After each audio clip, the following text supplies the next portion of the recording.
Welcome to another episode of Law and Order, the show where I apparently spelled the portion Noerrdor incorrectly. So says Ryan and my editor, Black Elk.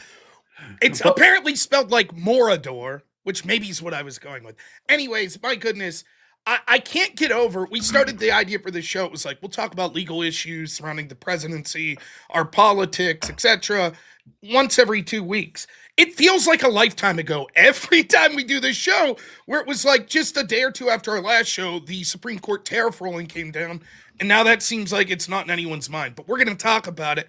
We're going to talk about the Iran conflict and the legal issues with that. But first, let me introduce you to my co-host, the great attorney Ryan Mullally. How you doing today, Ryan? Rob, good to be here. Always glad to join you on the show, however it's spelled, and we support all spellings. That's the right. show can identify as a Hobbit or as a Sauron if you want. Yes. Or we can spell it correctly. However, whatever you want to do is fine with me. But glad to be here. And yeah, I mean, do you think we have anything to talk about? Has anything been in the news? Maybe the president's signature economic policy gets blown up by the court. Maybe he starts doing it again under new laws. Maybe we start a war in Iran. Anything come to mind, Rob? I feel like by the time we talk about this stuff, there'll be something the next day or two that happens on this, and then like aliens will land and Trump will get in a fist fight with one on national television, like in Times Square or something, and it'll be like, yeah, what was Rob and Ryan talking about last week? That's the way it seems to be going. Like, but we knew that when we started this show. There's one thing you could say for the nothing ever happens people, at least legally, when it comes to the Trump administration, this has to be the most content sort of, time where just mass amounts of content coming out. So, man, I mean, the nice thing, for better or worse, about President Trump is that there's a lot going on and it's right out in the open. Like during the Biden years, for me, try to figure out, oh, wait, they did what with their COVID policy? They did what with the CCP loans? Like it was always like this pulling teeth and research thing. Trump just comes out and says, yep, that's what we're doing. So, there's always a lot going on for sure, Rob. Here we are where we are fighting in Iran, fighting in the Middle East again. And I'm sure your audience is thrilled. I'm sure they are delighted. So over in your chat, we have maybe current Brent crude future price is 76.88 cents. To celebrate that, make sure you're sending in your super chats, preferably of $76.88, to either Ryan or I's channel. In all seriousness, though, if you have any comments that you would like to make relevant to the issues we're talking about, please send them in via super chat and we'll get to them. Any super chats that neither of us get to, we'll get to it on our after shows. I assure you, we'll read all of them on each of our channels. And listen, we're focused on this from a legal perspective. We're not going to bury the lead. We're going to talk about the attack on Iran first. There are clearly issues beyond the legal scope. So any commentary that you have on that, we may just spend the whole episode answering questions from you guys on this or arguing with you guys, whatever the case may be. But let's not bury the lead. Let's start there. Just, Rob, if I could just give one comment on that. I think one of the interesting things about me and Rob coming together to do a stream is that we do not agree on things politically. And I'm sure you don't agree with everything that we're going to say politically. I know for a fact I am more hawkish than Rob is. In fact, my kind of hawkish tendencies meant that neither political party was speaking my language. And I'm probably more optimistic about this strike than many of you are. That's all right. I think there's a lot of interesting things to talk about. There's ways this could go right. There's ways this could go wrong. But I think having open dialogue and a level head on the broader right and being able to kind of see the pitfalls and the traps, and some of them, to your point, Rob, are not legal, they're political. But like right now, there are people who are lining up to turn this into a way to destroy the president's legacy. And on the flip side, this might be the thing that cements his place in history. So, it's going to be an interesting time. Yeah, it definitely is. So start with, because we are trying to focus on sort of legal ramifications and legal stories around this. First story you always hear anytime you have Trump foreign policy, whether it be tariffs, whether it be an attack, deposing Maduro, etc., is international law. Does this violate international law? Now, this is sort of, we probably won't spend a lot of time on this because I know your feelings on this. We've talked about this in the past, but what do you say to the people suggesting, like, now, wait a minute, did this sort of attack violate some sort of international law? I mean, it's almost a silly question. International law, the way people use the phrase, they're talking about like a rules-based enforceable order. That does not apply to the great powers. It does not apply to Russia. It does not apply to China. It does not apply to the U.S. It doesn't apply to France because they were a great power at the time that we had the UN Charter. Ultimately, the thing about you could talk to your blue in the face about the UN Charter, Article 51. You can talk about self-defense. You could go back to Rumsfeld, preventative self-defense and whether that's a real legal concept. But it's all kind of smoke and mirrors, because the question you should ask yourself is, how is it enforced? And the answer is, if against a great power, it is not. There is no mechanism to enforce international law against a great power except what the other great powers do. So international law, when it comes to, and we've seen this with Russia, when it's about optics. Was Russia's invasion of Ukraine justified? Was our strike justified? How does that galvanize our geopolitical enemies and our allies? It's about optics and alliances and politics. There is no legal mechanism by which this can be enforced. Yeah, and I mean, I couldn't have said it better. That's exactly what it is. There's no mechanism to enforce. This is about the powers that claim these things, international law, like you said, largely the great powers, giving themselves an optical excuse to take actions they want. That's all it's about, right? And so if the United States or, the Western world wants to sanction Russia, they can make some claim of international law. Now, it's not going to work well against Russia, but maybe against a country like, Zimbabwe or something. They violated international law. That's sort of the way this plays out. It means nothing, and it certainly means nothing in this sort of attack, but I also think that it's funny, right? Like, let me give you an example of how it goes the other way. You see these videos out there.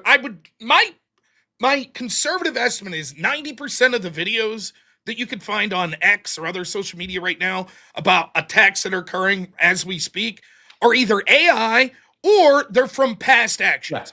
Yeah. And so one of the ones I saw was, look at this, Iran's dropping cluster bombs on Tel Aviv, and that's a violation of international law. Like, at this point, like, what are we going to do, bomb them? Like, I mean, at this point, it's like, yeah, dude, they're fighting for their lives. I'm sure they're not going to be like, well, they're wiping out our, I'm the general now in charge of Iran, and I know that they're trying to take me out, but hey, the last thing we're going to do is use our cluster munitions. I mean, they could get really mad if we do that. So it's just stupid. It really means nothing. And it never has, other than just sort of optics. That's all it's for. Yeah, I mean, look, if a country starts doing something like even Russia or China or the United States, if they start using chemical weapons, right, that's going to galvanize even against the great powers. So it would have political consequences. And with smaller countries, if they're fighting each other, right, like if you had two countries in South America fighting each other, the UN Security Council might intervene in that situation, as long as Russia and China and the US all agree not to veto. But the way we set up the global world order post-World War II is that the great powers have a veto power in the UN Security Council. So the UN will never do anything unless there is total agreement between those powers, or at least they abstain there's some deal struck. Now, the General Assembly, they can do whatever they want. It's a crazy place. They pass a lot of resolutions. They don't mean much, but they do it. But like, I would just caution everyone to take the General Assembly with a grain of salt. Like, really think about a situation where every country in the world gets one vote. Think about who those countries are. The tin pot dictators and the madmen and the human rights abusers and the Muslim caliphates. Okay, they all get one vote, and then they say, this is our outcome. Nice, congratulations. It's not something I spend a lot of time worrying about. And here's the thing. This is difficult to say because I'm not a relativist when it comes to culture or countries. There are countries that are better than others. And that even their politics, I might complain a lot about politics in the Western world, but there are countries where the political system is better than others. Like, you just do have straight up dictatorships that are like abusive to their people in grotesque ways, right? That are just inferior. That's the way it is. But let's not kid ourselves.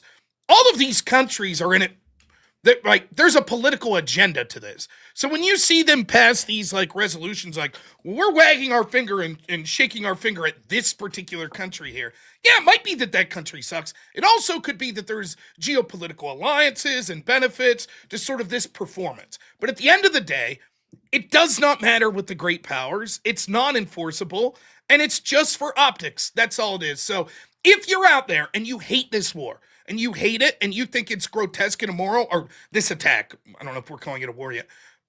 Look, just say that. The international law portion of it means nothing. Just be like, I find this grotesque. I think the United States is the aggressor here. That's fine. Those are debatable positions. But the international law thing, it's like you might as well be saying like the tooth fairy doesn't like this. Yeah, okay, whatever. Like it means nothing. So and I'm not making this up, right? Like think about like all the time people were like Russia was violating international law when it invaded Ukraine, which by the way, it obviously was. Like to the extent that you're going to take that seriously, a territorial war of aggression, like a war to conquer territory, is it's the paragon case of violating international law. That is like the heartland of, but Russia has a veto.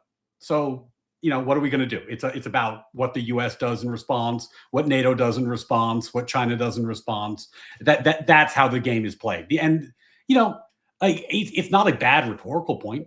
If you want to use it for optics, use it for optics, but just understand that's what you're doing. You're using it for optics. And it's like when I debate people on this, they're like, well, there's just these like international laws, international rights, like sovereignty. You can't violate a country's sovereignty. It's like, really? You can't? What are we doing in Syria right now? Well, that's different because, right? Like, so it's like these things are oftentimes very malleable and in the eye of the beholder. Now, there are things that are more clear. If someone starts using mustard gas or, you know, some chemical weapon, okay, fine. But Russia's going to say, oh, this isn't aggression. You know, just like the United States is going to say about Iran, this isn't aggression. This is self-defense, preemptive, preemptive self-defense, or, you know, we're responding to attacks that they had made and blah, blah, blah. So, again, this is the last I'll say, and I don't think if you have anything else on it, like this whole conversation of international law, I just find, again, I'm not even the biggest fan of this attack, and that's the weakest argument as far as I'm concerned. Yeah. It violates international law. It's a weak argument, and it kind of plays into the Destinies and the Piscos of the world who are saying that, like, the next time the Dem seize power, they need to set up Nuremberg tribunals for everybody. And, like, what are they going to invoke when they do that? They're going to invoke this kind of idea that there's some international law that was being violated here that justifies a grotesque political overreach on their part. But the truth is, America, you know, like maybe you disagree with the policy, but America is, you know, positioned militarily to enforce its interests and will do so and has historically done so. And that's not changing anytime soon. Certainly not because people are invoking international law. That won't be the reason that changes. So then the better question when it comes to a legal perspective, or at least the better point, is sort of the war powers resolution, the idea of how far can a president go? What's the sort of legal ramifications of Trump? Can he declare war? Does he have to notify Congress? What does that notification have to look like?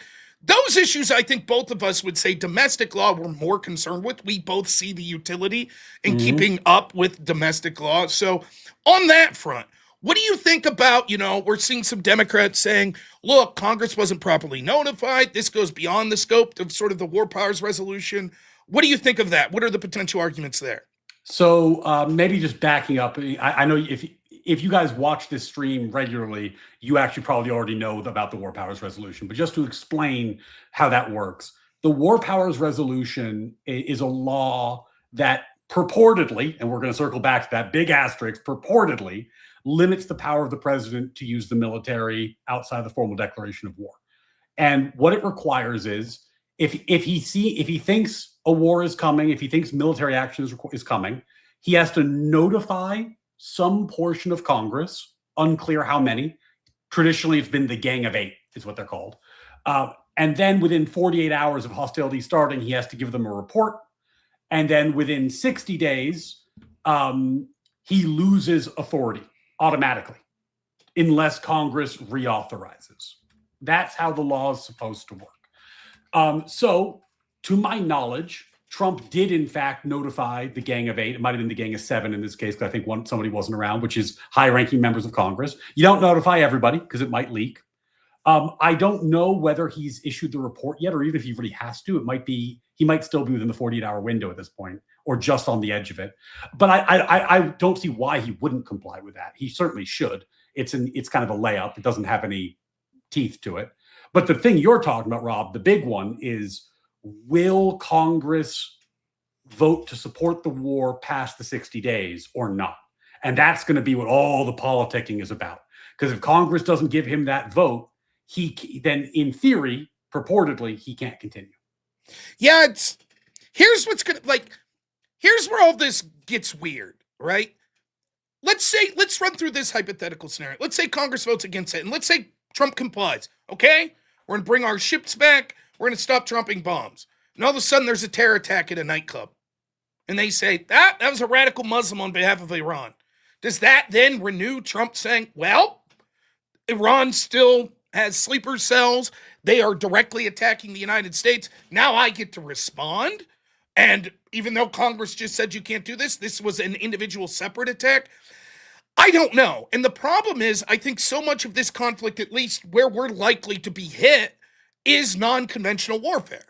Like, I don't think anyone's there's always a risk of ICBMs, particularly hitting targets closer to Iran that are maybe U.S. interests. But no one's expecting Iranian soldiers on the ground of the United States. What you're expecting is our interests being attacked abroad and terror attacks in the United States. Where does that rank on? Is this something that justifies the war power resolution? I don't know. I honestly don't know. This is the thing, right? Like, if it expires, could he reinitiate instantly, right? Is there a cooling off period? I don't know. And by the way, when I say I don't know, I'm not being coy. I mean that I don't know, and anybody who tells you they do know is selling something. Right. Because there is absolutely no case law on this, and there never will be case law on this. Because the court, unless the court was going to say it's unconstitutional. But what the court's never going to do, the court's never going to jump in and say, we're taking control of the army from the president. Because the court knows that invites a constitutional crisis. It knows that the army will probably not follow the court and will follow the president in that circumstance as the commander in chief. So the court, this is a political question. This is a fight between Congress and the president for authority. So there is no case law. So I honestly don't know. And to make it even murkier, Rob, just to add even more gray to the gray area, ever since the War Powers Resolution was passed, every president who has complied with it, they notify Congress, they send the report. They always end the note or the report with the following: I am doing this because I want to. I do not think this is a constitutional law. Right. You do not have authority over me. I reserve all rights. You do not have the power to limit me in this way. Signed, the president, right? So no president of either party has thought this was a constitutional restriction. The court hasn't said anything, so we don't know. So would he stop on the dot at day 60? I don't know. No president has thought it's actually binding. But most of them have come up with creative ways around it. Like in the Obama years, he got very creative in saying, like, well, you authorized military force to go after people who did 9/11. And Al-Qaeda split into ISIS. And even though ISIS didn't exist at 9/11, I can use that to go after these new groups. And those new groups have gone to different countries. And yes, it's totally different people, but it's the same, so to get around the 60-day limit. So it could also be the case that Trump comes up with some kind of creative argument of this type. We'll see. But it's going to be an emerging issue, but it might be a dogfight. So let me be clear. I think I'm less interventionist and less hawkish than you. So I'm not even saying this is a defense. I'm just trying to think through what the framers would have thought. Clearly, the framers wanted war to be declared by Congress, but they also left room for specific individual actions, like quick actions, quick responses. Congress sort of takes time. So that's why president, would be allowed to, for example, Barbary Pirate, something like that. Yeah. Hey, you could issue something real quick. Oh, and Rob, this is obvious, right? Could you imagine, that like okay, the Barbary pirates are landing on the beaches of New York and they're just hauling Americans into slavery and fucking taking them to the Middle East to sell them into slavery. And, Rob, you're like, Mr. President, you got to mobilize the Marines. You got to fight the pirates. And the president says, hold on. Congress hasn't declared war. Right. We got to let the pirates, break. take the people until Congress reconvenes. Now it's summer. Yeah. It's summer, Rob, and they've got a long horse ride. It's going to take a few months. Yeah. Like, obviously, the president has to have some inherent military authority. Yes, and that makes sense. So what you would think back then, the majority of wars were more conventional. We declare war on the British. We declare war on the French, etc., right? Now that's not really how it is. So back then, let's say, like, even when the War Powers Resolution, which I'm not quite sure when it passed, but think of how that works. When was it? 73. Okay, so you're dead on. By the way, it was a response to the Korean War and the Vietnam War, because those were wars without authorization and they were conventional. So it was designed to restrict that sort of thing. Right, and that makes sense, because in that it's like, well, the Koreans, once we're like, okay, we're leaving Korea, we're leaving Vietnam, the chances of like the Vietnamese being like, well, now we're heading to fucking California, we're on the attack, very low. Right? But that's not the case with like sort of war on terrorism. It's non-conventional, right? So let's say, I just don't know, like if we would have left Vietnam, right? And Congress was said, that's it, no more Vietnam. And the president complies. And then all of a sudden, Vietnam unleashes a dirty bomb in New York City. Are we waiting until Congress reconvenes and be like, well, we already said that the president, of course not. The president's going to jump right in. And in this situation, it seems unless Iran's military capabilities are totally wiped out, they're going to keep lashing out. They're going to lash out with their missiles and stuff, and they're going to lash out with non-conventional warfare, with sleeper cells and things of that nature. So it makes it so difficult because I can already see what would happen if, and that's a big if Congress would convene and say no, right? They would vote against this. It's going to be really hard because any sort of Islamic terror attack on the U.S. or any U.S. interest, the Trump administration is going to be like, well, this is a proxy of Iran. Right? So look, they just scrap what Congress just said. This is a brand new attack. We have the right as the executive to respond and to preempt more attacks like this. We'll talk to you in 60 days. So at this point, it almost seems like, I don't know. I don't envision a world where Congress really has teeth to be like, that's it.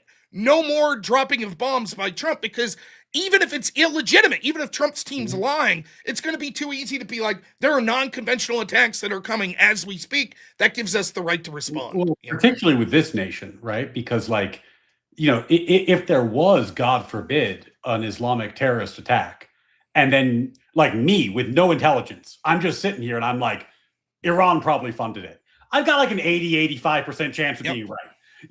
This is the truth. Like Iran is a hostile nation. They kidnapped Americans back in the 70s. Remember the hostage crisis? They tried to assassinate Trump. Like this is a nation that has been overtly hostile to America for a long time. So the odds of them actually, being engaged or involved in such an act, pretty high. So it's a credible, even now sitting here with no evidence, it's as a hypothetical, it's credible. But I'll tell you another thing, Rob, to even expand on your point.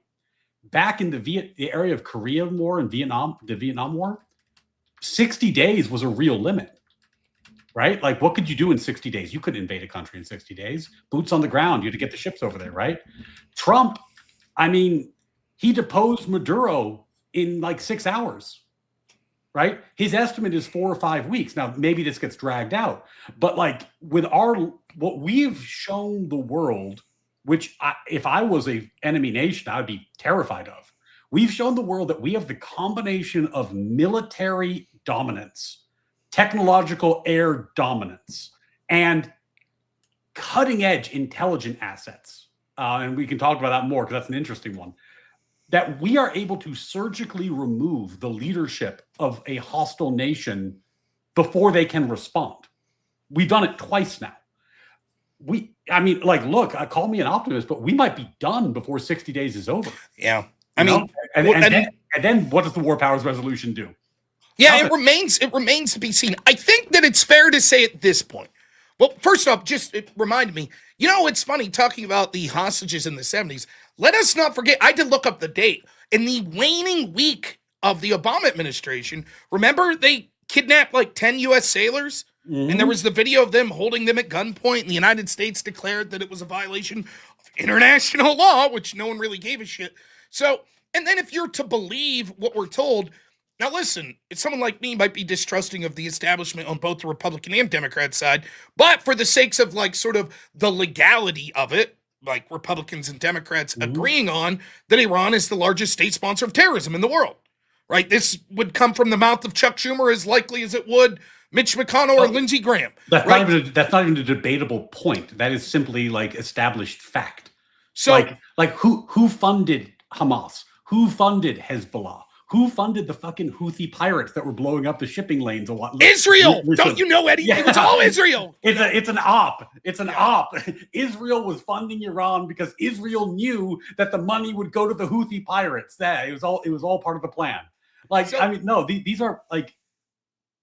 I'm not trying to like oversimplify this, but like on some level, you do need to realize, and maybe you can share a screen because I think this is helpful. You have to realize that like these are bad guys, and maybe you're not into this strike, you're not into this conflict. I understand that, but don't be Miss Talib here, right? Like both the U.S. and genocidal Israel don't care about the laws. This is who they are.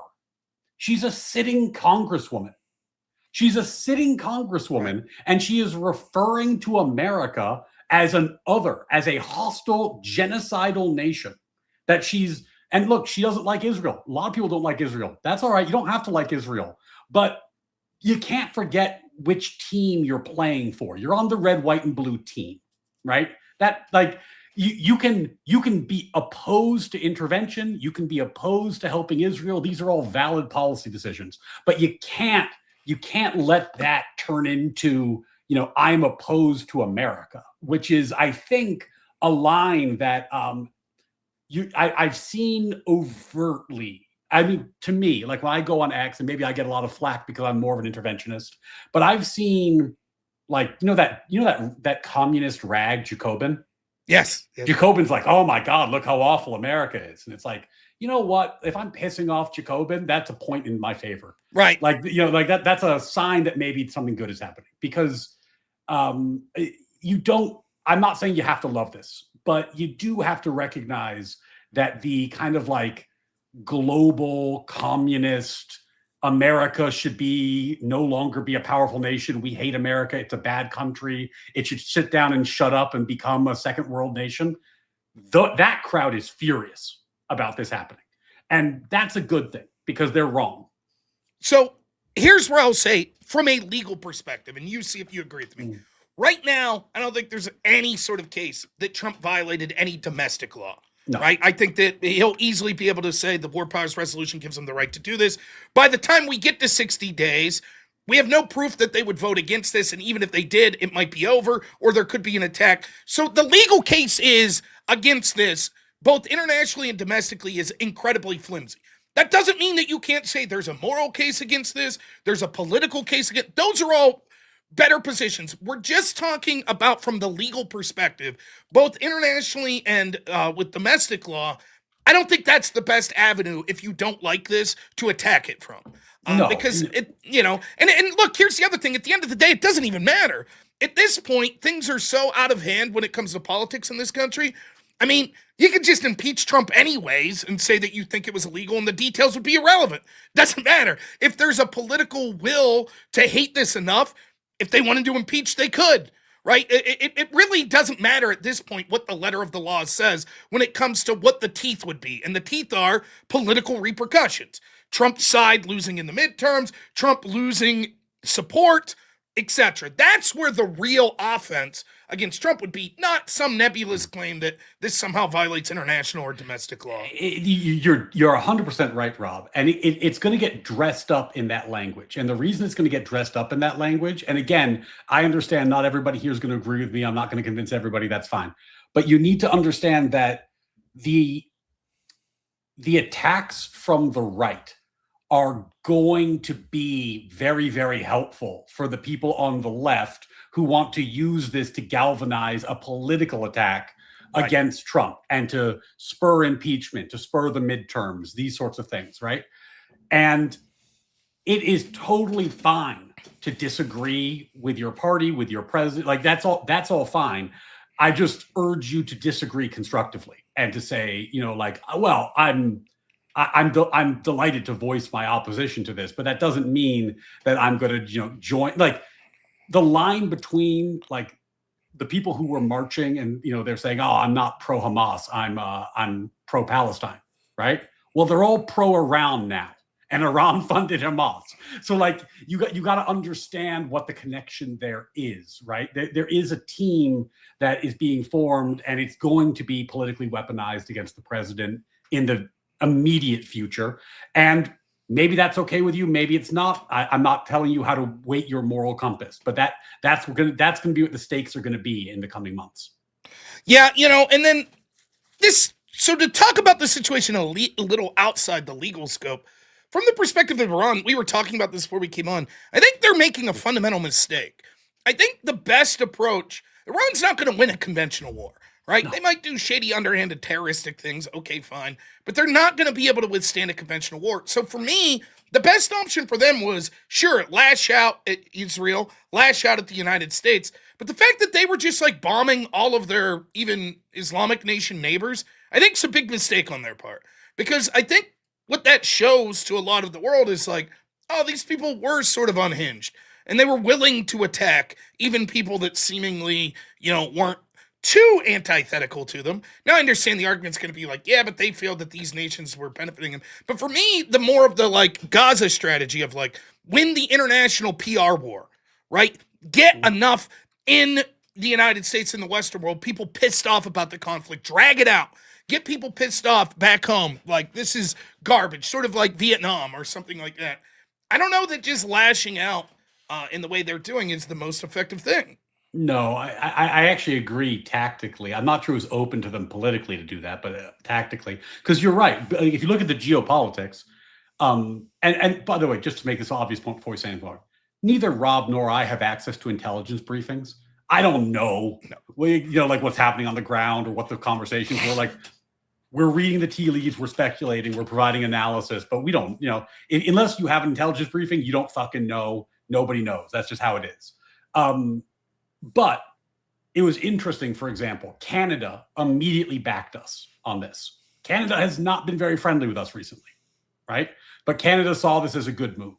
France, a little skeptical, right? France didn't want to get involved. France didn't want to dip its toe in this water. But then, to your point, Rob, when Iran started indiscriminately bombing Qatar, its neighbors, not just Israel, not just U.S. bases, but everybody, Saudi Arabia, everybody that has a friendliness towards the U.S., which is mostly the Sunni Muslim world, right? Because the Shiite Muslim world is more aligned with Iran. That I'm generalizing, but that's that's the that's the generalization. Suddenly, now everybody's on board. Right? Qatar is shooting down Iranian assets. Like everybody's jumping on board because Iran is the sort of nation that, the estimates go from like 8,000 to 30,000. But like in the last couple months, they just killed between 8 and 30,000 of their citizens. And when they were putting down domestic uprisings, right? Like this is a very, very bad regime full of very, very bad people. And, I think that our allies are delighted to chip in now that it's been shown that they really are going to be indiscriminate in their attacks the way that they have been. And I think that's going to coalesce to our favor. Like having regional support will make this a lot easier. So I'll talk about this extensively on my show afterwards, but did you see Rubio in his press conference earlier? Yeah. He gave like a 12 and everybody's flipping out. And I get it, right? Because he was like, in a nutshell, this is why he said the timing of the attack was the way it was. Mm-hmm. Because basically Israel was like, look, we're attacking with you or without you. And the United States intel said once Israel launched an attack, the predictable response from Iran would have been to attack U.S. interest and bases. And so the United States made a decision, listen, if this attack's going to happen anyways, if we get on board, we can severely limit their offensive capabilities by joining in.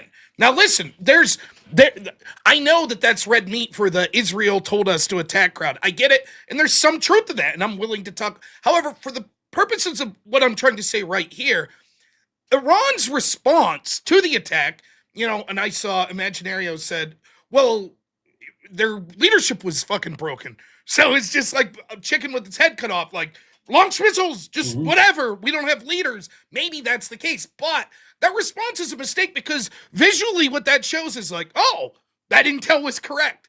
If Israel would have attacked and it's just a little blip of an attack, it looks like the response from Iran would have been, we're to bomb the shit out of everyone, including the United States. And so at that point, when the United States said, you could say, well, shouldn't the United States have prevented Israel? Maybe, but the question becomes, do you want a country that's so unhinged that if a third country attacks them, they're like, we're taking out everyone. We're just going to bomb everyone. You want those people continuing to build up their military? You want them to potentially be getting, more WMDs? I don't know. Regardless, it seems a mistake from the perspective of Iran. Because I think that the public relations battle then tilts the other way. That more people are going to go, yeah, these people are unhinged in countries that maybe would have been likely to be like, you know what, maybe Trump went too far. Now those countries aren't going to be likely to do that. Well, I haven't received my $7,000 yet, so I'm open to receiving it via Super Chat. So, if the Israeli government is watching and they'd like to donate $7,000 via Super Chat for the thing I'm about to say, it'll be worth it. Trust me. Look, people have been saying for a long time, they're like, well, what do we get out of being an ally with Israel? Why is the U.S. an ally with Israel? What is the purpose of all this? A big part of it is exactly this. Like the idea that we attacked because Israel had the intel, that I think that's probably true. But one of the reasons we value Israel is because they have the premier intelligence operation in the region. They have the information. And you have to remember that this is a hostile nation to the United States. Like, how is it that we were able to infect malware into their system and blow up their nuclear centrifuges a few years ago? Because of intelligence operations. How is it that we knew where to bomb when in the summer when Trump was bombing their nuclear operations? Intelligence gathering. How is it that we knew exactly where to hit them to kill the top 40 ranking members of the administration at the same time? Intelligence gathering operations, right?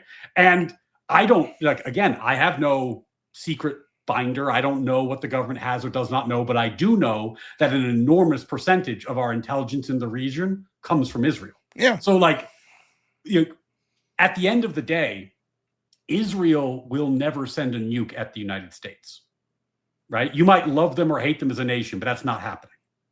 Iran would, right?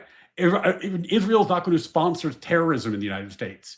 Iran has. Now now look, the audience is about to flip out on you for that statement. Hey, I want my super chat. I'm trying to get my $7,000 super chat.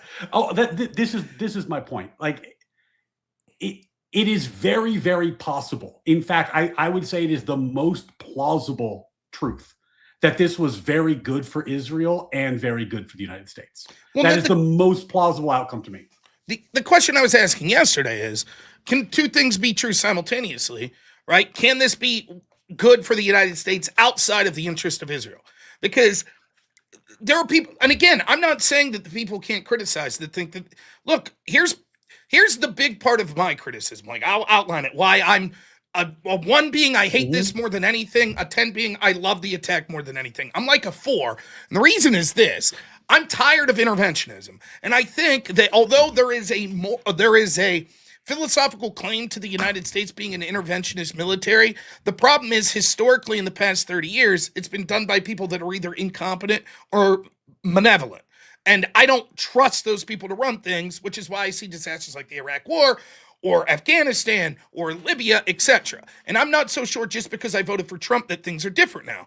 And additionally, that I think Trump's had too much focus foreign policy, and I'm more interested in domestic policy. So I'd like to see him put more of a focus there, right? That's in general where I'm at as an anti-interventionist. But let me ask the people that are in general agree with that. Let me play devil's advocate and ask this question. Ryan, this would make sense to you. None of what I just explained to you before this attack would I have said if you were like, Rob, but if Israel thinks that Iran's fucking with them, do you care if Israel attacks Iran? You know what my response would have been? I don't give a shit. Mm-hmm. Let them go. What do I care? But if we say that that's acceptable, which I'd assume most of the people that are anti-interventionists, like I'm, usually on this side of, And the intelligence said, okay, we can't prevent Israel, and if Israel wants to do that, fine. But if they do that, Iran's attacking the U.S. interest. Then what do we do? Right? Yeah. Are we obligated as non-interventionists to go to Israel and say, we do not allow you to attack Iran because we think Iran will attack our bases? Or do we say, well, fuck it. If we can't control Israel, just like if France decided to attack, we're not going to control France, or if the United Kingdom or Spain or any other country in the world. But if Iran's response is going to be to attack U.S. interests, well, now we have skin in the game.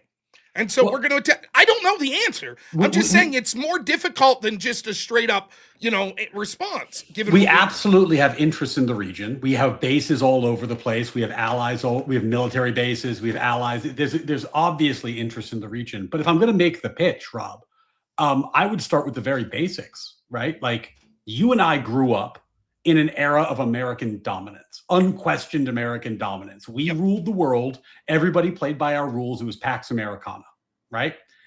China emerged, and then Russia kind of started emerging again. And now there's a fight for geopolitical dominance that's happening. It's not always a war, but it's a fight. And China has organized what they refer to as the axis of resistance against the U.S. Now, really think about what Trump has been doing. What are the axis points he's been hitting? Well, Venezuela has the largest proven oil reserve in the world, right? Iran, huge oil exporter.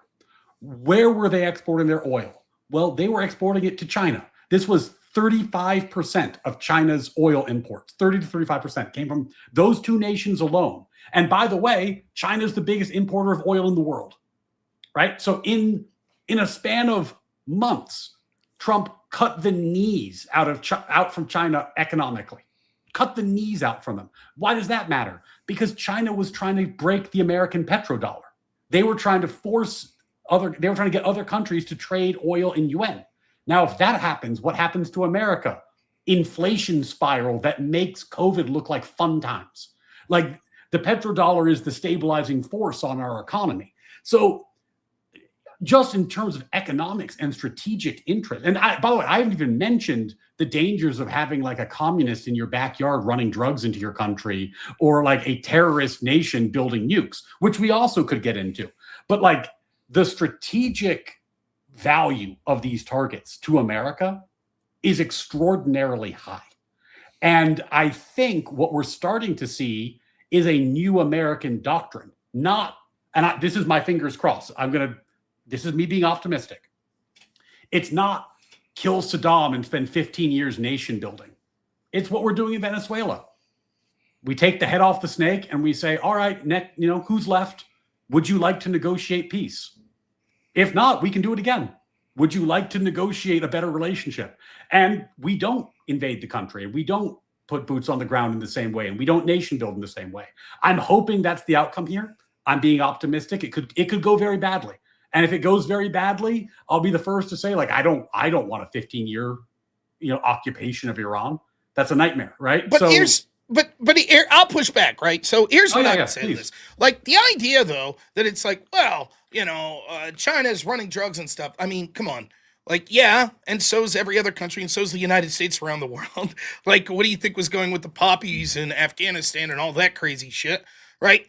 And if it's like, well, just for economic reasons, we're now deciding that we're going to have proxy wars just to harm countries economically that we think are going to be our geopolitical rivals, I don't know that I'm down with that any more than I would be down with, like, well, fuck it, then we'll just take countries over for their oil so we can say it'd be cheaper for the United States. That, to me, my idea of what it means to be America first means you focus first and foremost on the citizens of the United States, but that doesn't mean that you're intentionally causing harm to people around the world. Now, sometimes things are nuanced. I get that. But the idea that we're going to be like, if we could use our military to make shit cheaper for us or to make shit more expensive for our perceived enemies, then go for it. I'm not on board with that, right? Mm-hmm. And the problem is, I'm not even talking about the Trump administration. I'm talking about sort of what is my adult life I've heard from sort of our intel agents, and I don't trust them. I don't trust them. My gut feeling is Iran's really fucking bad. and that they would attack the United States and other interests and Israel. So I understand not liking them from the perspective of Israel and the United States, but I also don't think that Israel just has the United States interests at heart. And I think that they see that their relationship with the United States could lead them to be like, look, we could push Big Brother into these conflicts and shit like that. And I don't see these conflicts personally benefiting me and my friends back home. I don't see it, particularly when Trump's now focused more on foreign policy. So for me, if I'm trying to be intellectually consistent, which I am, and I didn't like what we were doing funding Ukraine, and I didn't like our intervention in Syria, and I didn't like what was going on in Libya, I don't see how I could like this unless I'm able to see proof to some extent that, like, yes, Iran was building the bomb. Yes, Iran was trying to assassinate Trump. Maybe they were. But how can I believe that when my intel community's lied to me so many times in the recent past? That's where I'm at with it. No, I mean, I take the point, and like I think that, like, you know, the no wars for oil thing got a lot of traction. There's certainly a lot of mobilization around this, and like I said, I don't expect to convince everyone of this point, but if you look at the geopolitical framework, and by the way, everything indicates that they were trying to get a nuke. And can we put an asterisk on that? Because I want to talk about the Obama deal and why how that led to where we are today. But China's long-term plan to supplant America and become the dominant force internationally is not global conquest. It's been to organize countervailing interests economically, politically to the US and to weaken us through indirect action. That's been what they've been doing. And they've been doing it pretty successfully for the last bunch of years. No one's been able to do very much about it. Why are we getting to this whole tariffs, trade wars, all this sort of thing? It's to change the global geopolitical dynamics back to America's favor. That's the point of all of this. That's also the point of this. The nukes is another part that we should talk about, because that's a separate justification and another good one. But I do think it matters whether, for example, Venezuela steals hundreds of billions of dollars of American investment, then uses it to develop the largest oil resource in the world, and then sends it all to communist China. I think that does matter. Like, I think it does matter if the petrodollar breaks and suddenly food is 30% more expensive, right? Like if we get year-over-year inflation of 30%, that does sound like it. Here's the thing, right? It's easy to be on your moral high horse when you're a fat guy eating well, right? It really is. I mean, it's when we debated, we used to use this. Everything was nuclear war in policy debate, right? Because you're trying to have the biggest impact possible. So your plan, Ryan, could be like, hey, I think we should invest $5 million more in my city in public transportation. And we would be like, but if you do that, it'll cause this mayor to lose, which causes this president to win, which causes aggression against Iran, which causes a nuclear war. You're like, what the fuck? I just said $5 million. But that's the way policy debate would be. It's like one ridiculous step after another, because you could be like, if you're like, yeah, but my impact is it would help people travel around New York. And I'm like, yes, but at the cost of nuclear war, then I'll win that debate because my impact is bigger.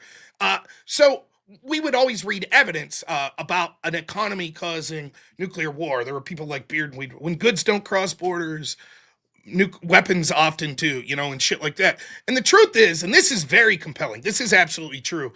When you see countries struggling financially, see Germany, World War II, what do? You mobilize, right? You're like, okay, get the war machine going. From the perspective of a U.S. citizen, if we were predictably getting to the point where it's like all of a sudden our cost of living went up 3 times, and we see a country that's antithetical to us like China sort of taking over the world, I bet people's morality would become more malleable, right? You know what? Maybe we are going to take over the Panama Canal. Fuck all that, right? Like, but isn't that aggression? Yeah, whatever. And so the question is, if you're man enough to admit that, which I am, well, then what do you say if you're like, okay, well, before it gets that bad, we can predictably see it's going there.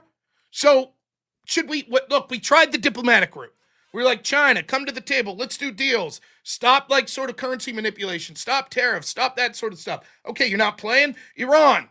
Why don't you stop what you're doing? Okay, you're not playing? Fine. There's an answer for that too. I don't know. I guess in that world, I'm open to hearing it, though my gut still tells me I'm against it. But the devil's going to be in the details. What was exactly, as I was talking to you beforehand, I could outline in my head scenarios where, okay, this intervention makes sense. The question is, will the evidence line up with that? And as disgusting as this is to say, much like the Venezuelan action, maybe the better question is, okay, how does it play out? Because all the prostrations, you could be like, you know what? I didn't like what happened in Venezuela. I didn't particularly. It was 6 hours. And that's it. It's not going to be that with Iran. Don't get it twisted. But what I'm saying is, people's reactions are going to be like, well, how did it work out? If it embroils us in a ground war with boots on the ground and shit in Iran, it's going to be very unpopular. If it's 10, 15 days and we lose 5 to 10 soldiers, and then we get a complete new regime in Iran, and it starts treating people better, and it starts being a trade partner with Western values, and it, dismantles terrorist cells and stuff, would it have been worth it? Probably. Yeah. So it sucks to say that. That's why I'm on the position of, I give it a 4 out of 10. I'm slightly against it, is where I'm at. It may end up real fucking bad, and people will say, if it does, there are going to be people saying, I told you so. If it ends up real good, there's also going to be people saying, I told you so. So, I mean, for sure, he's in the history books on this one way or the other. When you think about where he's going to rank as a president historically, people are going to talk about this.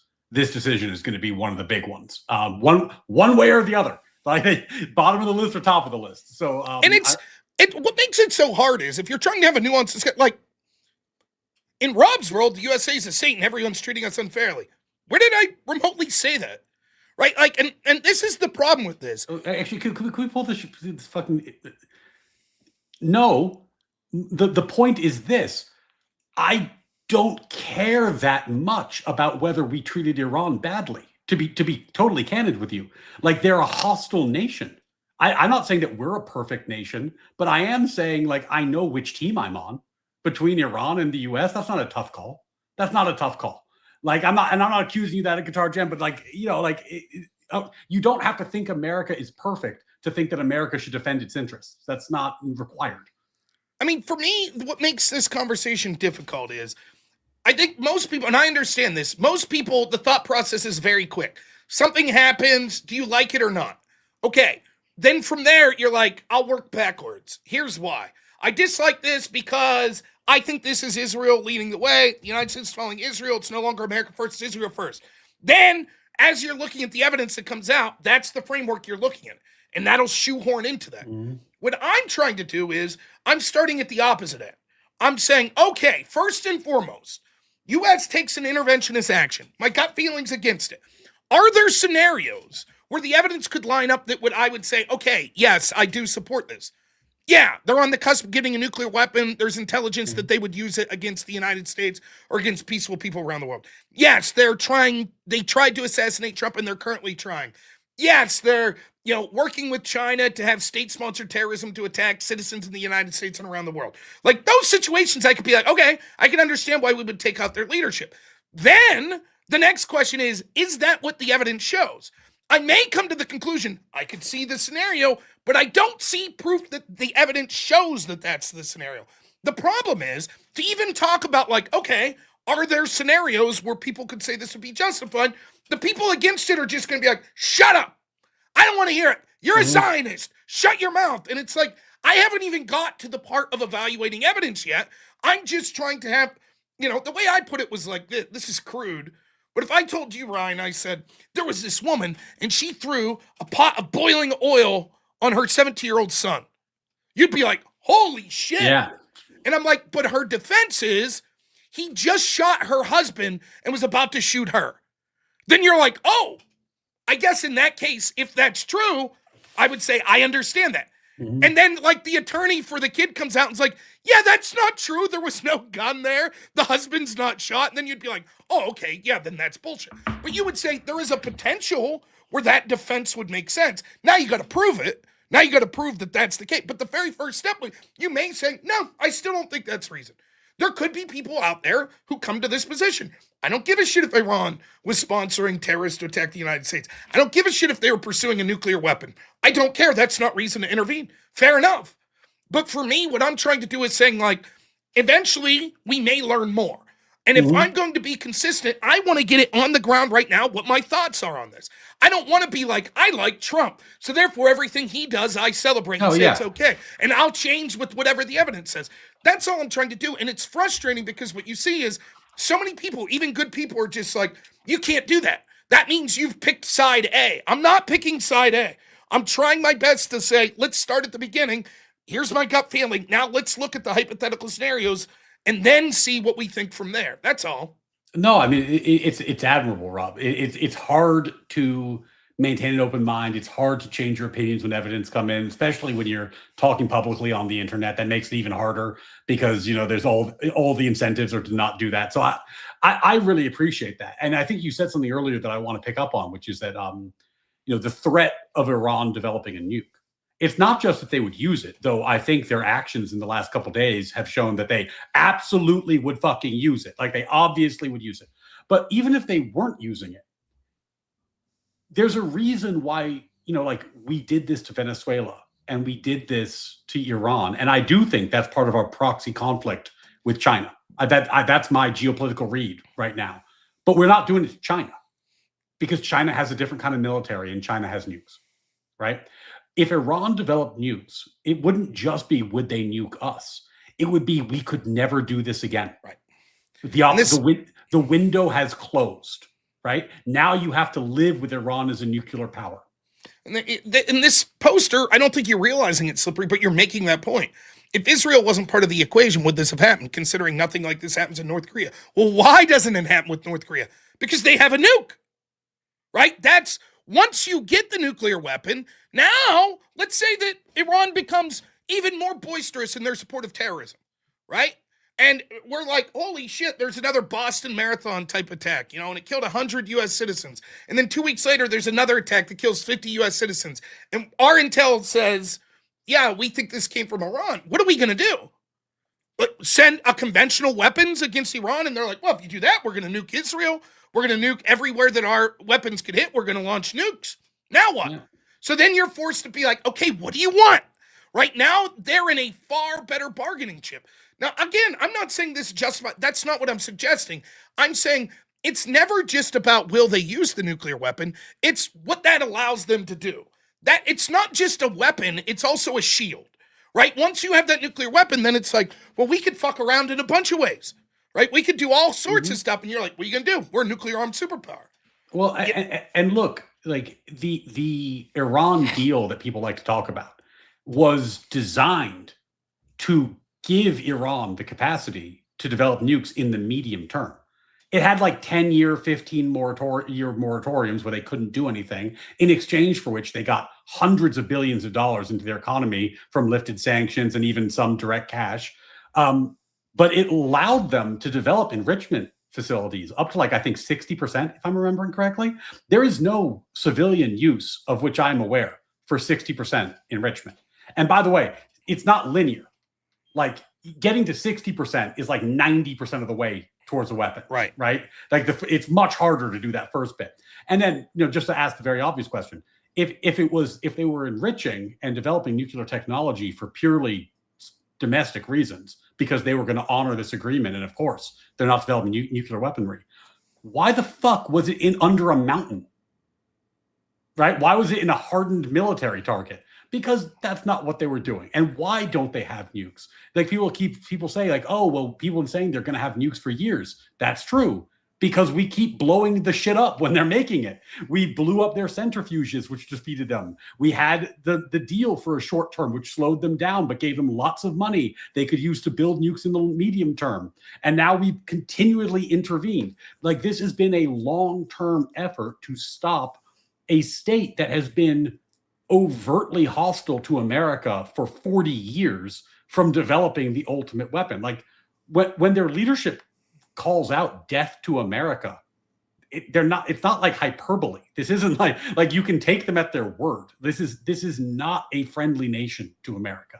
So does that justify intervention? We'll have to see. Like, we'll see how it plays out. We'll see what the evidence shows. I agree with you, Rob. Like, it's going to be a moving target, but you can see people I think you have to be eyes wide open about who these people are. It's you can see. Not true. Iran was never pursuing nuclear weapons. Otherwise, they'd have just bought them from North Korea. The only reason that Iran was building and attacking was because we were bombing them. I don't know what to say. It could very well be true, hypothetically, that Iran was never pursuing nuclear weapons. I tend to think that's not the case, but it could be true. And at the end of the day, I'm beholden to the same sort of intel agencies that have lied to me in the past. But so much of it is that we hate Israel, these people, and Israel doesn't like Iran, so Iran's the good guys. They're the victims. As if it's not possible to hate Israel and also say, and Iran sucks too. You know, maybe there's a reason that Israel doesn't like Iran. Maybe Iran does suck. Maybe they are a state sponsor of terrorism. You know, the question was, if Israel wasn't there, right? If Israel wasn't involved, would this have happened? If Israel wasn't there, there's a solid chance that Iran then, right, like would say, we're going to branch out even further into the Western world. We're going to send Muslim refugees. We're going to send sleeper cells into the rest of the world. And we're still going to pursue a nuclear weapon. Yeah, I don't see why Iran would be like, okay, Israel's not here. Now our nuclear ambitions are done. I don't think that's the case. So I don't know. It's just, to me, it seems so obvious that so much of this is just, there's a ton of people that are just like, I hate Israel. I hate them. And if someone's against Israel, then they must either be good guys or at the very least, misunderstood victims. That's what Iran is. Maybe, but to me that seems as foolhardy as just being like, we believe everything Israel or the United States says about the evils of other countries. It seems equally like imbecilic to me, Well, and I think it's also very funny because one of the comments was, if they wanted one, they just buy it from North Korea. Like, North Korea's tech is. Could you imagine you buy a nuke from North Korea? It's like 50-50, that blows up in your hands. So let's start with that. Yep. Maybe not. Maybe buyer beware is not the best way to buy a nuke. But also, and again, give me my 7,000. I'm waiting for the super chat. But how is America alerted if Iran was to do something like that? If Iran was to try to buy a nuke from North Korea and smuggle it into the country for use, like, whose intelligence network would we be relying on to augment our own? Israel's, right? Like there's a reason why Israel's an ally for us against nations that do hate us. And it's part because they're useful. They're very useful in the intelligence gathering. They're very useful militarily. So, yes, this is very good for Israel. I don't doubt that. I don't doubt it's in Israel's interest. But to your point, Rob, just because it's in Israel's interest does not mean it's not also in our interest. It is very possible for you and your ally to want the same things for different reasons. And this person says, Kevin, thank you so much. By the way, these chats look much better if they're super chats on either Ryan or chat. But we do appreciate the engagement we do. Kevin says, Iran was building a beautiful world, and then we went to Iran and changed leadership. So please explain it. Okay. Well, so were the Native Americans. So I guess we should give the land back to them, right? If there's a Native American terrorist cell right now, we wouldn't be allowed to infiltrate it because the argument would be, well, the United States took the land off the natives, right?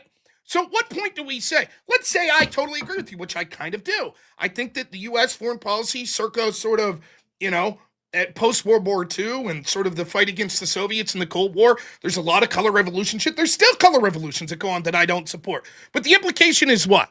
If the United States in the 50s, 60s overthrew one regime and installed another one, and then 50 years later, they're like, death to America! We're building nuclear bombs to kill you. Our obligations would be like, well, we just have to sit there with our hands behind our backs and go, oh, shucks. I guess there's nothing we can do. How's that any different than saying what the lefties say? Right? It's always funny to hear a right-winger make this argument because it's like, okay, then give the land back, right? And reparations for slaves and all that shit. How far back do we go when we're allowed to say, even if something was fucked up in the past, we're not obligated in the present to be abused because of it? How far do we have to go? So we're not obligated to let Iran get a nuke to assuage some sense of historic guilt. That's insane. And somebody has a good comment. Ryan, who tore up the JCPOA? That's the Iran nuclear agreement. And was it working? Trump tore it up. And it was working. It was working to give Iran nukes in the medium term because it created incentives that let them enrich to 60%. It gave them hundreds of billions of dollars. It had no commitments beyond like a 15-year-ish medium-term period. And when it expired, yes, the global optimist would say, well, then they're going to sign up to a new deal. And it's going to be a wonderful world where they sing Kumbaya with us and they give up their nuclear aspirations. But if you ask the Iranian government, they said when the deal was over, they weren't re-upping. They were going to take the money and just keep doing whatever they wanted to do afterwards. And they've been pretty open about this. So Trump tore it up, but he was correct to tear it up. It was an idiotic agreement that is based on a worldview, a kind of outdated vision that says that every country in the world will just come around to America's perspective if given enough time and capital. And the truth is, we've learned they don't. It didn't work in China. It was not working in Iran. It was not going to work if your goal was to stop them from getting a nuke. Now, if your goal was to make them rich and give them a nuke, then it was working fine. And, again, I don't know how close they were to 60, and I have to read the Iran deal. I think you're right. At least that's what was reported, that it allowed them to get to 60. But I do know, I remember reading at the time, and I just double-checked this, like, there are reports that to get from 60 to, like, 90, what you would need for, like, a simple nuclear weapon, you could possibly do it in 2 weeks, from 60% to 90. The big time frame is, like, that initial 10% enrichment. That's the big... right, where most of your time spent. So any deal that's like, we allow you to get there and far beyond there, hypothetically, now, it could be that Iran was like, no, we had no intention to get to the weapon. We didn't. And we're being mislabeled as this. Okay, hypothetically possible. But I'm just saying, like, it never made sense to me. Like, there's so many things, like with the Biden administration, I remember when they reset the pallets of cash after Trump tore it up. Like, they were like, oh, never mind, we're going to send the money. And at that exact time, early in Biden's, like the first Biden month in 2021, he bombed Syria, but he wasn't bombing Syria. He was bombing Iranians in Syria. There were Iranian state militias that were attacking U.S. interests. So on one hand, we're giving the government of Iran this money, and then on the other hand, we're bombing a third country because Iran's so evil, we have to bomb another country to kill Iranians there. How does that make sense? Like, that would be like, here's how I liken it. Like, let's say I owe you $50, Ryan, but you get fucking incest and you break into my house with a shotgun. You're just like, ah, and I arm myself and I'm ready. Here's a home intruder firing a gun to go back at you. And I'm like, oh shit, sorry, Ryan, before we have this gunfight, I owe you $50. Let me go grab that and give you that money. And then we'll hash this out. Like, it doesn't make sense. Like, even if you're like, well, legitimately, we owed them this money, you don't bomb them while simultaneously giving them the money. And then it gets to the whole point of like, listen, you can't help but wonder what we were thinking with these open borders. Like, this wasn't a potentiality that at some point, particularly these Islamic regimes, not just Iran, by the way, but all across the world, that were just letting tens of millions of people in unvetted. And that you don't think that if we ever predictably have some conflict with, I remember Brett Weinstein did this whole thing where he went to the Darien Gap. Right? And he did this whole, like, I don't know if it was on Tucker or just his own channel. I watched this and he goes and he felt bad. He's like a lefty. He feels bad for a lot of these people. They're coming through this really dangerous wilderness and basically have all these NGOs telling him, when you get to the border, here's what you say. He says they're in Mexico and there's a lot of these people he followed from the Darien Gap, but then there's a camp of just Chinese nationals. And he's like, they let me in that camp to ask a question. He's like, the vibe was very different. It was all military-aged men. They were very hush-hush. There were serious people like, you're not allowed to ask that. And he's like, it just felt ominous. And it's like, what are we doing? Like, we just opened the border to these people? So you have to ask yourself, like, what was the predictable outcome of allowing people in unvetted, knowing that the world's not sunshine and rainbows, that there's going to be geopolitical rivalries, and we're really opening ourselves up to letting people in. They might sit there. That's why they're called sleeper cells, 5, 10, 15 years. And all of a sudden, you'd start to have hostilities with the country, and boom.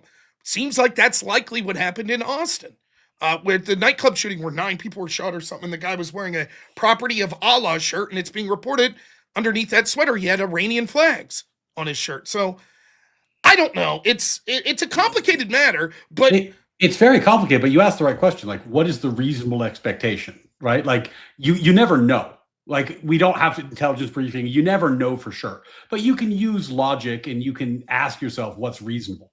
if with the Iran deal, if you give them hundreds of billions of dollars on a deal that they're not going to enrich beyond a certain level, but they can go well beyond what they need for civilian work anyway, but regardless, and then after 15 years, they have no restrictions, but they still have all the money. They have all the things they bought with the money. They have all the nuclear facilities they built with the money, right? And then you're going to say, well, oh shucks, we really hope that after 15 years, they're just going to, they're going to turn the page. They're going to say, you know what? We like America after all, and we don't want a nuke. We think that, we're giving up all these aspirations. That does not seem very plausible to me, Rob. It just doesn't. It reminds me of when people thought that if we brought McDonald's to China, then suddenly they'd become a free democracy, a capitalist nation, and that they'd have a Bill of Rights and support natural law and this and that. And it turned out that that's not how that goes. Like there are different worldviews and different ideologies that exist, and they don't go away just because you give them money. And so, unfortunately, that's life. Kurt, good sport of mine, $10 says, I don't care about hearing any more war lies. The entire thing was for Israel. I'm jumping off the populist chain, jumping on acceleration one, going to vote the worst Democrats I can find. I think that's a huge mistake. What you're likely to see is that will make the country irrevocably left-wing. Your children will be trans. You'll have no say in it. Much like the United Kingdom, when you speak up about it in social media, you will be sent to jail. The Islamification of the United States will take over. It's not going to be recoverable. You think that it's going to be the Nick Fuentes utopia where we'll balkanize and fight together. Yeah. How's that working in the United Kingdom? How's that working in Canada? So I don't think that that's the answer. And then Kurt says, for another 10, thank you, says, I don't understand. Nukes are so easy. They've been 2 weeks away from a nuke for 30 years. Maybe a nuke's the only defense a country has for regime change. Okay. And then along with that, Kevin again says, Rob, you're old enough to, sorry. Is that the right? Yeah. You don't have to do what they did in the Middle East before 1990. Please go read the Israel Project. How many central banks were there? Where was it? This is the one I wanted to. Let's say that I build a big, beautiful state and start growing my country, and then some American comes and builds a false war and creates problems and take me out as a leader and put in a puppet regime. Okay. I concede all of this. Mm-hmm. Let's say that. I concede to what Kurt's saying there. This is all Israel. The real villain here is the United States. 1950s United States, evilest motherfuckers ever. Worse than the communists, worse than the current Iranian regime, literally the worst. I know that's not what they're saying, but let's go further. That objectively, everyone in the world looks back and goes, wow, 1950s United States, worst country ever. Okay, so what's the answer now? That happened, and now if the current Iranian regime's like, death to America, we're building a nuclear weapon, our response is, hey, we have it coming. Hey, me, robnoerr. I have a son, Hank. He's 5 years old. I have to look at my son and say, son, I'm sorry. Because decades before I was born, the same sort of establishment globalists that I fight against every day did something in Iran. They had regime change in Iran. So now you have to die. You have to die in a nuclear explosion. I'm sorry. You have to die in terror attacks. Explain to me how that's any different than saying, well, the evil fucking Americans, they came in and took the land from the Native Americans. So now the Native Americans can do whatever they want against the U.S. interest. And when Kevin says, no, that's not what I'm saying. Do you understand what I'm saying is everything you're saying is unresponsive to what Ryan and I are saying. If they were trying to get a nuclear weapon, if they were trying to assassinate Trump, if they were state-sponsoring terrorists to attack U.S. interests and shit, how does it factor in morally or what the United States should do? Because it's like, well, the United States in the 50s. Furthermore, wouldn't it be implicit that if we installed the current regime in the 50s and it's been a chain from then going in and taking out the current regime would actually be beneficial to the people that like the old regime? I just don't understand. It's literally, I don't know what to say to these people. I don't know what to say. Go ahead. Let me give you a simple thought experiment, right? Your audience, I assume, leans heavily in favor of President Trump. I'm just going to wager a guess. Sure. Right? So when we talk about immigration, or we talk about ICE, enforcement, Renee Good, blah, blah, blah, they're probably willing to give Trump the benefit of the doubt in a lot of these situations. Right? They're willing to say, we're going to take his word for it, or they're going to say, at least we're going to give him a chance with this policy. Right? Trump met with Iran in February. He met with Iran in February, and obviously we weren't in the room, but the subject of the talks were pretty clear. We want you to stop your nuclear ambitions. We want you to give up this program. And he was apparently not satisfied with their answer, right? So why do the people who are so happy to take his word for it when it comes to immigration, when it comes to tariffs effectiveness, when it comes to any number of other policies, suddenly you won't take his word for it in this context? Is it because it involves Israel? Yeah, like there's something about this that makes people very, very, very angry and very, very unwilling to back the, dance with the girl they brought, right? And I don't know what it is, but it is curious. And I mean, and who knows, by the way, I could be blowing smoke. It could be that you're the same people who are mad today were equally mad about Venezuela, but that's not the sense I'm getting. I think that there is a difference in the way people treat this issue because Israel was involved. That's right. It's a lot of it is, and it's some of it's overt, some of it's subconscious. People hate Israel so much that they're like again. What I'm saying is, let's use the same logic, right? How is this not exactly what the left says? Well, we have a bunch of people fleeing Pakistan or Syria. That's because of U.S. policies.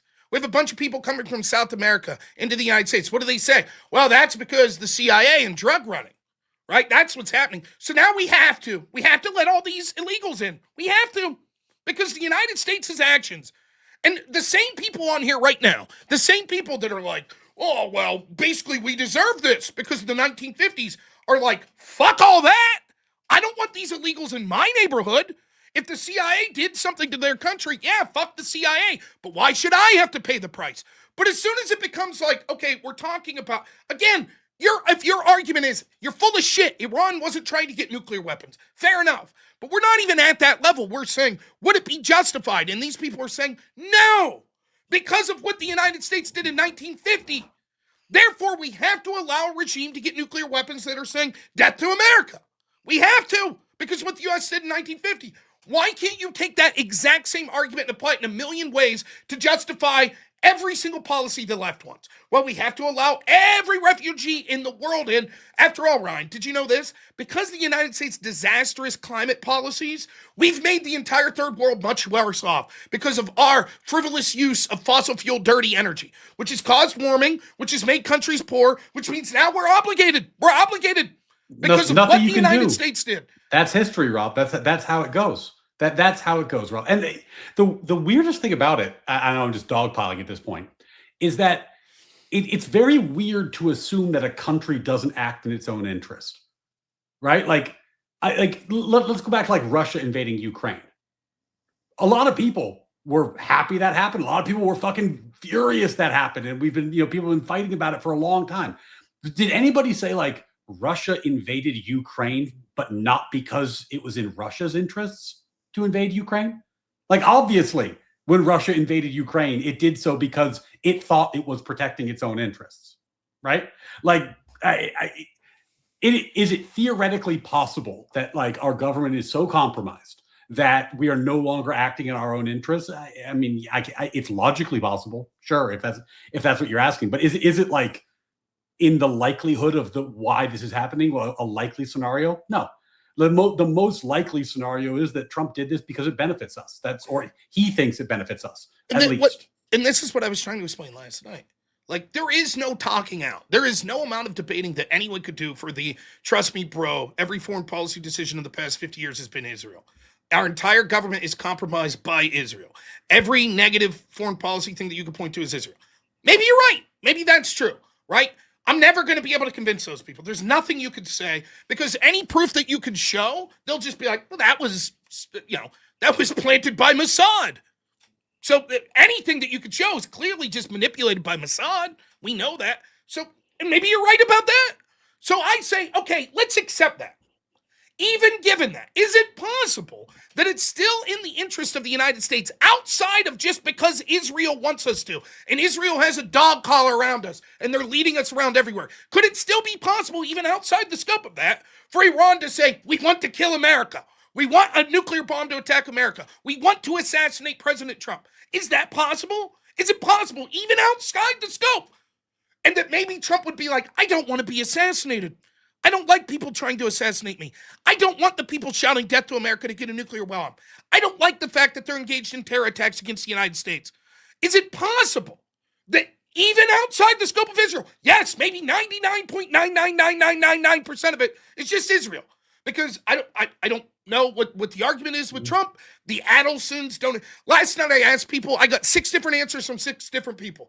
One of them told me the reason Trump's listening to Israel is Adelson. One told me it's because he's in the Epstein files and he assaulted children, which Mossad has on tape. One of them told me it's because Trump believes the Jews and is trying to bring in the book of Revelations and the red heifer.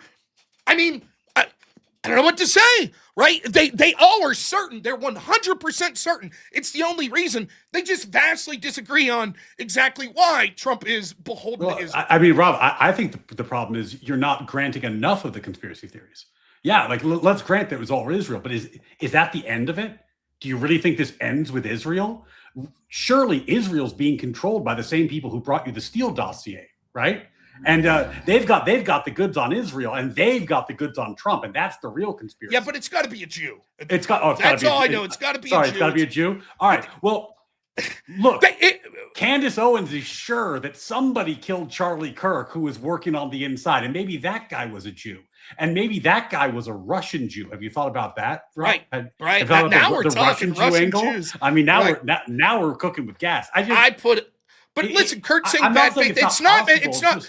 Yes, clearly we're being hyperbolic, but here's why it's not bad faith. We're asking, is it possible that there could be a reason outside the scope of Israel that a good faith person could say, I could understand why the United States would intervene?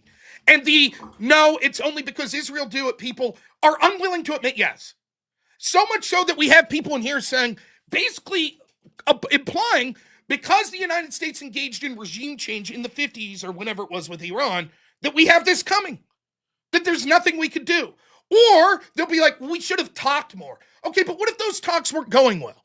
Now, I don't know. You're arguing. Again, this is what I cannot, and I mean, Ryan, it's been endless. And my ex has been nonstop because I've been vocal on this one. It's been endless. But look, I think all you can do in a situation like this is assign probabilities and then do the Bayesian thing where you update based on evidence, right? Do I think Israel benefited from this? 100% probability. They definitely did. Do I think they gave us intelligence? They clearly did. Trump said as much. Does that mean that we're controlled by Israel? No. Right? Like that's what you do with a military ally. That's what a military ally is on a fundamental level. Kurt says we're just circling the problem. Again, I don't know what to do. And I feel bad. I like Kurt, and I like a lot of these people. I don't know what to do other than to try to go back to a simpler analogy. So one last time. The woman throws boiling oil on her son. The first thing we would ask, is there ever a scenario where that could be legitimate? Ever? Ever? If the answer is no, there is literally no scenario, then the evidence won't matter. It won't matter that she could bring evidence that says he was cheating on his girlfriend, he stole money. All of that, you would say, it's irrelevant. I don't need to see the evidence because morally, the action was so heinous, nothing ever could justify it. Now, I think that none of us would agree with that. We would say, well, there are scenarios. For example, she was preventing her son from taking her out, and he just took out her husband. Fair enough, you say. Now we know. Like, okay. Now, going forward, what kind of evidence would we look for to say this was justified? Now, it may be that woman is like, and my son played video games all day. And let me show you the evidence. And me and Kurt and everyone else would say, no, that has nothing to do. We already agreed scenarios like that. It doesn't matter if she's right. That's irrelevant. That would not justify this action. We've said, here are the potential things we would accept. So that's where we're looking. That's the lane. The problem is, Kurt, and all of the rest of you, you are unwilling to even have that conversation. You stop the potential scenarios, and you jump to the end. The evidence shows that it was just Israel. That's it. The evidence is it was Israel. That's it. And so it's like, okay, but because if I start arguing with you, right? And I'm like, okay, let's see, what is the evidence? You're just going to say Israel. You've already drawn the conclusion that it's Israel. And even if I'm like, but look, here's credible evidence that we can see that they were trying to get a bomb. And here's a tape with Khomeini saying, as soon as we get this bomb, first thing we're doing is dropping it on LA. And you're going to be like, Israel, just Israel. So instead, what you do is you say, what are the potential things? No doubt at some point we'll either not see evidence or we will see evidence. That's the only two possibilities. And we're going to be forced to say, okay, now we're all making our judgment what we think about this. If you're unwilling to admit that there's any scenario where this was justified, fine, just say it. No, under no scenario, because it's always Israel, and no matter what, if it's benefiting Israel, it's not worth it, and because regime change in 1950. So even if Iran was on the cusp of getting a nuclear weapon and about to bomb and wipe out the United States and every one of us, still not justified for regime change. Well, okay, if that's your answer, just say it. Well, how about this, Rob? Right now, the hypothesis is that Trump is controlled by Israel. That's the hypothesis, I guess. But that's not the only hypothesis. If you go back in a time machine, and I'm not talking very long, I'm talking a few months at the beginning of his term, he wasn't controlled by Israel back then. He was controlled by Putin. He was controlled by Russia, right? And the evidence was that the peace talks with Ukraine weren't going the way that people wanted them to go, okay? And there were all kinds of theories about how he was controlled and what Putin has on him and the blah, blah, blah. But those theories are unfalsifiable, to your point. They're unfalsifiable. And I'm not saying that you can rule them out, because I can't. You have to follow the evidence. That's all you can do. But I guess my point is, why are people so convinced that he's controlled by Israel, and the same people were not convinced when the allegation was that he was controlled by Russia? Like, is there some evidentiary difference that I'm unaware of? Is there some what is the argument that makes one of these cases so much stronger than the other? Because the people who are rejected the Russia argument are accepting the Israel argument, and often vice versa, by the way. So it's odd to me. It's odd. I think people are engaging in motivated reasoning. People are saying, well, why are your hypotheticals so fantastical? They tried to assassinate Trump. Is that a fantastical?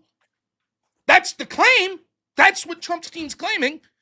In my opinion, if they tried to assassinate Trump, and we have proof of it, and they were continuing to try to assassinate Trump, yes, I have no problem with Trump taking out their leadership. None. But Rob, Israel wanted it. Maybe so. I don't give a shit. I don't want to sit back knowing that a country is attempting to assassinate our president and say, we're not justified in doing anything. I think that's bullshit. But Rob, Israel wants that. Maybe so. Or they were trying to build a nuclear weapon, which they would have then used against the United States or United States interests. I don't think that I'm obligated, just because Israel's also against that, to say that doesn't seem to be, these aren't fantastical scenarios. These are the scenarios that are being said. Now, it might be bullshit. The evidence may be found lacking, right? But right now we have the United States saying, here's what's happening. They tried to assassinate Trump. They're trying to enrich a nuclear weapon that they're going to use. You might say, show me the proof. I don't see the proof. I don't believe it. That's fair, right?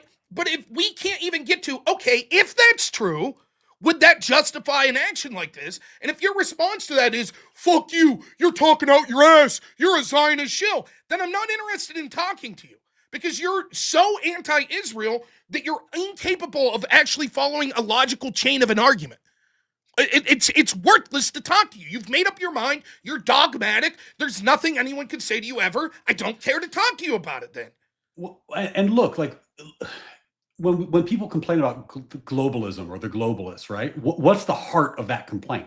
The heart of that complaint was they were trying to construct a world order where America goes into managed decline, like Europe, where America's toothless and it kind of just sinks into this bureaucracy and is no longer the dominant force on the world stage. Well, look, I mean, like, it's a curious result to hate globalism and be America first and come to the conclusion that America first means letting our enemies develop nukes, right? Like, to Rob's point, if evidence of the nuclear program being real was not enough to convince you, what are we talking about at a certain point? Like, you can't be America first and also think it benefits America to fade into obscurity. Like, what is it that you want from the country? right? Like, if you want a global rules-based order where there's some kind of international super UN that solves all these problems for us, then be a globalist. But if you're not a globalist, then you kind of are, by necessity, going to have to be okay with America solving its own problems. And as Rob keeps saying, you don't have to believe the evidence presented today. But if the evidence were presented, you would have to conclude, if you're not a globalist, that America must solve a problem of that nature. Right? What else could we do? Now, again, I'll admit, I don't speak. What do Iranians speak? Iranian? Mm-hmm. I don't know. I'm a fucking idiot.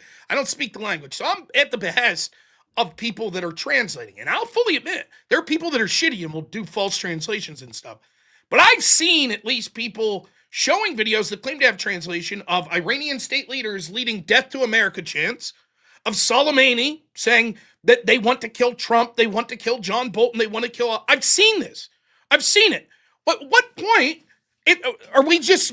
Like, what are we supposed to say to that?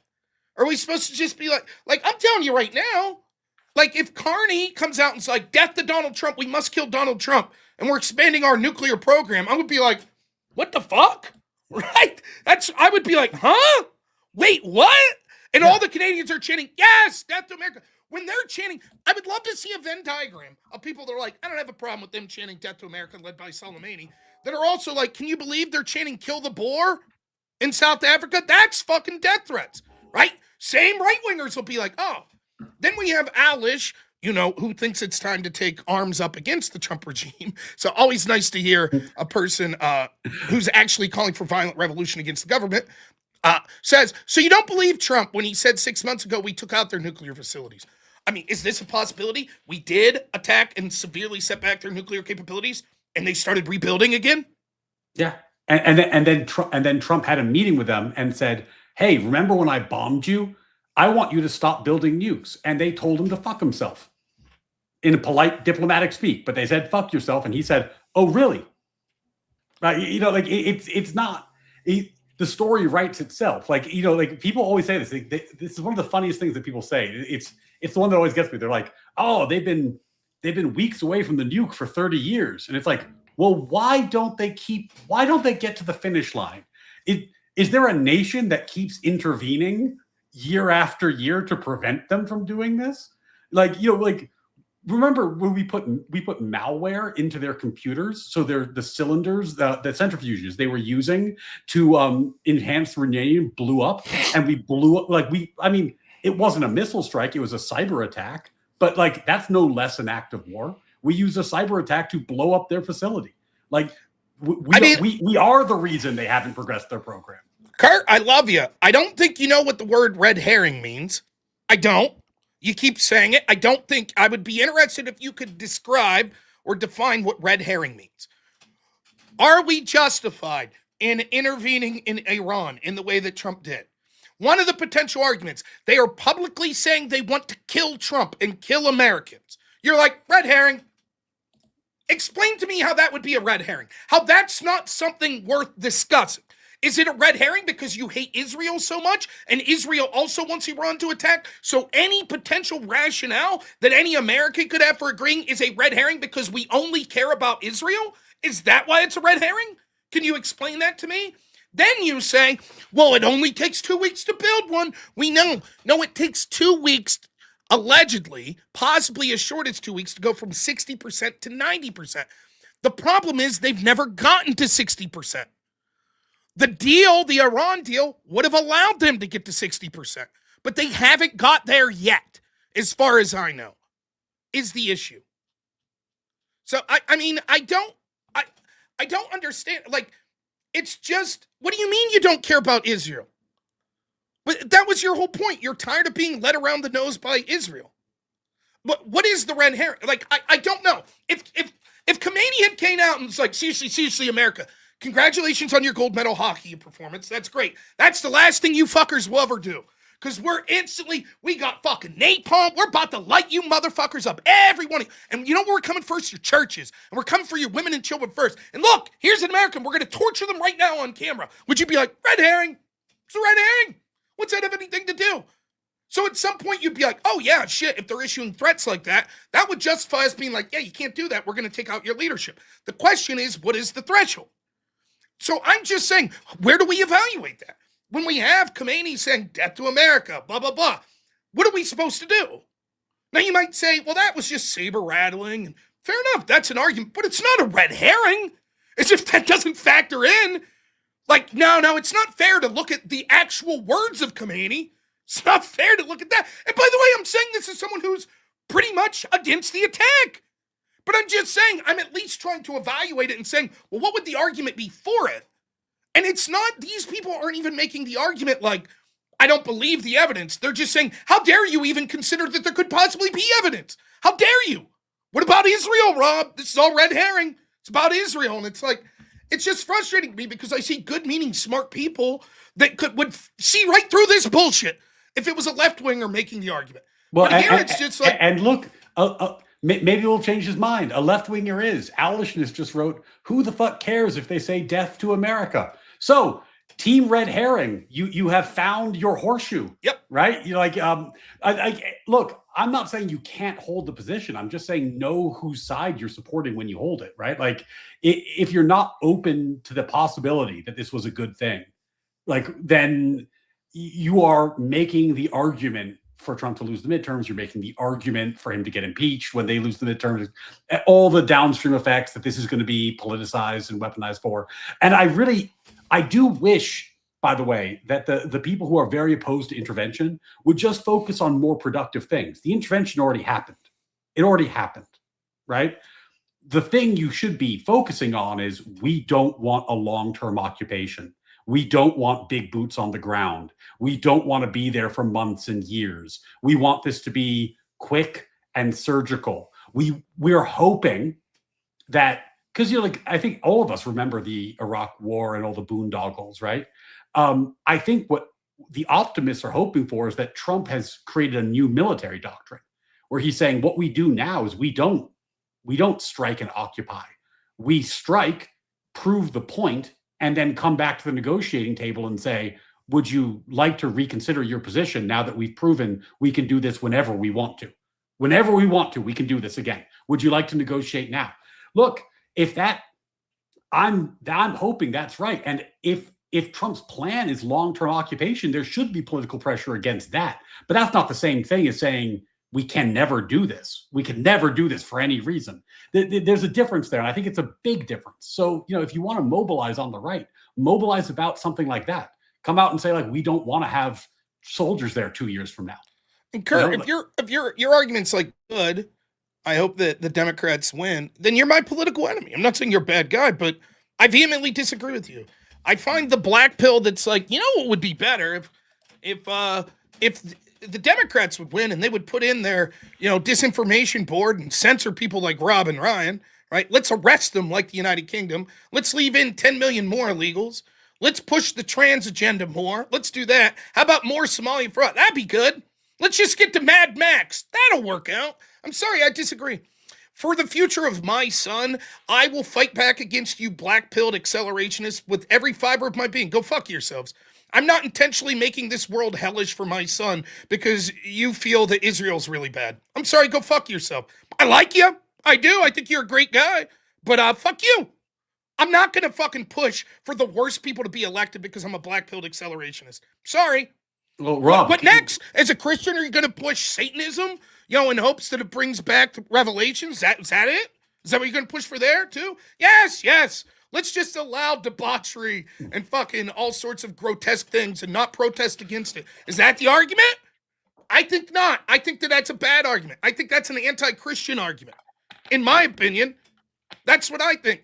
Okay, it's not about Israel. Kurt, please, go on. It's not about Israel. Your super chat would belie you. You said, I just don't care hearing any more war lies. The entire thing was for Israel. I don't know what to say. I just don't know what to say. Like, and this is what's so confusing to Rob, what possible evidence do you have that he thinks it's all about Israel? It seems like you're just making that up, Rob. If your argument's like, if it's not about Israel, okay, here's your argument. It's the neocons. Trump's just beholden to the neocons, and he's not doing the shit back home here that he should do. I agree that I think that he's focused more on foreign policy. What do you mean bad faith? How's this bad faith? It's your... Kurt, will you agree with this? Many people in the chat that otherwise you would be sympathetic with politically are reading that saying, oh, this guy's saying all of this is for Israel because he literally used the words, this is all for Israel. How is that bad faith? Me saying, you're saying that we did all of this for Israel. I don't get it, Kurt. What's the logical interpretation? I don't understand what you're trying to say then. If it's not for Israel, then it's Trump secretly a neocon. How do we get from, I'm tired of this, it was all for Israel, therefore, I'm cheering for the worst Democrats to win because now I'm an accelerationist, but actually it's not about Israel. Explain to me where we get why it's good for the worst of the worst Democrats to win now, and you'll be voting for them. Yeah, explain it. I don't understand. Rob, when the Democrats win and pack the Supreme Court with 3 more like highly liberal living constitutionalist judges who are going to rip up the Second Amendment, who are going to rip up states' rights, who are going to reestablish the administrative state, put back Chevron deference, all these things. Well, then thank God we fucked Israel, right? Like it's not like, again, like I am totally fine with people having whatever view they want to have about Israel. I don't understand how it could inform your entire political worldview, right? Like it's an issue. It's not the issue. It's just, I don't know. I don't know, right? I don't think, am I disappointed? Yeah. Is part of the reason I liked Trump in the first term that I felt we didn't have interventionist wars? Yeah. Do I look at this in a negative light? Yeah. Could it be something that in the future, if it ends up with boots on the ground and shit in a long drawn out war, then I'm like, this is the worst fucking thing he did. Fuck him. I hope that another wing of the Republican Party comes up. Sure. Is that going to be resulting in me being like, you know what? Let's fucking vote in, Ilhan Omar for president then. Fuck it. Fuck it. Yes, that's what to do. Pack the Supreme Court. Censor me online, big government. That's what I want. No. I think I'll be like, okay, I need to vote for more anti-interventionist Republicans. That I just don't understand. Like, it seems to me, right? We don't know. What if tomorrow, an Iranian leader comes up tomorrow and he's like, yeah, you know what? Fuck it. We didn't like Khomeini. We're sitting down to the negotiating table. Not one more person dies. That's it? Still fuck it? Vote for the worst Democrats? It's been too much? Yeah. I don't know. Fuck this lesser of two evils shit. Cool. Well, I mean, honestly though, like somebody in your chat just said the smartest comment, like a lot of people don't understand how big overturning Chevron deference was. And I'm going down a legalistic path because that's who I am. But Trump, one of the things Trump did, he appointed these Supreme Court justices. They have been demolishing the bureaucratic administrative state that has been the tool for pushing progressive policies and progressive practices inevitably throughout the country for 100 years. And Trump's the first president who's rolled any of that back. He's the first one who's had any success in fighting this fight, right? And the idea that it would be thrown away, all the gains that have been made would be thrown away because of a disagreement about foreign policy is, it's tough. It's tough for me to hear because, just like you said, Rob, this could be the thing that people look back on him and they say, God, he was a terrible president because this went badly. But this could also be the thing where they look back on him and they're like, oh, that's when the Trump doctrine was established. That's when America, reestablished itself in the global order and figured it out and like turned the corner. Like this is a historic moment. It could obviously go either way. It could obviously go either way. But why the fuck aren't you rooting for us? Right? Like, I want it to go well. I want it to go well because if it goes well, that's tremendous for us. Imagine, I think most of the people watching that are at least, I'm guessing, there are lefties here, but many of the right-wingers that are against this, which, by the way, I have no problem with, again, but I assume you're Christian. Imagine that you die and you go to heaven and you're like, you're talking to, angels or St. Peter or Christ or God, whatever, right? Something that you would trust as being able to show you objective truth. And Kurt, you're like, yeah, man, we had to jump off the, Trump train to MAGA train because, what happened in Iran. And God was like, actually, in the alternate timeline where that didn't happen, Iran launched a nuclear weapon at LA 3 months later and killed millions of people. And actually, the intelligence Trump had was actually accurate, that they were building a nuclear bomb that they planned on using. Would you be like, well, it was worth it to be accelerationist? It's worth it. Like, you are so 100% certain you're right. And that's what I'm saying. You could be, even if you're 95% certain, why would you be like, therefore, I will intentionally vote for the people I know will attack my children? I know will make the country worse for I'm intentionally now pushing for them. Intentionally. For the people that will pack the courts, that'll open the country, that'll push the trans agenda, that'll push the anti-Christian agenda. I'm intentionally pushing for them because I'm 90% certain that Trump just did this for Israel. Oh, and by the way, on that worldview, doesn't Israel control the lefties too? Like, is the left wing immune from Israeli politics? Like, is it a uniquely Trumpian thing? Like, only Trump is controlled by Israel? So if you vote for the Democrats, I think they would say that it's both sides, but the Democrats are worse culturally, so we vote for them acceleration-wise, so we could get to Mad Max first. That's the point. Get to Mad Max, right? Then our children will be safe, because only then, once we get them, like if I'm still manning the position, this is it. There's two potential. Can you imagine, Rob, getting a DoorDash burrito and voting for Mad Max? Yeah. You're like, holy shit, my life is so bad. I gotta burn it all down. This DoorDash burrito is just, it's too much rice, Rob. Too many beans. There's no fucking steak in my burrito. And sorry. There's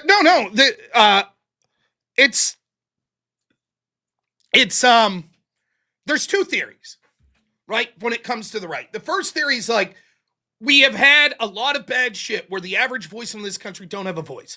And there is no one coming along that's going to be perfect. And what we need is incrementalism. We start to move in the right direction, right? That's what we do. We get some gains now, then some more later, then some more later, and some later. That's sort of the camp I'm on. Now, me and you are both in that camp. We might want the speed of that to move at different levels, but that's where we're at.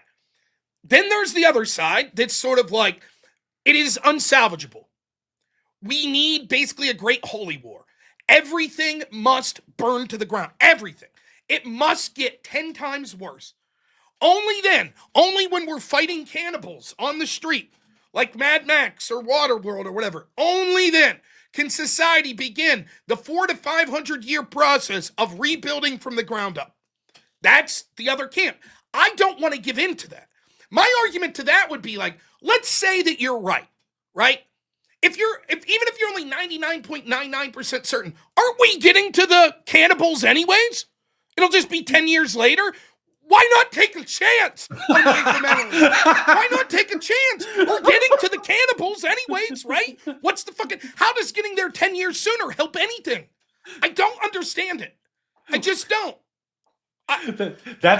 Rob, that's a mic drop argument. Like, if there's even a slim chance that we can avoid the cannibal apocalypse, shouldn't we like aim for that? That seems like, yeah, that seems right. People say hyperbolic much. The same people saying hyperbolic much are the most staunch Christians who will be like, they're literally trying to trans our children. They have a movement where it's called minor attracted persons, right? They're trying to shove that shit on us. And they're saying, but let's usher that in. Let's make that societally acceptable. Let's accelerate that. What do you mean? You don't think? Are you trying to tell me right now the people that are saying it is so fucked up? It's so fucked up that we should intentionally vote for the worst of the worst, aren't suggesting that it's going to be a literal hell on earth? Is that what you're suggesting? It's clear that's what they're suggesting. I mean, wouldn't you, if before you go full accelerationist black pill, wouldn't you at least wait? Let's forget about the evidence. Wouldn't you just wait until it started affecting you personally? Like, unless you're a family member of one of the 6 soldiers who tragically and heroically died defending, working on America's military operations in the Middle East, like, it's not like we have body bags coming back like Vietnam style at this point. I can imagine scenarios where people really sour on this. It's really ruining their lives. It's hurting their loved ones, and that people, I could totally understand turning on it. But it's been 2 days. This reminds me of, have you seen Cenk's account on X? Yeah. This is what he said. He said, well, I've always criticized Kulimani, but at least he stood on his 2 feet defiant towards Israel at the end. And it's like, bro, really? You never criticize Kulma. Right. Never. He had a community note. It was like, he's never said any negative words to community on you've never done it. Shut the fuck up. But B, it's like, like that logic, how far does that extend? There was this Austrian painter. I never liked his painting, Rob. I never liked it. I thought he was a pretty bad landscape artist. But, at least he stood 10 toes down and he did hate those Jews. So at least there was that I can give. Like, if you make your entire worldview around one theoretical data point, you're just, now you're just open to control.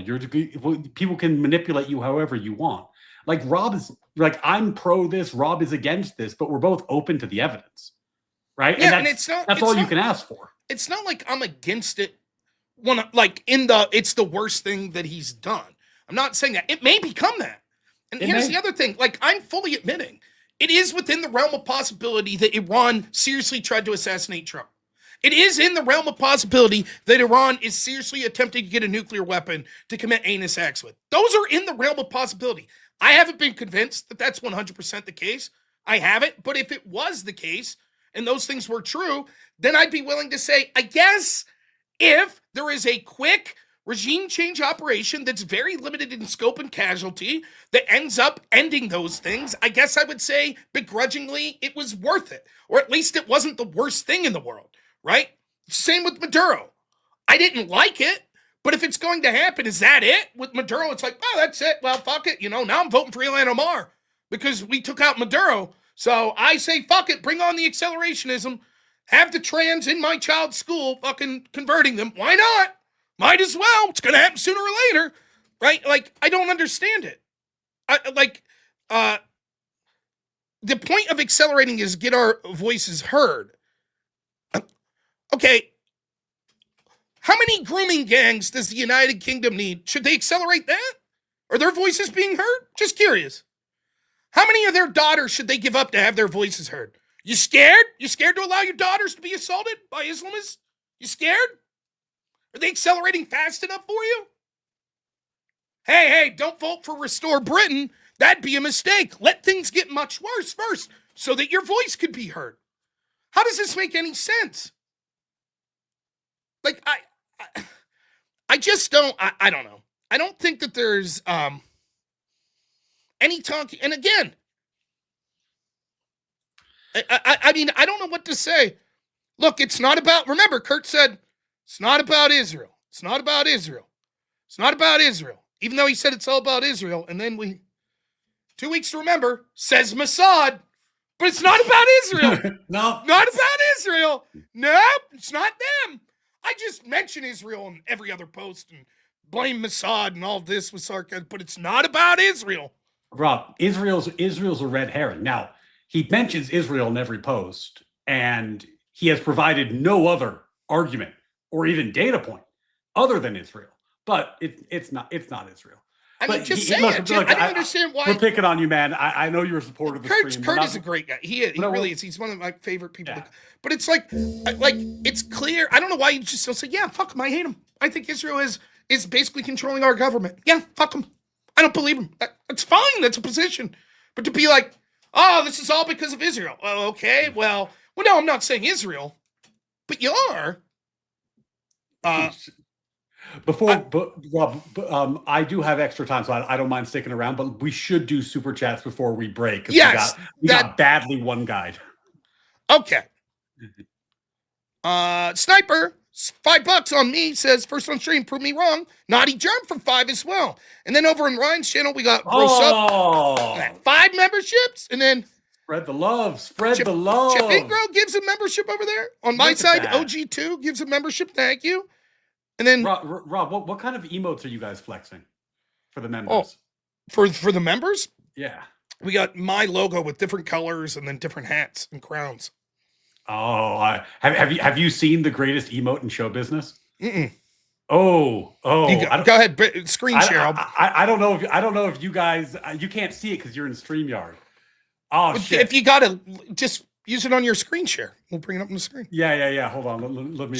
Jefferson, $2 on your pull channel, says War Powers Act should be the Red Dawn Act. I'd live with that. Grassroots Hegemon, $10 says, I need to start making it more clear that I'm libertarian. With respect to me and my country, is a capitulate or die libertarianism a thing? I don't even know what this means. Grassroots, I love you. Thank you for the 10. I'm not really sure what this means. Is capitulate or die libertarianism a thing?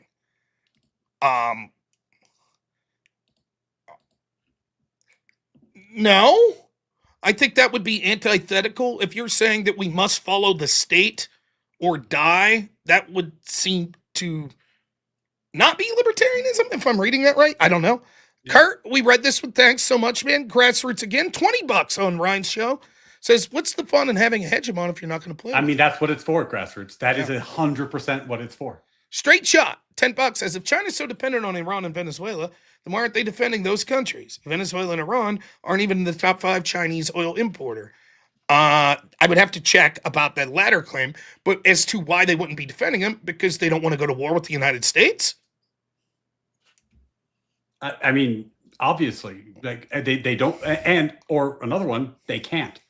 Like, you know, like our military dominance is pretty extraordinary right now. Like this already happened. It's already done on many levels. Like China has a long game. Oh, so yeah. Oh, hold on. I lost my chat. If you it's a Pisco crying. Yeah, my moderators have strong internet game. So the fence, the Pisco crying, these are just a few of the wonderful emotes you get for being a member of Natural Law with Ryan Mullally. So, there you go. Swing on by. I mean, it for the low price of admission. Before long, Israel will be paying Ryan, so you can go yell at him for that. And I'd be happy to have you there yelling. You know, that's fucked up. I didn't get my $7,000 super chat. Don't you think I earned it? Listen, we'll get to it here in a second. I'll mention that in a second. Petrogard, $10 says, but he said no wars crowd. Do we let countries that want to nuke America do it? Because Trump said no more endless wars in a speech. Well, this is a war. It isn't a forever war. Grow up. Listen, though, I think, I piss people off saying this on the other side. I still think that a theme that many people that voted for Trump, look, let's be honest. Trump oftentimes says completely opposite things, right? Like you can find clips of Trump like being like, and if Iran tries to get a nuke, we'll go to war. Then you can find clips of him saying, people would never do that if I'm in power because they know better, right? Trump, the thrust of why a lot of people were voting for Trump was he was basically giving a peace through strength mantra, that we will be able to diplomatically resolve everything because they know that I'm not fucking around and I would use the strength. Therefore, it'll never come to the war. Therefore, Russia would have never invaded Ukraine. Therefore, Iran will listen to us. Therefore, Israel-Gaza will settle down because I'm the man. And they know there's force behind me, so we'll be able to smooth all that shit out. And what I'm saying is, it's at least a disappointment that didn't work out. Now, of course, right?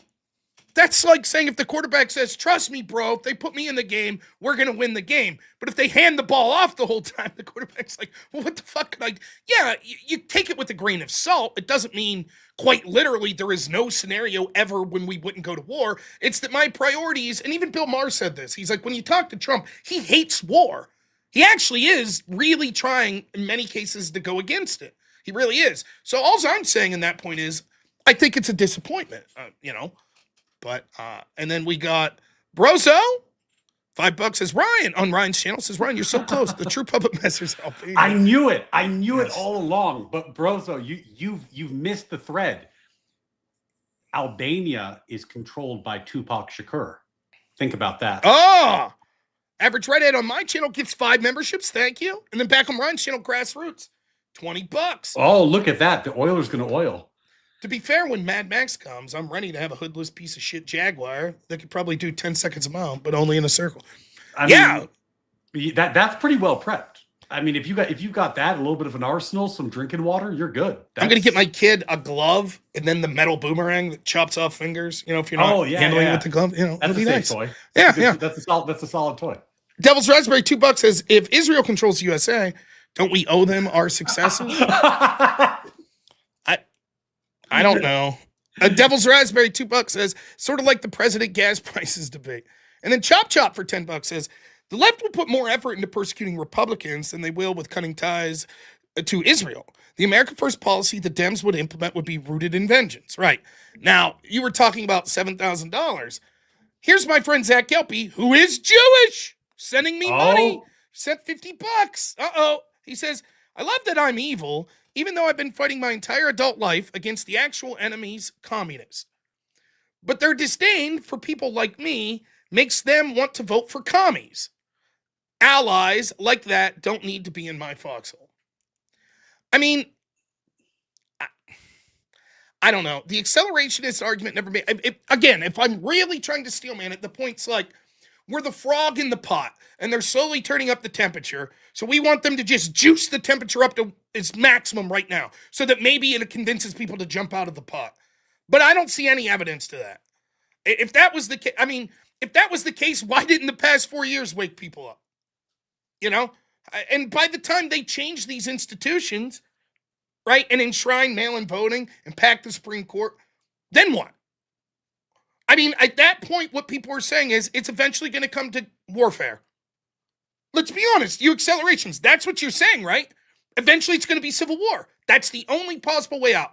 So the sooner we get to the civil war, the better. Like, if I'm not using the cannibal rhetoric, that's what you're suggesting, right? You can say it. You can say that's what you're suggesting. Because if I know what you say, what the globalists are, and you're like, yes, just have more of them, you're clearly saying the reason you want more of it's so people say, I can't stands no more. But the institutions will be so corrupted at that point, it will only be violence that could get us out of it. Just say it. Does anybody, I just got to ask, does anybody who have kids make this argument?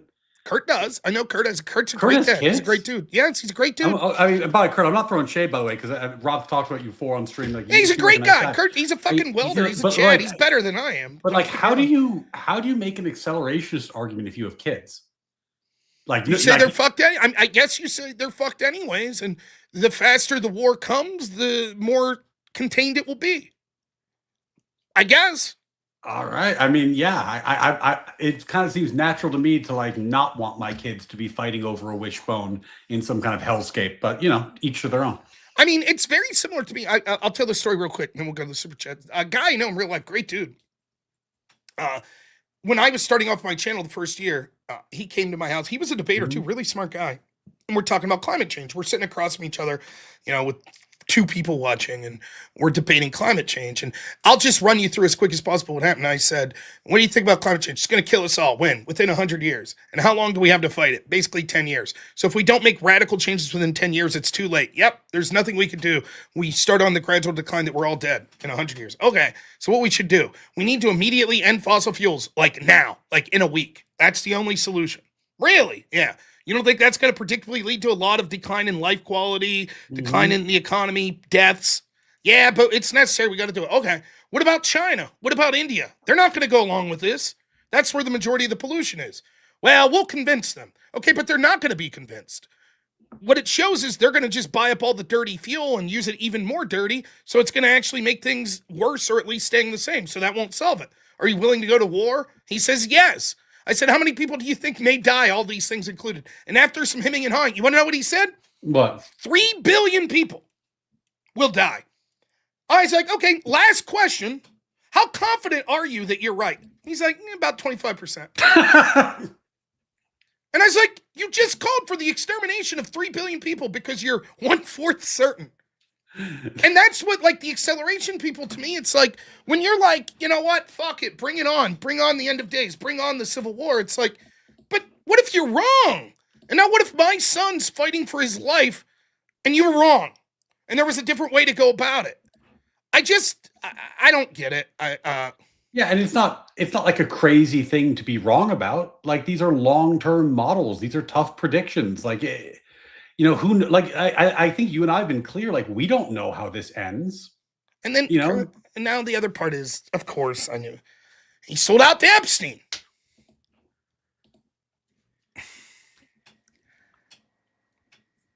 Now, you sort of see why people that are some of Trump's staunchest supporters, now, fuck Trump for the Epstein files initially, right?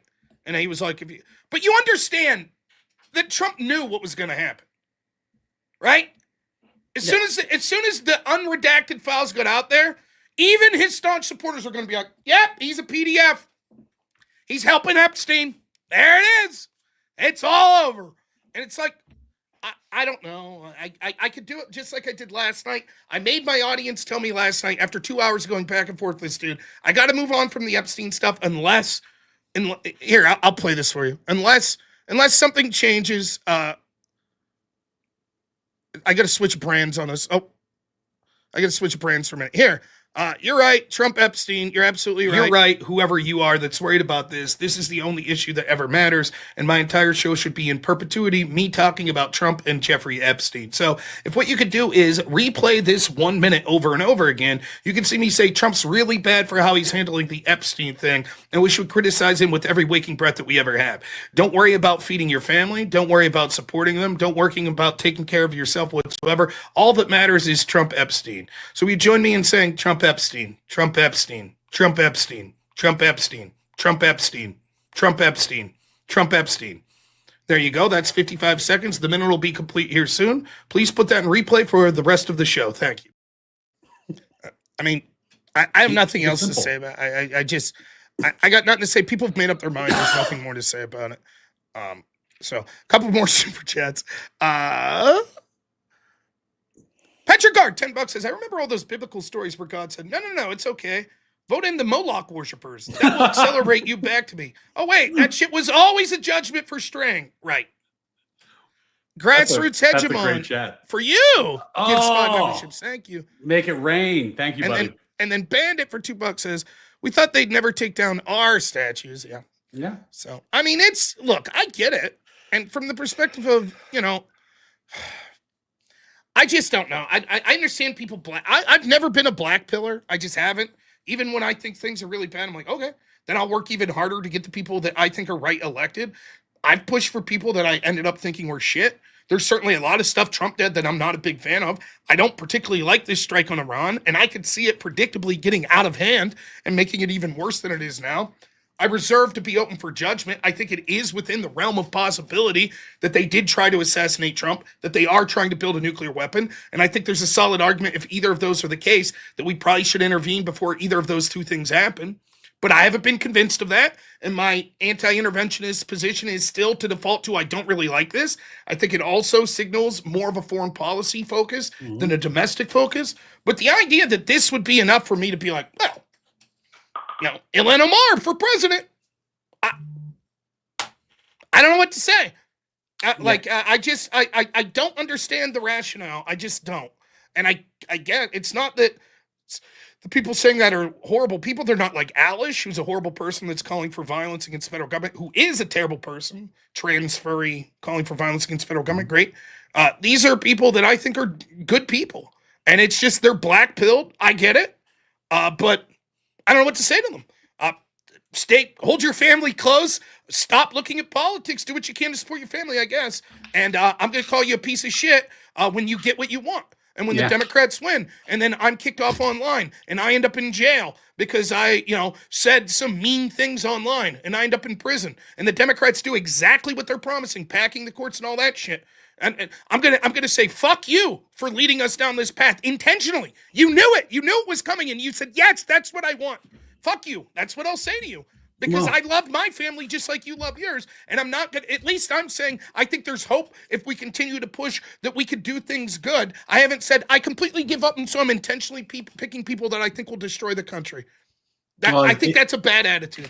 It's out of their mouth today, but then it's out of, Shapiro's mouth tomorrow when he's going to be like, first he's going to ask to see your penis again, and then he's going to make this exact argument. That's right. Right? Because this is going to be the talking point, right? It's because anything that can be mobilized and politicized is going to be, and this is going to be. We talked about this in terms of the War Powers Resolution. This is going to be high politics for the next couple of weeks. And you've got to know what your priorities are. You've got to know what evidence you're looking for. You've got to know what you're pushing for.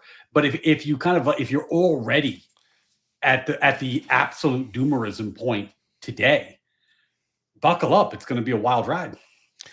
Yeah. But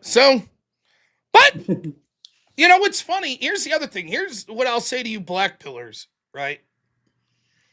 2 weeks from now, we're going to be talking about something totally different, probably. Right? Like, there's going to be there'll be some fucking terror attack that we'll be talking about, right?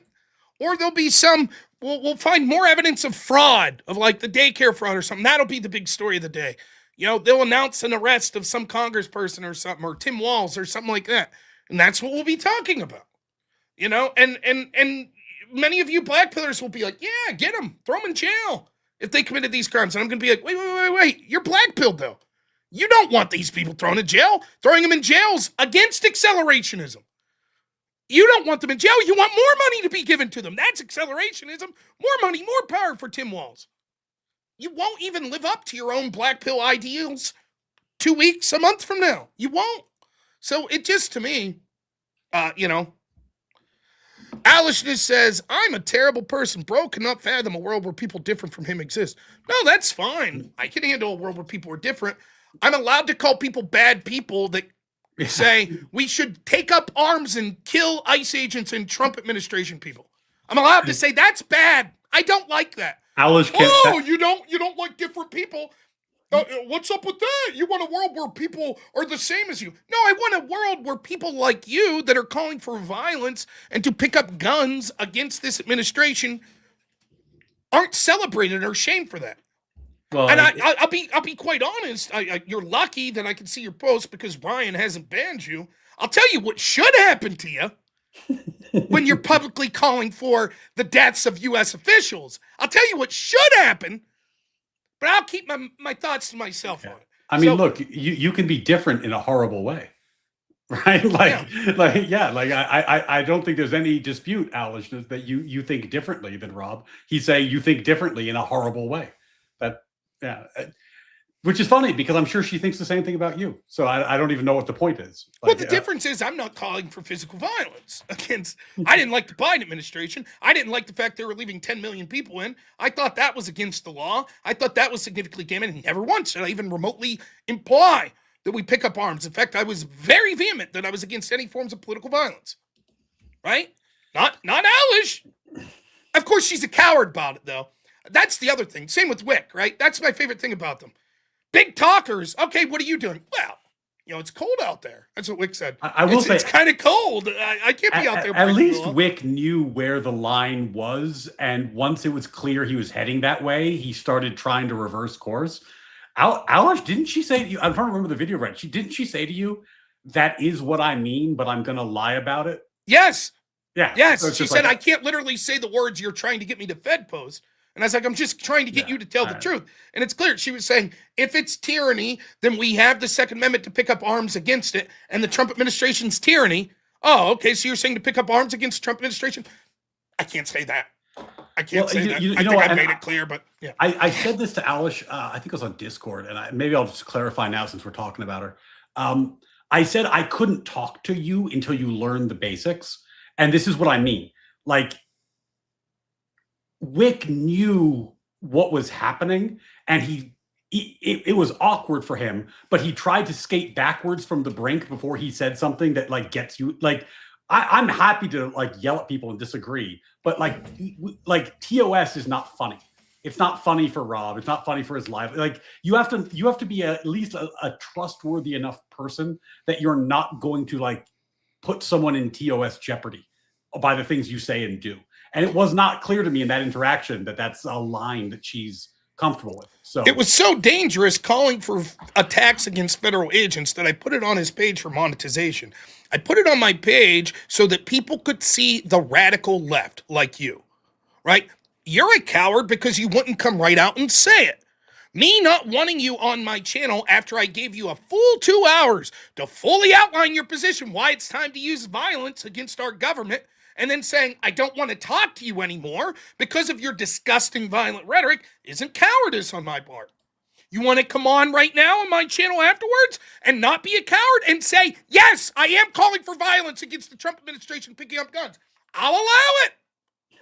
Why didn't you tell us your real name while you're at it? Give the feds you stand by your fucking convictions, right? Of course not. Of course not. Imagine this. I always love this from the left, right? By the way, you see accelerationists? You see who you're siding with? You see? You happy with that? You happy with your new friends? Right? Well, I said something really fucking horrible. And you were like, yeah, fuck you. I'm not going to listen to that. Oh, then you're the problem. What are you talking about? These are the same fucking furry trans people that demand you use the right pronouns or it's violence.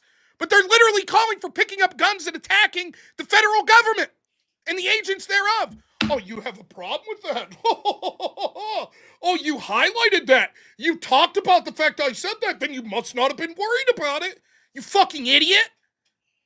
You're the poster child for exactly the type of shit that I talk about every day. You're just too fucking stupid. Like Ryan said, at least Wick's smart enough to be like, well, wait a minute. Not cool. you dumb they, them. You fucking run right in. And then you realize right at the last minute, oh, literally I can't say the words, but I'm telling you that's what I mean. That's it. So I don't know, like, this was the whole, I thought Rob was free speech. He should let me Fed post as much as I want on his channel, or else he's not free speech. Go fuck yourself. Well, if you're worried about Fed posting, why would you put the clip up? Because we went through it with the editor. We submitted it to YouTube to make sure that it was okay. They said it was okay in that incident. I don't want to take a chance on you doing it again. Then it's a crash out, right? That's my other favorite thing. Mm-hmm. You know, can you imagine it? Alishness, you know. Imagine Alice just like breaks into someone's house and steals shit, and people are like, officers, they're stealing shit. Oh, you're crashing out. You're crashing out as I'm stealing, burglarizing your home. What a fucking idiot. Well, but also just like if you enjoy these spaces, if you enjoy this corner of the internet and other corners like it, you know, people have to trust you enough to put you on air, right? You know, like I'm not like. I just, it is a thing. You have to trust people, even if you disagree with them. You have to trust them enough that that you can bring them on air, and that, I don't know, your reputation precedes you always. You know, yeah, like that's right. If you're willing to say something like that, who knows what you'll say in the future? Yeah, exactly. So, well, I can see you, Alishness. I can see you when you're on Ryan's chat and we're doing a stream together. That's fine. That's the way it is. But I don't have to deal with you outside the scope of it. Yeah. I'm not crashing out over YouTube comments. There's a bunch of other comments that I'm not crashing out. I'm crashing out is what you call it. What I call it is pointing out the radical left and how dangerous they are because you're calling for the execution of ICE agents. That's what I'm doing. You call for the murder of people and I say, that's wrong. I don't like that. And you're like, why are you crashing out, bro? What's up with that? What's up with that crashing out? You don't fool anyone. That's it. No, I mean, look, at the end of the day, this is why I think it proves your point perfectly, Rob, which is that like you got to understand your bedfellows, right? Like if you're going to take the position on day 2 of this conflict that Cenk is right and that this is 100% about Israel and it can never be supported in any way, shape, or form. There's no chance it works out well for America. You have switched teams over this, which maybe that's worth it to you. Maybe that's worth it to you. But I would need more evidence than that for it to be worth it to me. To the person saying they don't understand what a Fed post is. A Fed post is saying something that the federal government would take interest of a community. So, for example, it'd be something like this. Hey, y'all, you know what we should do because we don't like Biden? Let's break the law and use violence. To which then federal agents might say, oh, look at this community, what they're up to. People do that intentionally trying to get communities shut down. Mm-hmm. That's what Fed posting is. And I'll assume you didn't know that, but that's what we're talking about. So, for example, when someone comes onto a community and says, you know what we should do? Kill federal agents. That's as blatant as a Fed post as it comes. Right? And then says, why did you ban me for saying that? Why would you ban me for that? That's absurd. This isn't like I banned someone because they were like, we should impeach Trump. That's a little different. Right? Anyways. I've given her enough of my time. I'm sorry. More than enough. I've given they, them, or whatever animal they are today. Is the phrase fox, rabbit, whatever. I've given they, them enough of my time. Anyways, what do you have going on? We didn't get to the tariffs and stuff. I'm sure there'll be so much time to talk about the tariff ruling. There was another ruling if we had, I knew we would spend the whole time on this, but it was breaking as we were coming on that the Supreme Court in a 6-3 ruled California's policy of keeping gender pronouns switched from parents The Supreme Court overruled that in a 6-3. Really? Yep. Oh boy. Yep. So I've got to read that. It's Mirabelli v. Bonta. That's a big one. It's a really big one. I didn't have alerts set up. Oh boy. Okay. Well, so we're I guess, Rob, we're going to have more stuff to talk about in the future. Who knew? But there'll be more legal issues. This was more of a political one than most, but I think that like this is what we're going to be talking about for the next couple of weeks. So let's be honest about it. And I do think, look, best case scenario is it's. You would agree with me to wrap this up. It's not going to be as quick as Venezuela. No. Iran's definitely bigger. It's a more complicated situation.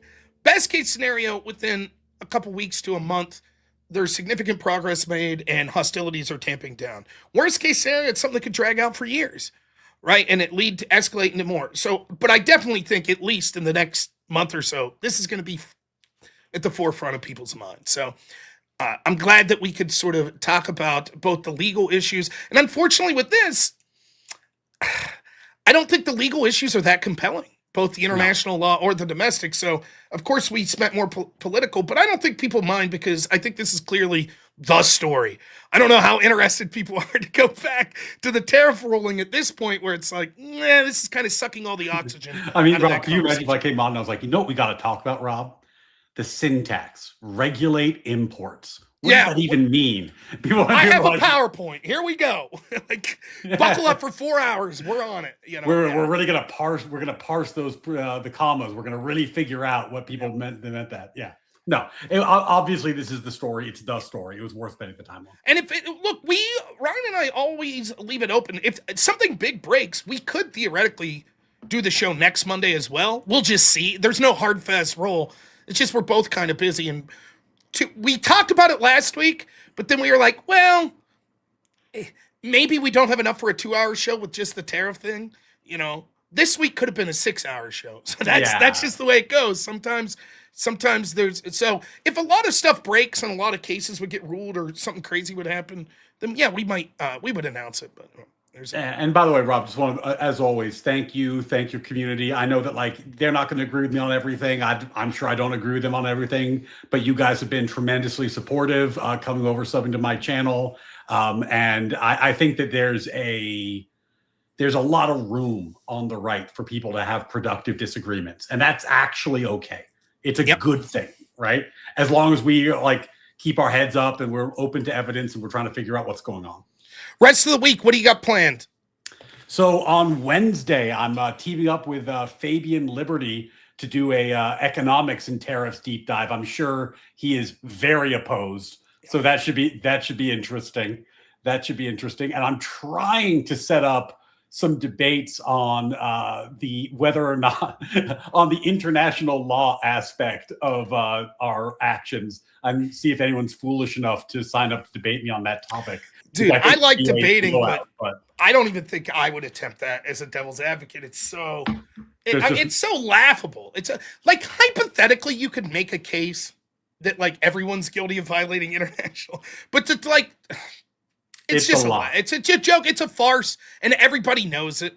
You don't think China knows it, and Russia knows it, and the United States and the European, they know it. Everybody knows it's a farce. Well, they're like, president can't go to war without authorization. Now, okay, he did it in Korea, and he did it in Vietnam, and Jefferson did it with the Barbary pirates, and pretty much every president's done it. Okay, so I guess every president disagrees with me. It's just the law is so one-sided on this. But anyway, maybe someone wants to step up to the plate. So if anyone does, that would be fun. All right. Well, hey. Thanks as always, Ryan. I know it was a little less legal this time, but I had fun. So, be looking forward to talking to you soon. Always a pleasure. And for those of you on my channel, I got to take this down. I'm going to put it back. I'm going to put up a bonus stream in 5 minutes. But, hopefully I'll see some of you on the other side. And for those of you who are watching only for my handsome co-host, I'll see you next time. All right. Take it easy. See you, Ryan's audience. Take it easy, everyone. See you, buddy. All right. Let's do this. Remove Ryan's channel. I have to remove Ryan's channel, which is weird because we're it's just StreamYard thing. So just give me a second. And we'll switch our graphics. Maybe. Bam. All right. And we'll bring up this. Bam. We're good to go. We did it. All right, Kurt, where you at, man? I'm sorry. Kurt, by the way, disagreement on this side. Kurt's one of the coolest fucking guys in the world. In my opinion. I love hearing from Kurt. So I hope no one takes it the wrong way. He probably left and is pissed at me and will never watch me again, but it is what it is. I'm going to go take a piss. What we're going to do is, we're going to transition. Let's play the intro for my show. I'll be right back.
Welcome to North American Show. Host robnoerr, pissing off all my audience. As always, what can I say? Don't get blackpilled, folks. Don't get blackpilled. Great show with Ryan there. I know more political than usual, but that's okay. It's great to be here. I appreciate all of you, even those that disagree with me, even those that are blackpilled. Don't be blackpilled. Don't do it. Not a Christian thing to be blackpilled. Nonetheless, man, it's great to be here. We are going to talk about some Iran stuff. I'm going to give sort of the other side of it, reasons that I think that it's wrong, that I don't like this attack. I'm leaning towards not liking the attack. I'm open to evidence that changes my perspective on it, but I think I have a healthy distrust of our intel agencies based on past actions, and I stand by that. It's very difficult. You're blackpilled from the waist down. Shh.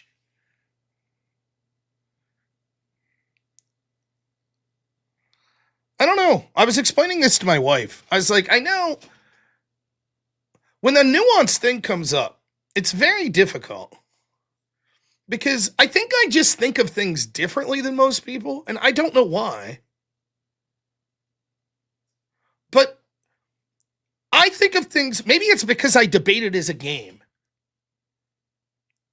I think most people think this. This is, correct me if I'm wrong. I think most people think this.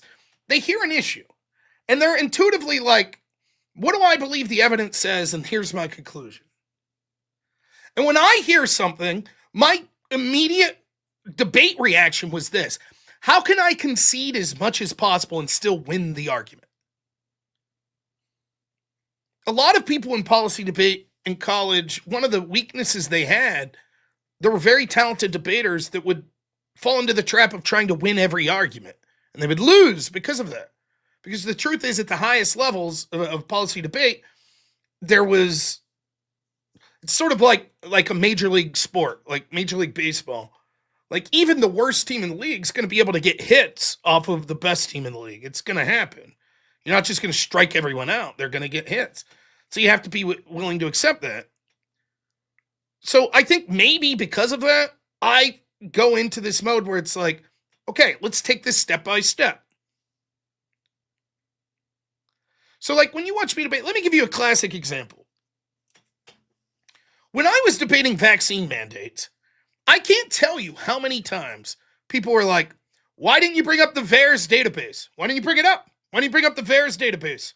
How many side effects there were from the vaccine, from COVID? Why didn't you bring it up? Hundreds of thousands of reported side effects. And it's like, well, here's why.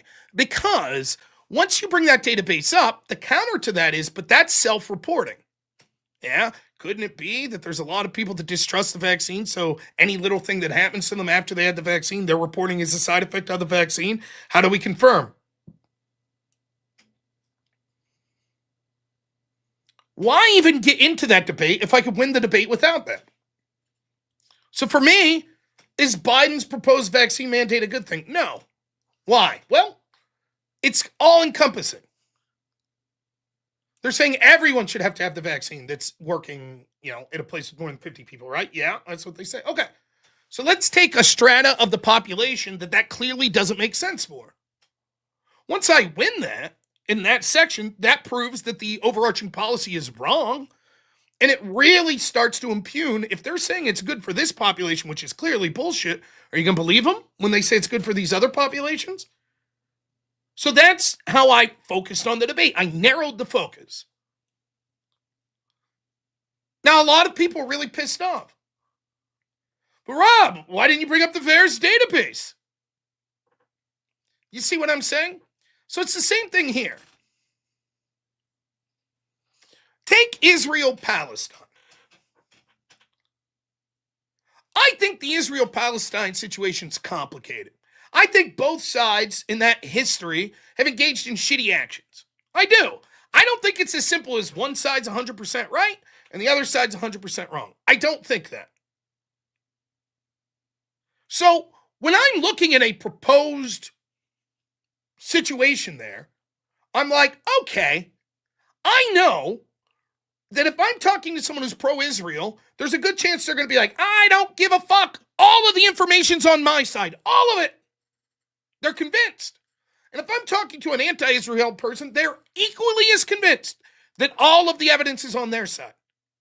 Now, the truth is, it's probably a mixed bag, but that's where they're going to be. So how do you reach someone like that? Well, one of the things you could do is say, hypothetically, if the evidence is on your side, what do we do? And if you're like, well, here's what we do. Remember that person that called into my show and said, we kick every Jewish person out of the United States. Even if you only have like 1/64th Jewish blood, you gotta go. Rachel Wilson has a cousin named Andrew Wilson. Not through marriage, though. He was actually Andrew Wilson. And he told me that, Rachel's grandma's Jewish, so she's got to go. And I'm like, even if you're right, all this bad shit that Israel did, I think even if I accept all of your evidence, that's still bad. We shouldn't come to this conclusion. You see? That's sort of what I'm doing here. And I don't know how many times I could explain it, and people just don't get it. And at the end of the day, I have to criticize myself for that.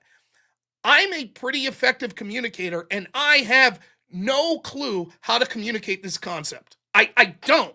I think some people are getting it, but there are smart people who I think are good people that aren't fucking with me that do not get it. They do not get what I'm trying to say.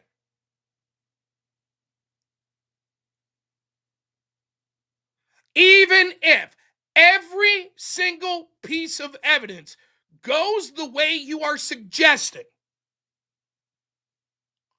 is there a chance that your opinion on this attack is still wrong? Because I'm telling you right now, as convinced as you are, anti-Israel person, that all of this is Israel, that Iran didn't have a nuclear weapons program, that they weren't aggressing, they didn't try to assassinate Trump, they didn't do anything, and you're convinced This is all a lie from Israel and neocons. You're absolutely convinced. There are equal people on the other side that are absolutely convinced. We saw Khomeini say death to America. We saw the evidence that they had a nuclear program. We saw the evidence that they were engaged in terrorism. We saw the evidence that they were trying to assassinate Trump. Equally convinced. Both sides convinced. 100% convinced they're absolutely right. So knowing once I get to the evidence level, that's going to be the argument. I'm like, okay. Before I wade into what the actual evidence says, the first thing I'll do is say, is there a situation that would ever justify the United States launching a preemptive attack like this? If the answer is no, there's no justification whatsoever, then it doesn't really matter what the evidence says, right? For example, if I said, I don't think that Iran trying to assassinate our president would justify this sort of attack. If I say that's my stance and you say, but Rob, here's the evidence they tried to assassinate Trump, I'll say that doesn't matter. That evidence doesn't matter to me because I already told you, even if all that's true, I can accept it, it's true. Still doesn't mean I justify this attack. Do you see? So before I get to evaluating the evidence, which is going to be difficult to be objective, there's going to be subjective portions of that. But before I even start to weigh in on that, I'm just trying to outline, okay, in what hypothetical scenario could an attack like this be justified? And basically, what I've came up with is if they were really trying to get a nuclear program, nuclear weapon, that probably would justify. Or if they really did try to assassinate Trump or would continue, that would probably justify it. And there's some other, like, terrorist-related scenarios. What if this would really harm China? No, I don't think that justifies it. It doesn't matter if you could say, but Rob, let me show you the evidence of how this will fuck China over. That won't matter to me. That evidence won't matter because I'm saying I don't think that justifies this attack. What if you say, but Rob, look at how much the people of Iran want this. I don't think that justifies the attack on its own. That's what I said the other day. But people, what happens is, when I'm trying to outline this, people, I'm approaching it from the beginning. What are the sort of things that would justify, or what are the sort of things that would not justify this attack? I'm over here, and everyone else is over here. I know the attack was justified. I know the attack wasn't. So, if you're pointing anything out, if you're like, I know the attack was justified, and I say, okay, would it be justified to do this attack if it really was that they were oppressing the Iranian women? Would that justify this attack? And I say, no. You might say, if you think the attack was justified, go fuck yourself, Rob. You're a misogynist prick. Why? I'm not saying that means the attack wasn't justified. I'm saying that reason is not one that I personally would use to evaluate whether or not this attack was justified. That's not saying the attack is justified. I haven't got to that point yet. Same with the opposite. If I say, you know what? If they were on the precipice of building a nuclear bomb, then I could understand why we would attack. People saying, you're in bed with Israel. That's a red herring. How could you fucking suggest that? I'm not saying that I have proof they were. I'm merely at the stage where I'm like, what is the possibilities that would justify it and the possibilities that wouldn't? That's it. And I think that maybe 5% of people look at things like that. And everyone else is looking at me like I'm a fucking asshole. Like, Rob, pick a side. That's it. That's it. How could you even possibly suggest that there is evidence that could suggest that the other side, if there was evidence of a certain caliber, it could suggest the side opposite of what I believe could be right? You see? What is your argument here? I don't know how to. Do you see? Now, I'm not saying Chris Chon there is an idiot. I don't know. I do not know how to explain this concept. I do not know how to explain it. Do you see what I'm talking about? I could try to sit here and break it down and still, I'm sorry, what are you saying? I don't know. And there's a lot of people like that. I don't know what to say.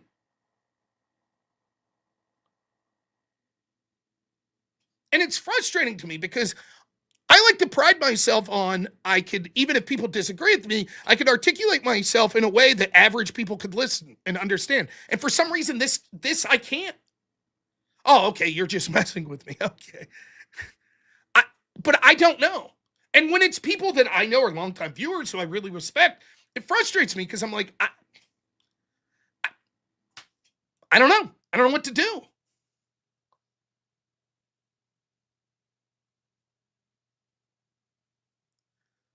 So that's where my frustration is.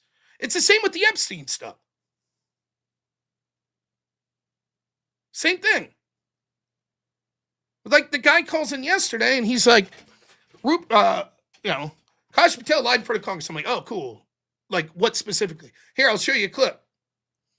And he shows the clip, and I'm like, well, this part's not him lying. Maybe you're right, but where's the proof? Oh, so you're saying, that no one else partook in the trafficking. I'm not saying that. That's not what I'm saying. I'm saying these portions right here that you're highlighting, and you're saying you've seen the proof that those are lies. Show me the proof. Well, I assume there's somewhere in the redacted portions. Okay, so you just suspect, but you don't have proof.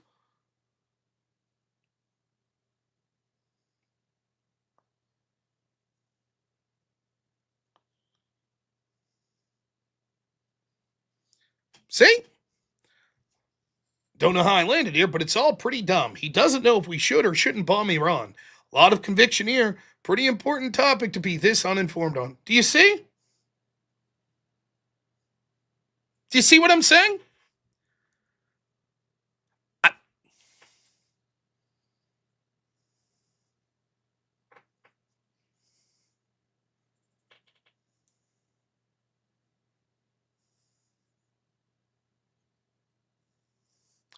I don't know what I don't know how to reach these people.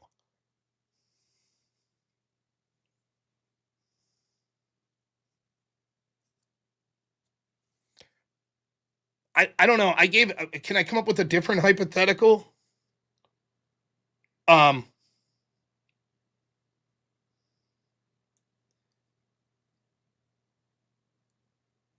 police shot an unarmed man. That's all you hear. Your gut feeling is that's really bad. And then someone says the cop claimed that unarmed man was strangling a child. And they shouted 3 times and hit him with the taser and he wouldn't stop. So they shot him. Would that justify it? And you say, oh, yeah, that would justify it. And then someone comes along and says, yeah, but the police were full of shit. Here's the video evidence showing they were full of shit. You can say, okay, it's not justified. Now, you see the 3 steps there? First is your initial reaction. Second is, hypothetically, is there a scenario that would change that reaction? Yes. And third is, okay, what does the evidence suggest? See? I'm saying my initial reaction is I don't like the bombing. Here is the evidence that would be necessary to change my opinion on this. And before we even get to step 3, what is the evidence? People are like, how could you not have made up your mind? How could you even talk about what that potential evidence would look like? How could you?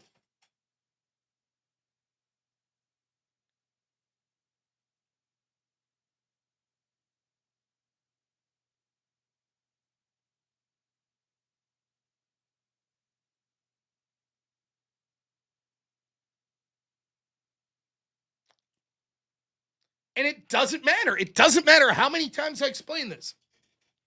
It doesn't matter.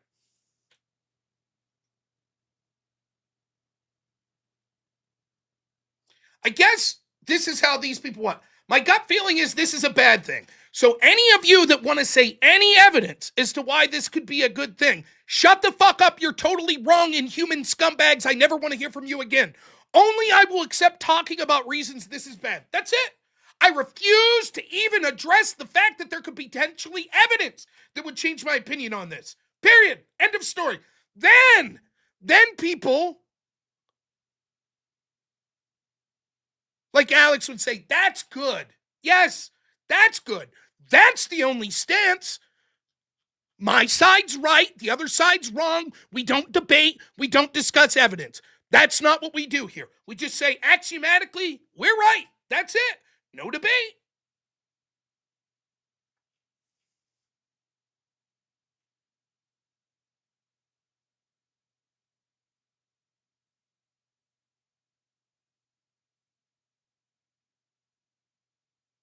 See? There is no evidence. None. See? Do you see the point?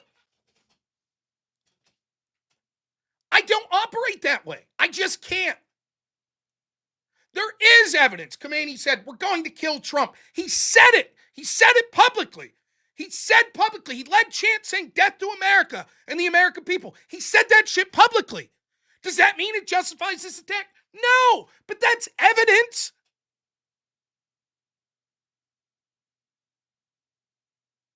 There is evidence that the Iranian deal would have allowed them to enrich up to 60%.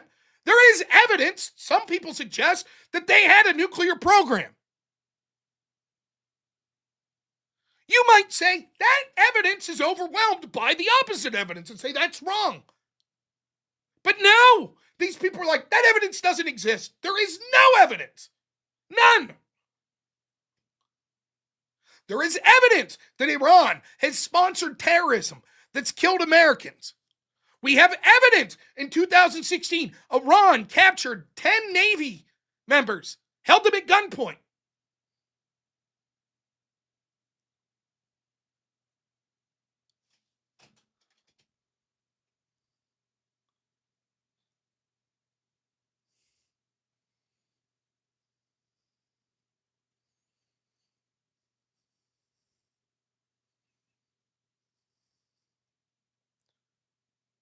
Could it be possible that people are extremely distrustful of narrative? Yes, that's where I'm at.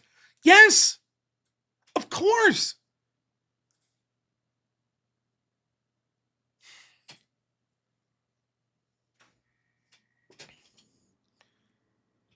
Action happens. Is there any possible world where that action is justified?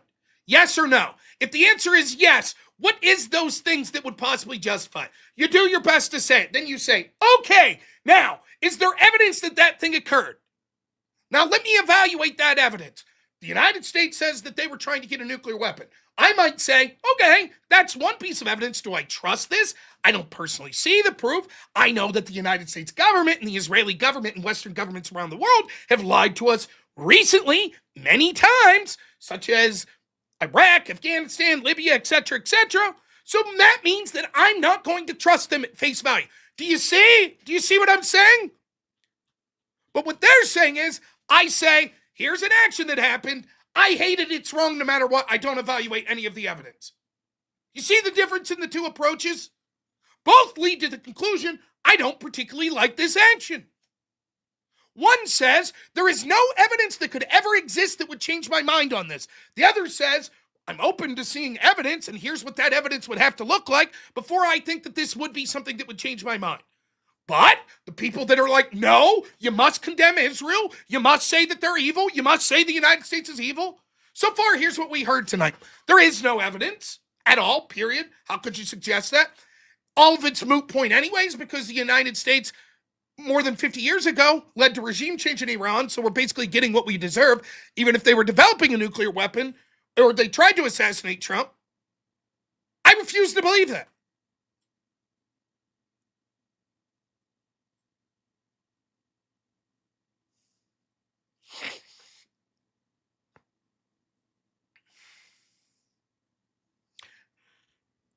Rasa says, what if after 47 years and all the nefarious shit Iran's undeniably done, you're just supportive of that being ended? That would be another thing. So we're all saying, in our own opinion, we're all going to have a different threshold.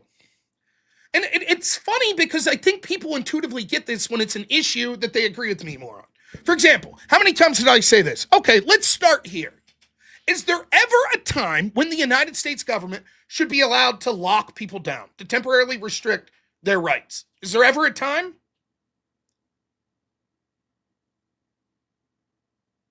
What if a dirty bomb was released, like Raccoon City, Resident Evil new game just came out, a Raccoon City type dirty bomb that's turning everyone into zombies. And if we don't quarantine the area for 2 weeks, it's going to spread and take out everyone in the United States. Would the U.S. government be justified temporarily quarantining the town to make sure that it doesn't spread? Probably. Okay. So we say there is a time that it would be justified. Is there a time that it wouldn't be justified for the United States federal government to lock everyone down? Sure. If just on a whim, they're like, we've decided to lock you down because of the common cold. I think most reasonable people say that's fucked up. That's not good enough reason. Okay. Now we've came to the conclusion that neither of us are on either extreme. So then the question becomes, what would it look like in order to justify the government doing one of these things?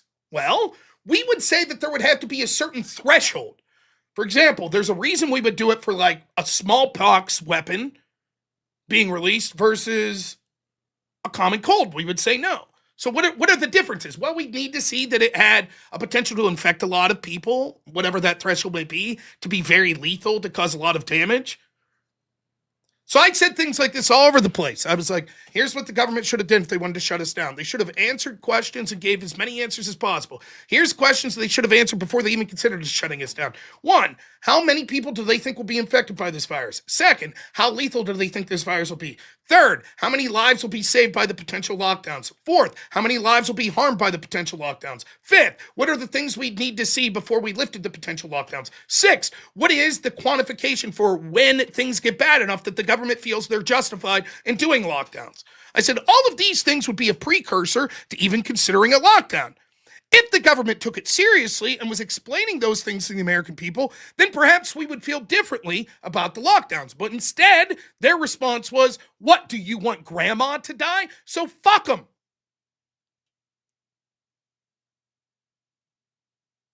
Now, no one on my side of the issue back then said, what's Rob doing? He's talking about potential hypotheticals that would not justify lockdowns versus potential hypotheticals that would justify lockdowns, and then he's looking at the evidence, which leads me to say things like this over and over in debates. You supported lockdowns? Yes. Can you show me the evidence you were looking at the time when you started supporting lockdowns? And surprise, surprise, almost every fucking person that supported locking you down, locking your fucking grandparents down in a nursing home, locking your children down to not go to school, locking you out from going to public schools, locking you out from going to work, almost every single person that supported that action is like, well, I don't remember what I was looking at when I supported it. Right, you just took the claim. That's all you took. No one, none of the people today that are like, what the fuck, Rob? Why are you talking about potential evidence that could justify this? No one did that. Every single person was like, damn right, that totally makes sense, Rob. Then as soon as we do an issue where it's like a war or a conflict, whatever the fuck you want to call it, a bombing. Now, the first Iran bombing, what was my stance on it? I remember I was at a park called Jellystone with my family. Got a new laptop, streamed for like 4 days while I was at this park. What was my stance way back last summer or whatever when they bombed the nuclear facilities? Anybody remember? Here, I won't bury the lead. I remember talking to Andrew Wilson one day saying, hey man, you should play Call of Duty or you're fucking losing your mind over how bad this is. I was vehemently against it. What was my response to the Venezuela attack?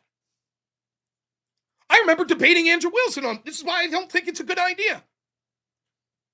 Now here, I again don't think it's a good idea. But I'm like, okay, let's see if there are some positives to this. Let's look at the standard of evidence that I would need. The Venezuela situation, I don't think there was a credible argument that Venezuela was trying to assassinate the president. I don't think there was a credible argument that Venezuela was building a nuclear weapon to detonate in the United States. There was an argument, cartel members and terrorists, narco-terrorists, etc. But it doesn't matter. It doesn't matter. To those people, it's still not enough. I could come on here and say, I think Israel has too much influence. I just don't think they're responsible for everything. And the anti-Israeli people be like, you shill. Did you get your $7,000?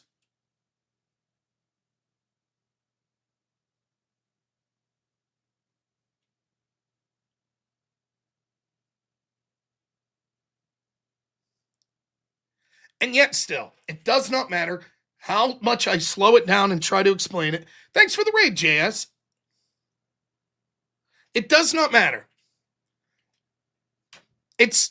There is a percentage of the people listening that are just like, oh, you're a shill for Israel. To even suggest there is potential evidence that could theoretically exist that would justify the United States attacking Iran. To even suggest it, that it could exist. Not to say that that's what the evidence says, but to even suggest that there is a hypothetical situation where the United States would be justified in taking out Khomeini and leadership, then you're obviously a Zionist. You're obviously a pro-Israel shill. You don't see the unreasonableness in that position?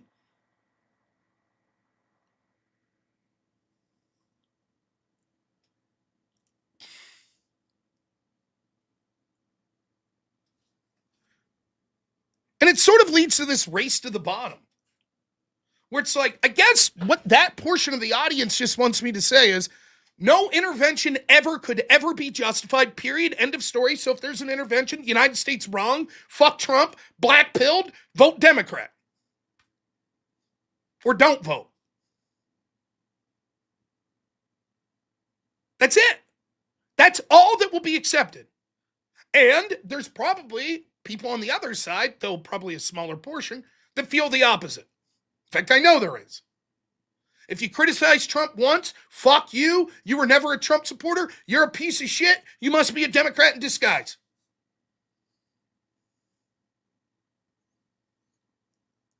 And it's like, it's frustrating for someone like me. It's like, I swear, I'm just trying to parse through the shit to the best of my ability. That's it. That's all I'm trying to do. Sometimes I'm going to agree with them. Other times I'm going to disagree.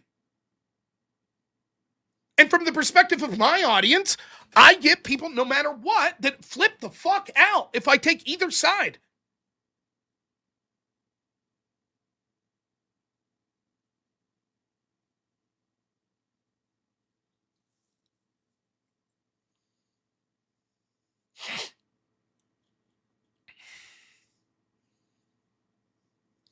And here we go. Here's the big brain. So I say the people that say vote Democrat. Here's the big brain. There's the problem. It's not an anti-Trump, pro-democratic thing, man. Both sides do it. It's all the deep state that went under every administration, Democrat, Republican. It's proof the military-industrial complex runs the nation. See, man, you think that there's like any sort of difference between Democrats and Republicans, but in reality, man, they all control everything. Trump securing the border is the establishment's plan, man. That's their plan, too. And tax cuts was their plan, too. It's exactly the same, Republicans and Democrats. So don't vote, man. Just stay at home. Don't vote. Yes, at the top level, I think there are more similarities than differences between the establishment level Republicans and Democrats. I don't necessarily think that Trump falls into that. I think sometimes Trump will do things that the establishment Republicans and Democrats like. Other times, I think Trump does things that the establishment Republican and Democrats don't like. I didn't say the people that want to make the claim that's like, oh, no, man, how could you even suggest? So in that context, what I said there, they said, aha, see, there's where you're going wrong. When I said there are people telling me that I should just vote Democrat because we're so mad about Trump. That would be the thing, because he went to war. And when I bring that up, no, man. See, you're still in the Republican-Democrat paradigm, and they're all exactly the same.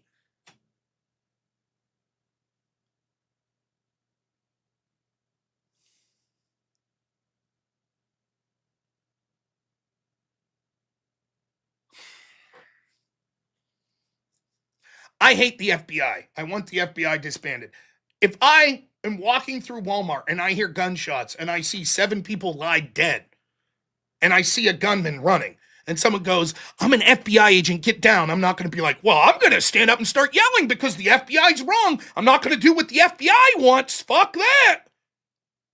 See how stupid that sounds?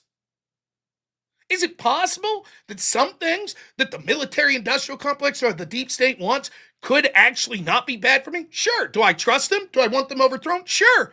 What's the solution? What I heard earlier was it's time to start voting for the worst of the worst globalist Democrats. That's what we should do. That's what Nick Fuentes says. Time to vote Democrat. If you're voting in the midterm, vote Democrat. Okay. I'm sure that'll work out.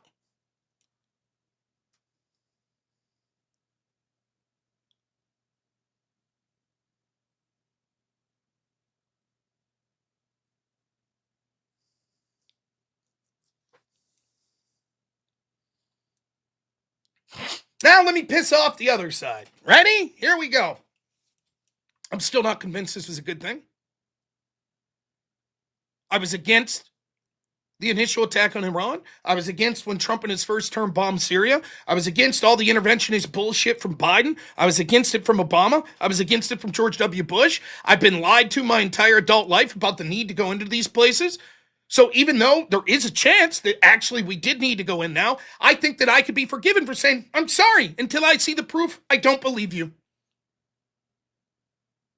Is there a chance that that proof will come? Sure. I guess there's a chance. I'll have to see what the evidence that they provide is. But I'm not going to believe them just on your word, just because I happen to vote for Trump. Fuck you. No, I don't. I don't at all. I don't think they've made the case nearly compelling enough. I think that they've waffled on what they've said.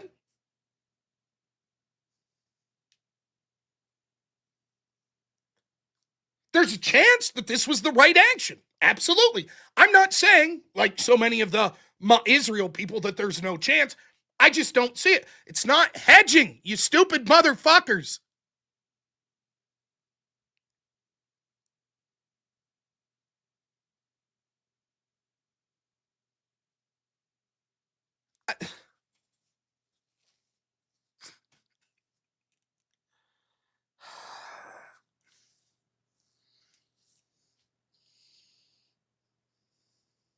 Yeah, more like hedging. Yes.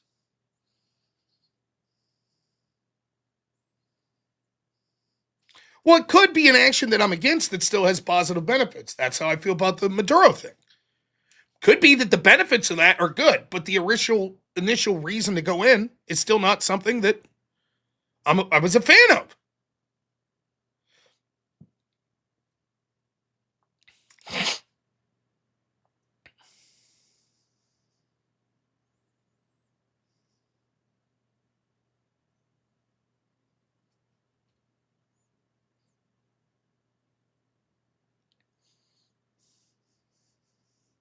Now, do you understand why it's so important? Thank you, Lord of the Nerds, for proving the point.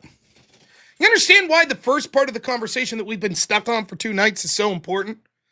Is there potential evidence that could justify this? Sure. Then when I say that evidence could exist, I just don't see it right now. So I'm against this. Because then someone's going to go, you're hedging. And I'm like, no, I'm being honest. I'm laying the groundwork to tell you. Here's what could get me to change my opinion. If I'm presented to evidence to my satisfaction that shows that Iran was developing a nuclear weapon, we're going to use it, or use it as a defensive shield so they could commit acts of terrorism against the United States, yeah, I'm for the attack. If I could be shown evidence that shows they actually were behind assassination attempts of Trump and would continue to do that, then yes, I'm for it. I just don't see that evidence yet. I don't see enough evidence to prove that's the case for me. That's not hedging. That's being honest. What would the honest reaction be? There is no evidence that could cause me to change my mind. Oh, okay.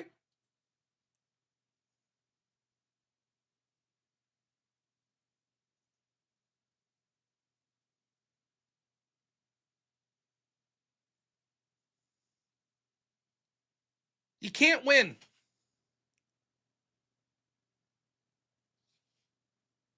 You just can't win. It doesn't matter. And I guess it's my fault. I just have to accept there are good people that watch my channel that are just going to hate my stance anytime that I don't say 100% this or 100% that.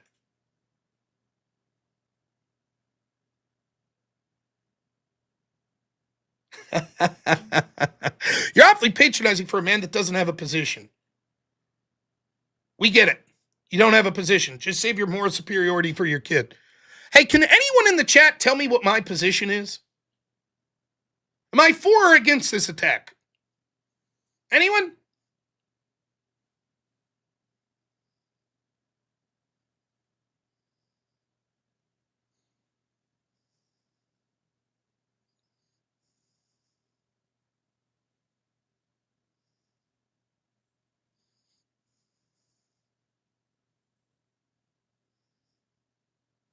I'm against it or I lean against it. 4 out of 10 against it.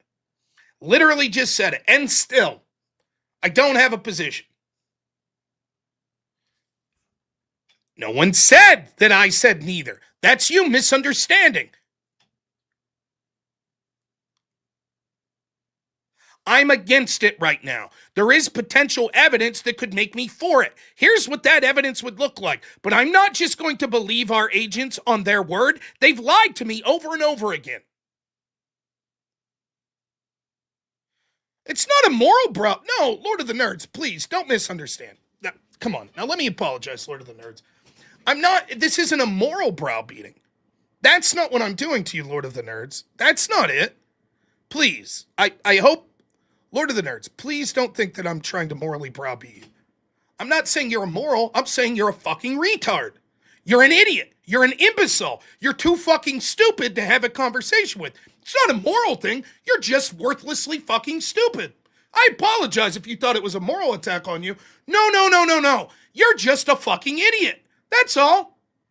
Please don't think I've morally attacked you, you stupid motherfucker that's impossible to have a coherent conversation with because you're so fucking stupid. Perish the thought that I would say that you're morally inferior. Come on now.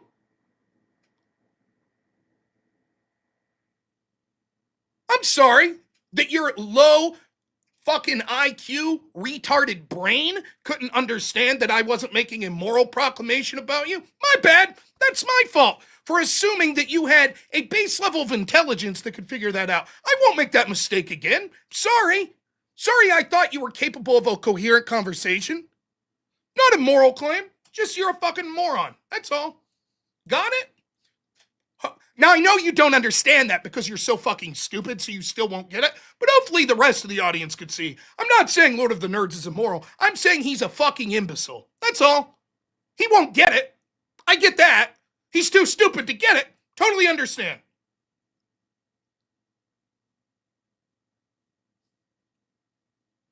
No, I'm not so above you.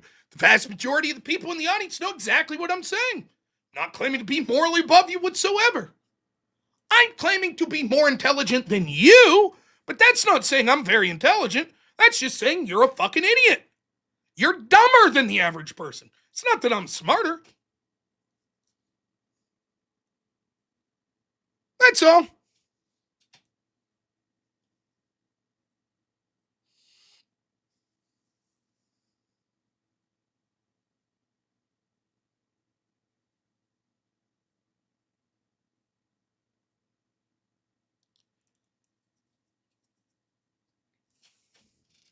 I don't understand what's hard about this. My position is I'm against this. It's not the worst thing. I'm not saying I'm willing to black pill and only vote Democrat from now on or say that I'll never support any. That's not what I'm saying, but I'm against it. However, here are the situations of evidence that would change my mind if I could see proof. But I don't think that they've made that case yet. I don't think that they've shown that evidence. So right now, I'm against it. That's not me not taking a position. If you think that's me waffling and not taking a position, then intuitively, what you're suggesting is the way to take a position is to say, this is wrong, no evidence ever will change my mind. Or this is right, no evidence ever will change my mind. That would be the only way, according to Lord of the Nerds, to take a position. I think that's stupid. I think that's a really dumb thing to do.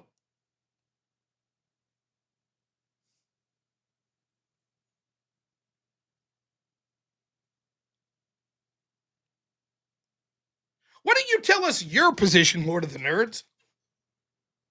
Go ahead. Let's hear your position.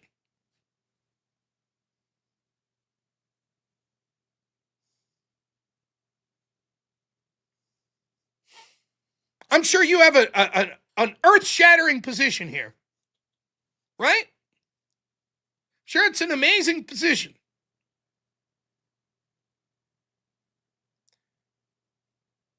If I would spurg less, I would say less contradicting things. What did I say that was contradictory?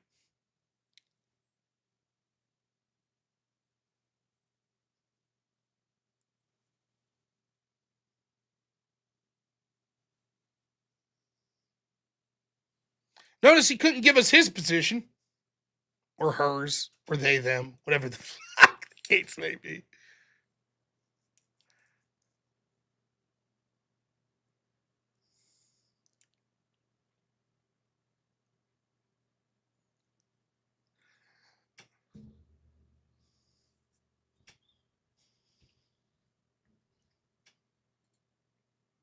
Thank you, Aquamilk.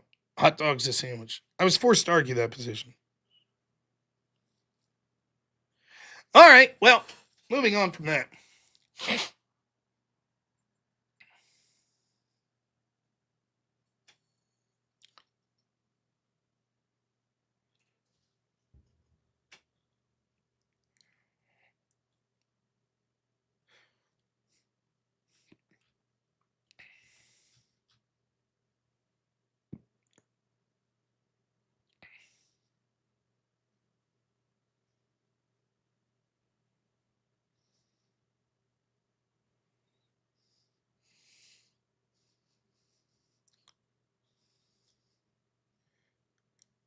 Now, we've heard me outline the types of things that I would think are potential, if true, would justify this sort of intervention.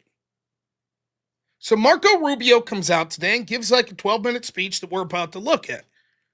Now, I haven't seen all of the speech. I've read it. But sometimes how you present it, the video and audio can matter. So now I've outlined my position on the things that I think if they were getting a nuclear weapon, this could be justified. If they were involved in assassination attempts, this could be justified. So let's see now what the suggestion is from the administration. Where they can hide behind, meaning there would come a point where they have so many conventional missiles, so many drones, and it can inflict so much damage that no one can do anything about their nuclear program. That is what they were trying to do, is put themselves in a place of immunity where the damage they could inflict on the region would be so high that no one can do anything about their nuclear program or their nuclear ambitions. All right, first claim that's being made here. They were building up their conventional military to the point that it would have made them basically immune in the region to do anything about nuclear aspirations. Now, there's a potential that I could say, okay, if they were building up conventional weapons and they had plans to do X, Y, Z, let me rephrase it. If I think that building up nuclear weapons could theoretically justify an intervention, is it possible that building up a huge amount of conventional weapons could also justify it? Possibly, but that's going to be a much higher threshold. And I'm not just going to take the word of something like that. Well, they were building up machine guns and drones, and theoretically that would have made them the ability to inflict more damage. Maybe, but there's a lot of countries that do stuff like that. And I'm sorry, until I see proof that they had nuclear aspirations to like use WMDs, etc., or specifically attack Americans, just saying this doesn't make the case for me. Next. They are producing, by some estimates, over 100 of these missiles a month. Compare that to the 6 or 7 interceptors that can be built a month. They can build 100 of these a month, not to mention the thousands of one-way attack drones that they also have. They've been doing this for a very long time, and by the way, they've been doing it under sanction. You see the attacks they're conducting right now? They're attacking airports, they're attacking hotels, they're hitting not just military bases, they're attacking our embassies directly, they're attacking facilities that have nothing to do with war or with military, and that's a weekend Iran. That's now, this is one of the things I was saying, right? Was I think that Iran's best play here is to attack military installations of the United States and Israel, and then play the PR card. Instead, they sort of lashed out not just at non-military facilities, but also at countries that seemingly had nothing to do with this, like Qatar, Saudi Arabia, etc. And that seems bad. That seems really stupid. So I don't think Iran's, and because Rubio makes, this is the point I would be making if I'm trying to justify and say, look, if you see what they did in response, you don't think if they had a conflict a year from now and the United States had nothing to do with it, that they wouldn't lash out in similar ways? Just hit everyone?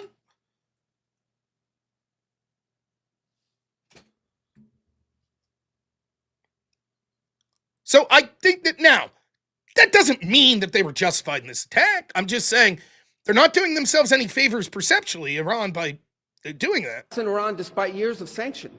Imagine a year from now or a year and a half from now, the capabilities they would have to inflict damage on us. It's an unacceptable risk, especially in the hands of a regime that's run by radical clerics. The Ayatollah was a radical cleric. That entire regime is led by radical clerics who don't make geopolitical decisions. They make decisions on the basis of theology, their view of theology, which is an apocalyptic one. That has to be taken very seriously as well. Now, this gets to the types of things that Iran has said or that they believed. Were they looking at things theologically, that Islam needs to take over the world and they're justified in going to war, and they were really planning to go to war or have terrorism against the United States and other countries in the West? If so, okay, how long do we leave a country like that build up weapons? I don't know. Now, again, though, it's easy to say, trust us, bro, they're just evil and they hate us, etc., etc. I do believe there are people that are Islamic that feel that way, and Khomeini might have been like that. But I still think there's room for doing things other than just like bombing like this.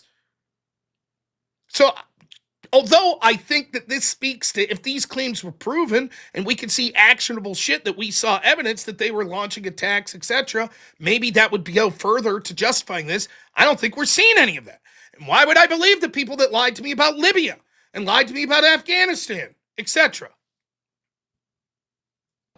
So that was the purpose for what this operation is all about. That's what it's focused on. As the President said earlier today, it is on or ahead of schedule. I will defer to the Department of War to discuss the progress being made at a tactical level, but it was the right decision and an important decision for the safety and security of the world. Does Congress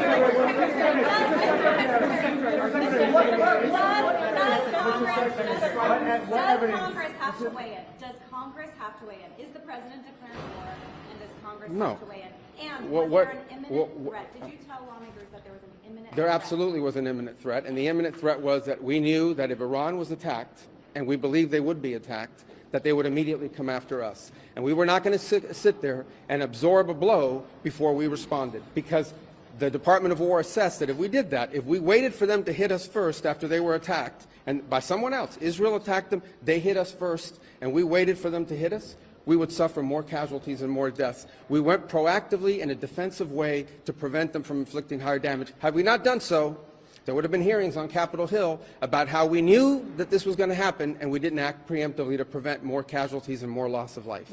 All right, now this is a complicated argument. This argument's more complicated. This could conceivably be true. So for all of you, I hate Israel people, this wasn't justified. Okay, fair enough. Hear me out though, right? Just run through the argument. I know. You people are going to be like, Rob's waffling. Just try to think through this argument for a second. So the argument, and again, you could hate Israel. Go ahead, let's start with that. Israel's the worst. Go, got it, great. Okay, Israel's the worst, and they're about to attack Iran. This seems to be what Rubio is suggesting. We knew that Israel's about to attack Iran. First question, should the United States stop Israel from attacking Iran? Serious question. Now, I'm someone who considers myself mostly an anti-interventionist. My line on this forever has been, if Israel wants to go to war with Iran, let them. Just say, pull out. Good luck to you, sir. Ukraine wants to be at war with Russia, have at her. Good luck to you, sir. Right? Okay. Most people are in agreement, even those that don't like this. Cool. So if we start under that assumption, do we agree that there's a good chance Israel was about to attack Iran? I think we could all agree. Do we agree that it's none of the United States' business? Like, hey, you want to attack them? Go ahead. Okay.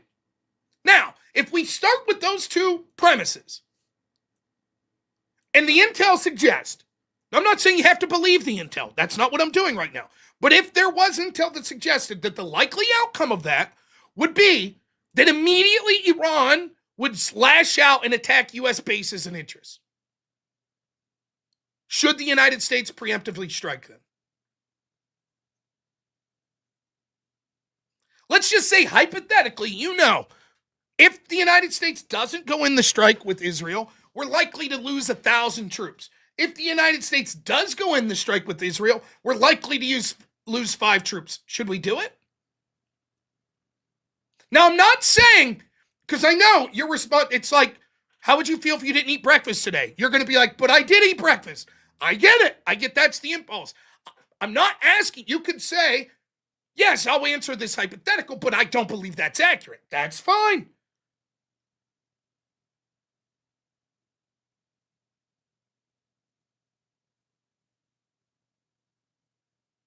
So then the United States would be justified. So Israel forced the U.S. hand. You could say it that way, but we just said the United States, we don't think should tell Israel, no, don't attack.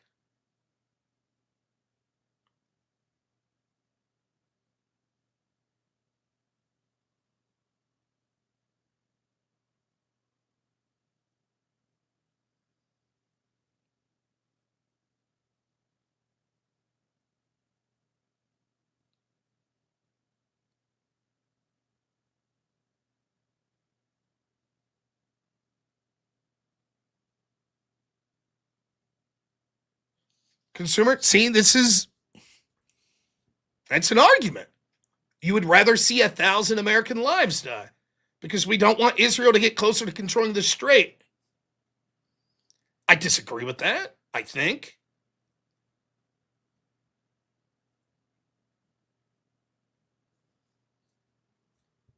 I don't think I would say, yeah, take out 1,000 American troops so Iran could continue to control the strait as opposed to Israel. I don't think that's worth it, in my opinion.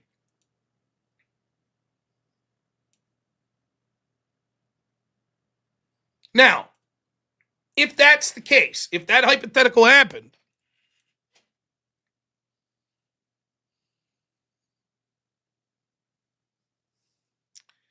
how much culpability do we put on Israel?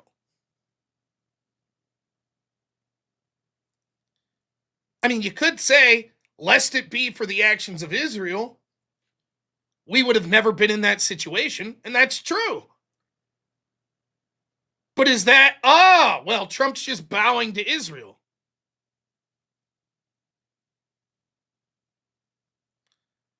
I think it's an interesting argument. Now, the question is there proof of that? Well, no, is the short answer. However, what was Iran's reaction to getting bombed?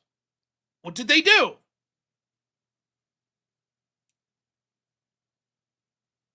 Iran was attacked by a coalition of the United States and Israel. This isn't hypothetical anymore. It happened. What was their response? Did they only attack back the United States and Israel? No. They also attacked other nations that weren't involved in the bombing. So it sort of lends credence to the fact of, had it just been Israel that attacked, Iran would have lashed out and attacked countries that weren't involved in the attack, like the United States. They would have blamed the United States and said, well, the United States gave intel, it gave weapons. However, there are 2 arguments that I would push back on that. One, even if they would have tried to attack the United States, do we have any evidence that they would have been any more successful? I'm willing to accept if the United States wasn't involved with Israel, there would have been less damage to Iran. That I'm willing to accept.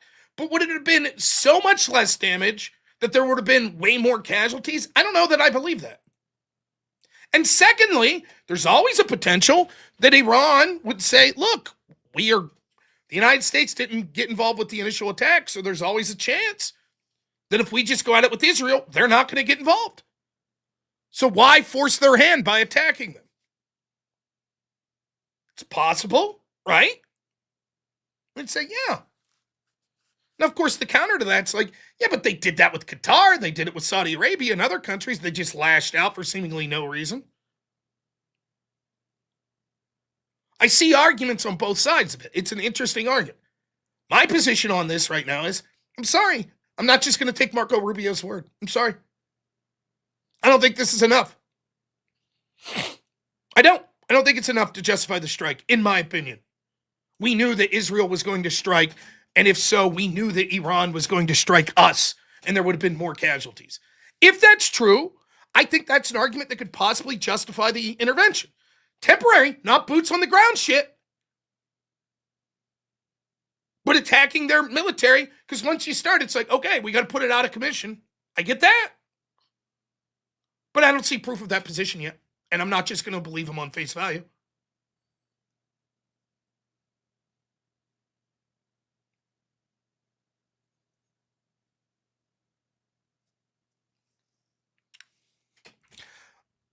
But it's an interesting argument. And people heard this argument and they're like, aha, that's proof that Israel's controlling us.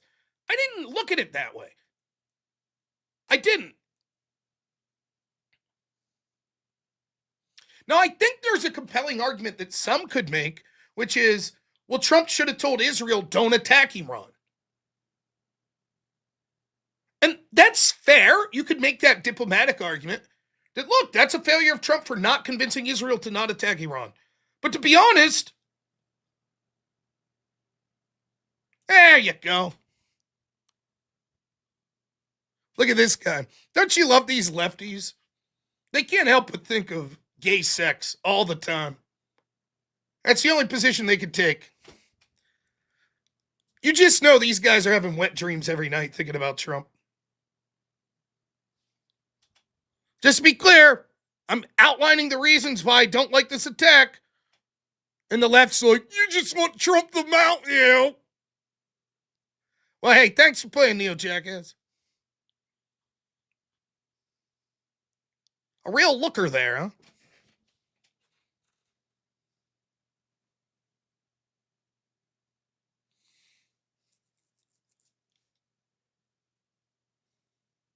All right, let's listen to what Rubio has to say further. No,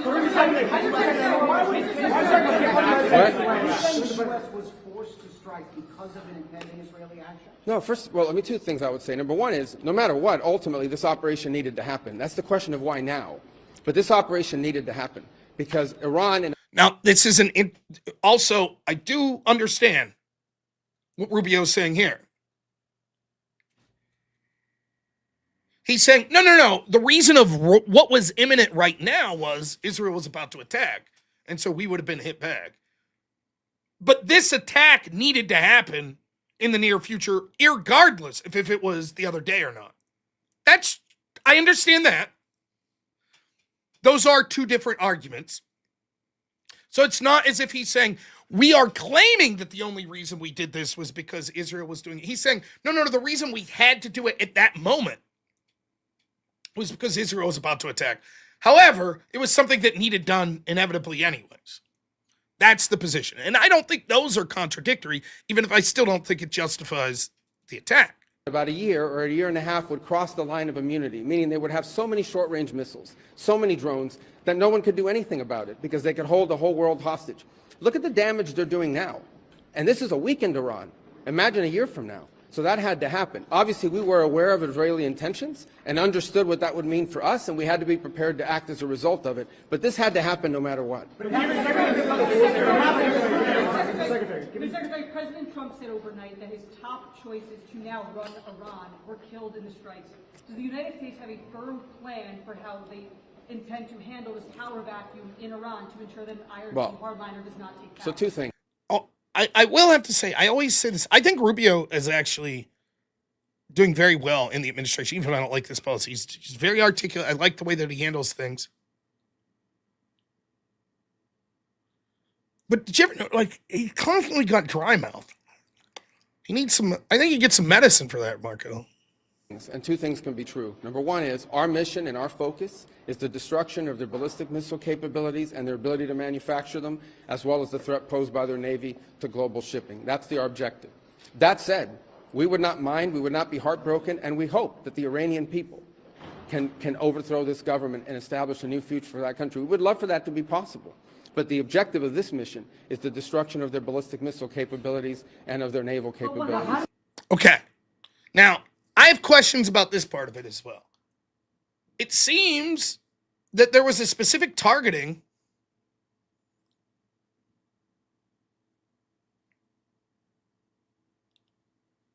of the leadership of Iran. So the idea that's like, oh, we don't really care about that. I think that's bullshit. I think they do care. That's fine. If the things that would lead to why I would think this is acceptable, they were trying to build a nuclear weapon, they were trying to assassinate Trump, etc., then I have no problem saying, goal 1, take out their military, goal 2, take out the leadership. Once the attack's justified, I have no problem with them targeting just military and leadership. Fine. But I don't know that I believe this shtick. Oh, we never really considered regime change. Bullshit. I mean, you attacked fucking a meeting with like 47 of them.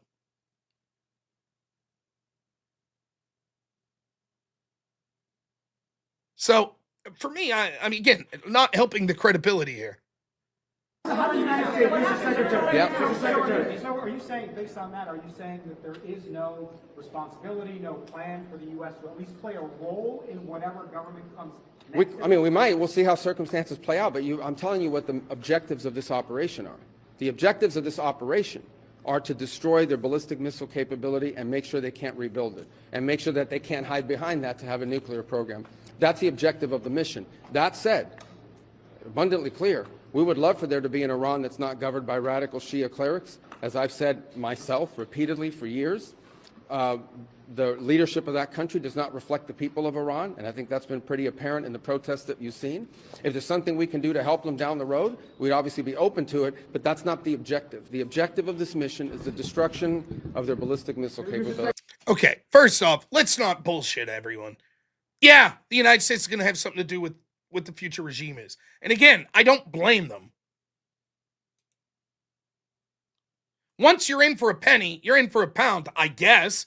Even if I'm against the initial attack, I mean, it would be stupid to be like, oh, okay, we destroyed enough ships, we're out.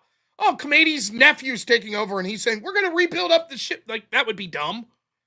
So if you're already there, come on. Also, something to highlight here.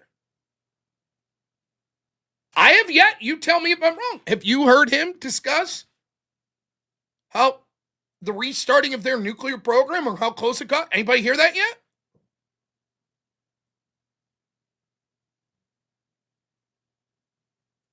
I didn't hear that.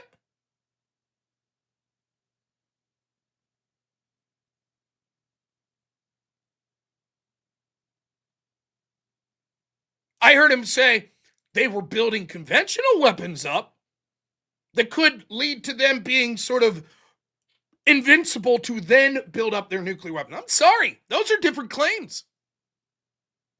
That's a different fucking claim, is it not? To those that are saying that they support this because of nuclear weapons. I didn't hear them make that claim yet. If you support this attack because you think Iran had nuclear ambitions, and hypothetically Marco Rubio come out and said, listen, the attack we had last year effectively ended their currently nuclear ambitions, and we haven't seen them try anything since, but their conventional military was building up. Would that change your mind? I think it changes my position.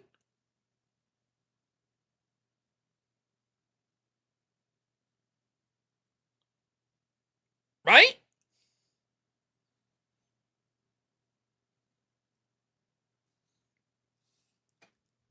Regime change has not gone well for the United States. The what now? Regime change has not gone well for the United States for many, many decades. How do you assure the American public that things will not get worse for the next regime that comes in there and replaces the actual? Well, solid we question. would love to see this regime be replaced. And ultimately, as the president has said, he how do you calls... know that? No, but let me finish my answer.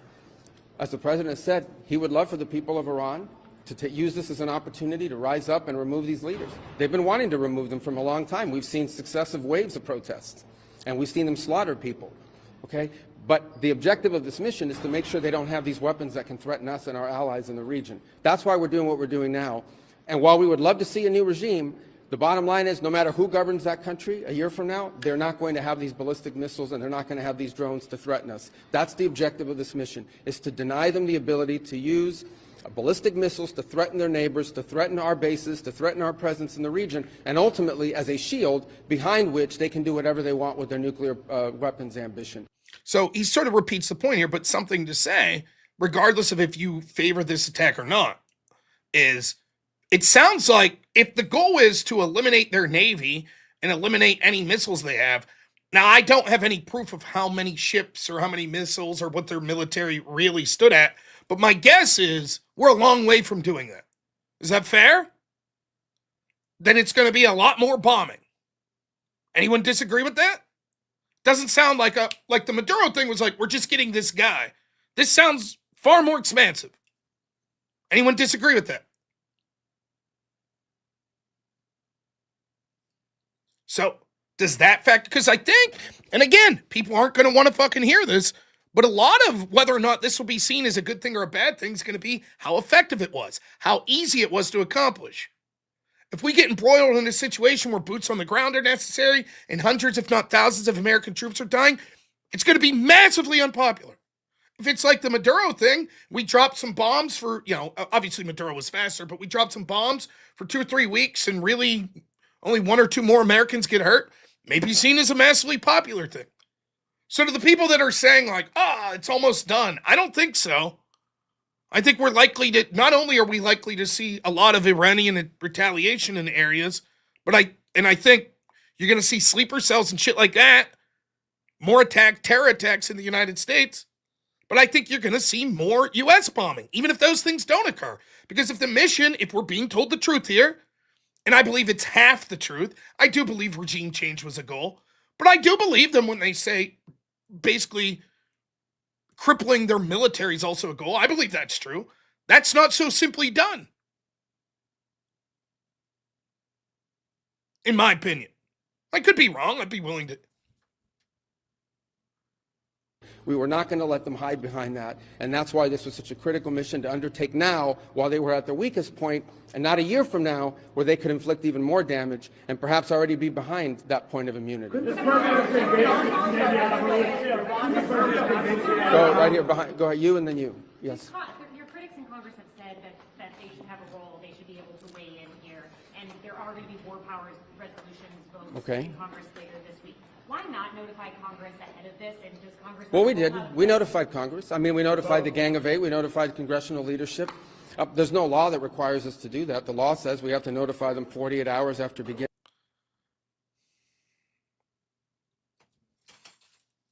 What's your conviction, Aquanote? What's your conviction?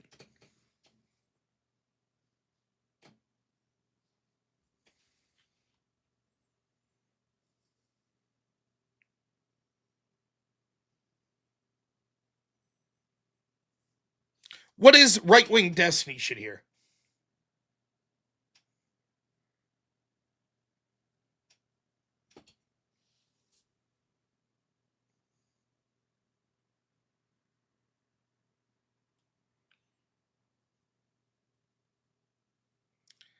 That is a good freeze frame. We'll get more to Marco here. What is it that I'm saying? So far, I would think, so like consumer, just give me a yes or no. You're against this attack, right? I think I remember this. Is that true, consumer? And I think Blaze is against this attack. Right?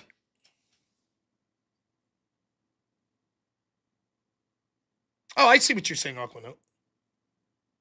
Okay, so consumers against the attack. Consumer, since we've been going through Rubio's speech, do you think that I've been saying that I'm against the attack or for the attack? As we've been going through Rubio's speech. This is someone against the attack. What do you think it's been like? Same to you, Blaze. Since we've started going through Rubio's...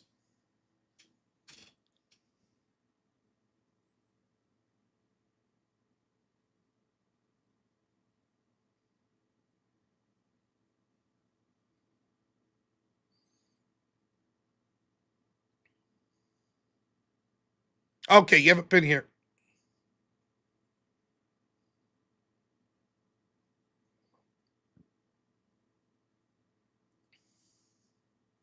I think anyone who's been listening to me sees that I'm like, okay, here's what they could potentially be saying, but here's why I don't buy it. That's basically what I've been saying. Sorry, this doesn't rise to the level where I think it's sufficient. Evidence could come about that would change my opinion, but I don't see it. Now for that, I'm quoting the right-wing destiny and consumer must be made an example of, consumer who shares my opinion on the attack. So I'm making an example of consumer who shares my opinion, is what this person says. I'm just like Destiny in that regard, that I'm making an example of a dude that agrees with my position.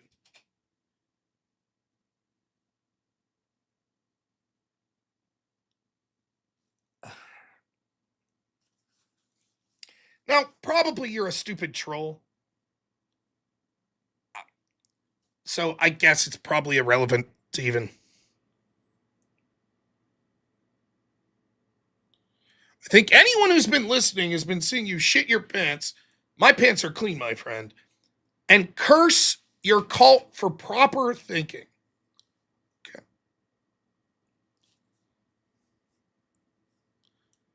All right. Hostilities. We've done that. I think the notification went today, but we did notify members of Congress in advance. But we can't notify 535 members of Congress. And, well, the Congress can vote on whatever they want, but there's no law that requires us to do that. And I want to say something because I see people on TV. Look, that's fine. If they want to take a war powers vote, they can do that. They've done that. Now, again, as I said with Ryan, this argument's sort of one of the weaker ones. They told the Gang of Eight, unless the Gang of Eight comes out and says that's not true. It seems like that happened. And legally, they're going to have the authority. So the legal argument, maybe after 60 days, that would be different. But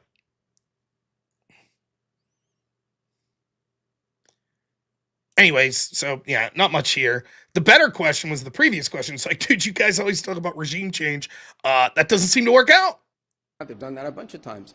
But people keep saying that there's no law that requires the president to have done anything with regards to this. To begin with, no presidential administration has ever accepted the War Powers Act as constitutional. Not Republican presidents, not Democratic presidents. That said, we have followed the notification at 48 hours, and we're here today. I've done more Gang of Eight briefings than I got in the 4 years that Biden was president and I was a member of the Gang of Eight. All of that said, we've complied with the law 100%.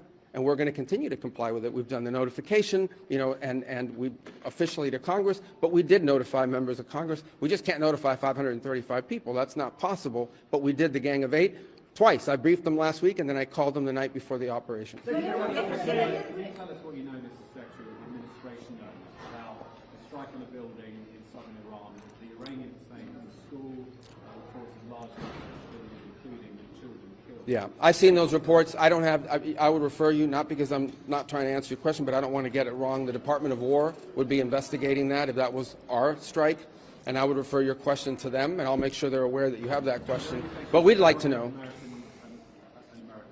Well, clearly, the United States would not deliberately target a school. Our objectives are missiles, both the ability to manufacture them and the ability to launch them, and the one-way attract drones. That would be our focus, and that's what we would be focused on. We would have no interest. Okay, I could theoretically agree with this. We're not really intentionally targeting schools. We're interested on like the drones, the ships, the shit. But I mean, also the leadership, right? Also the leadership. I don't think it was an accident that you guys hit Khomeini unless he was on a ship, which I don't think anyone's claiming that, right? The story is, I mean, I don't know. No one's claimed that, right? Like the story is there was a meeting in a building somewhere that Khomeini and a bunch of leaders were at that was bombed. So make sure you include that, Marco. It's not just, oh, we were just hitting ships. No. Now, that's different than we intentionally targeted a school until I see evidence to suggest, oh, Israel did the leadership killing. Maybe. Okay, that's fair. All right. Even if I disagree with this action, as I do, I don't think the United States was purposely targeting a school. I'd be open to seeing evidence. It could be the case, but... And frankly, no incentive to target civilian infrastructure. The Iranians are, on the other hand, targeting civilian infrastructure. You guys have seen it. I'm sure you've seen it. They're hitting hotels. They're hitting embassies. They're hitting airports. They're hitting oil infrastructure. Well, it'd be very tragic, but I can't speak to the details behind it because I just don't have it. It would be a tragic outcome if it's happened. I don't have the details as to what led to it. But what is clear that the United States would not deliberately target a school. They are, on the other hand, deliberately targeting civilians, as you've seen, because you know why? They are a terroristic regime. They sponsor terrorism and they participate in terrorism. President Rubio, what's your message to Americans who are concerned about rising energy prices given the spiking of oil prices today? Yes, and we knew that going in would be a factor, and so we have a program in place that will begin to be implemented by Secretary Wright, Secretary Bessent. We talked about it last night, again, about this program. We talked this morning, and starting tomorrow you will see us rolling out those phases to try to mitigate against that. Obviously, markets are going to be reacting to news about what's happening. And again, a reminder, think about it, okay? This terroristic regime, led by radical clerics, has the ability, potentially, to shut off 20% of global energy. That's the kind of leverage they have because of their Navy. We're going to destroy their Navy. But there is a plan in place. We anticipated this could be an issue, and Secretary Wright and Bessent will begin to roll out those steps starting tomorrow to mitigate against the impact that could have. I got to do this briefing, so I got a couple more. Yeah. Do you anticipate putting boots on the ground, and how long do you anticipate the conflict to last? Well, we don't. Let me say two things about it. Number one, the president always has the options to undertake whatever operations he decides to do as the commander-in-chief. That said, we believe the objective that we have set for this mission, which is the destruction of their ballistic missile capabilities, both launch capability and manufacturing, can be achieved without ground forces. Right now, we're not postured for ground forces, but obviously the president has those options. He's never going to rule out anything. But right now, our focus is on the destruction of their ballistic missile launchers, their ballistic missile stockpiles, and their ballistic missile manufacturing capability, as well as their one-way attract drones and their Navy, because of the threat it poses to global shipping. Now, again, we'll see. I understand this answer. Well, we're not going to rule out boots on the ground. Strategy-wise, it's like, yeah, I get that. Right? No. I don't think that's like saying, oh, yeah. I mean, Trump's been very consistent on that with everything. It's like, I don't rule anything out. It's all, yeah, I did go PS1 pixel style there. Huh? But it's really different if we end up with boots on the ground. Really is. It's going to be massively unpopular, and I'm going to think it's fucking terrible. All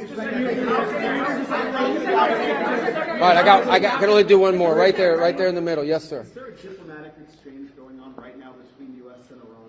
Any exchanges whatsoever outside of No, not at this time. I mean, look, we always have people that reach out from inside of governments. You don't know if they're authorized to reach out or not. They're suffering a tremendous amount of damage. Honestly, again, I'm not going to give away the details of our tactical efforts, but the hardest hits are yet to come from the U.S. military.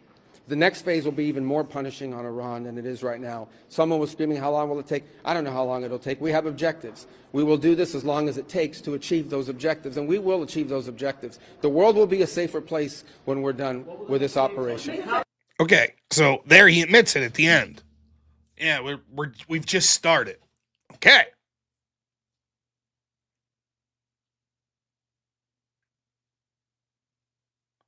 So that's what I was saying earlier. Like the idea that it's like, oh, it's just going to be like a one and done strike. Like even they're admitting it.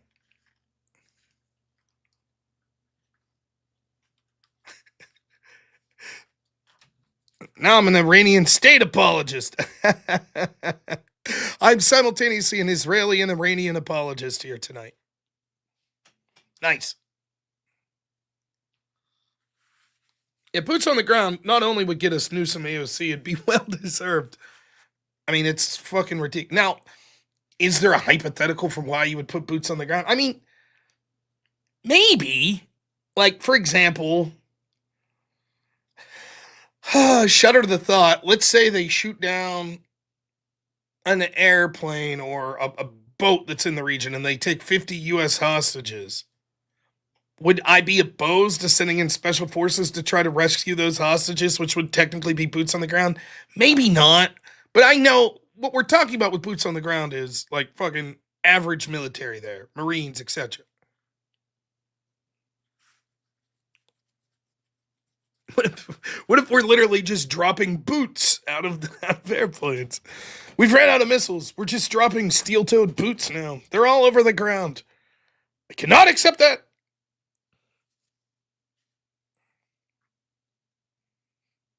Yeah, I mean, what if Iran does have a chemical weapon or something and they detonate it in the United States? Would that change your calculus? Would you now say, no, fuck all that? Maybe then you'd be like, that significantly changes the calculus, right? Maybe you might even say, fuck that. Just carpet bomb the shit out of the place at that point. I don't know.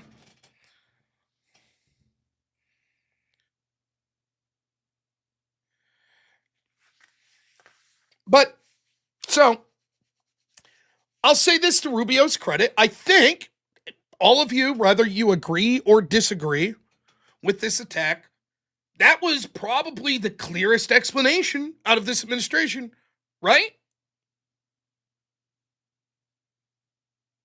Everyone agree with that?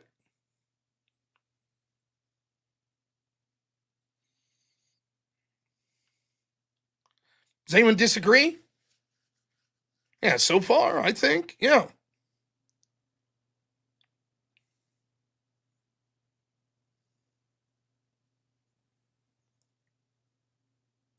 I'm still not convinced.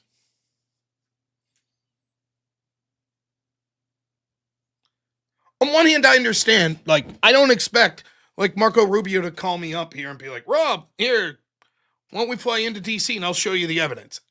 I'm not unreasonable, right? But I'm not just going to believe shit on Marco Rubio's word. Sorry. I don't. I need more.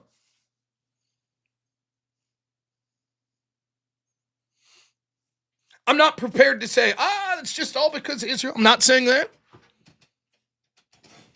It would be cool if they called me, yeah. But I don't think this is compelling.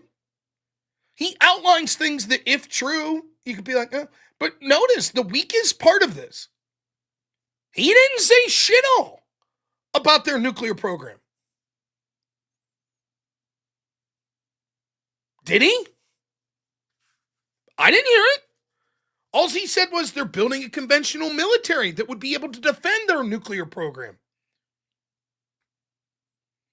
Now, if you asked me last night, what's the Trump administration's big talking point why they had to do this, I'd say the nuclear program of Iran. I didn't hear shit. And if we're all in agreement that that's the clearest case that they've made, that seems to be lacking to me. Anyone disagree?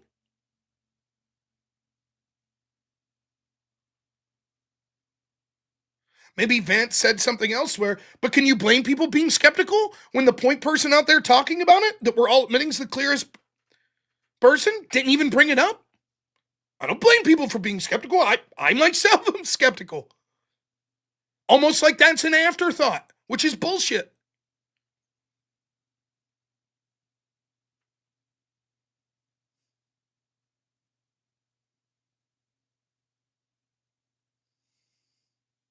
No, he mentioned Israel. He did. He said Israel was going to attack, which then meant that there was going to be blowback on the United States. So it was imminent that we attack to stop their military abilities to hit U.S. targets. So he mentioned Israel. But as far as nukes, all he said was if they were developing ballistic missiles, conventional missiles, that would have made it really hard to stop their nuclear ambition. But he didn't say what that ambition was.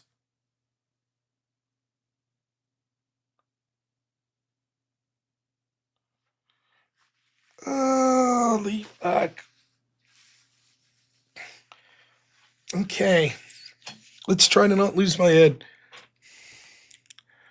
Don't understand, Rob. You concede that an attack on Iran is inevitable, yet there's still disagreement on the attack. How do you reconcile it with Iran's posturing as of recently? Where did I concede that an attack on Iran was inevitable? Where did I concede that?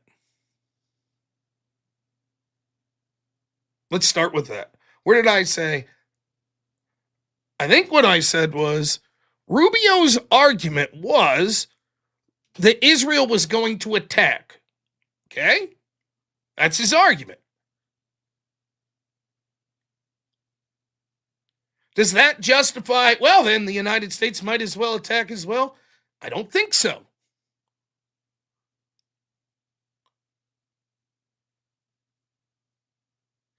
Yeah, no, you're absolutely right. Both could be true. They could have been making nuclear weapons while at the same time building a dome to protect it. Right, but they didn't say, and they're making nuclear weapons.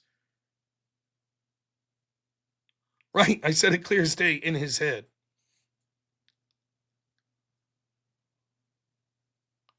How do I justify based on Iran's talks and whatever? I don't know.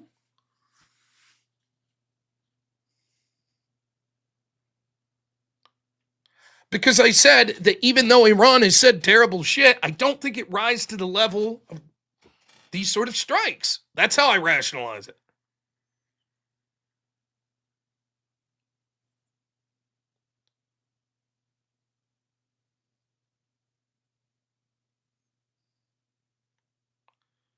But it's really funny. Like, isn't it funny how I get it from both ends?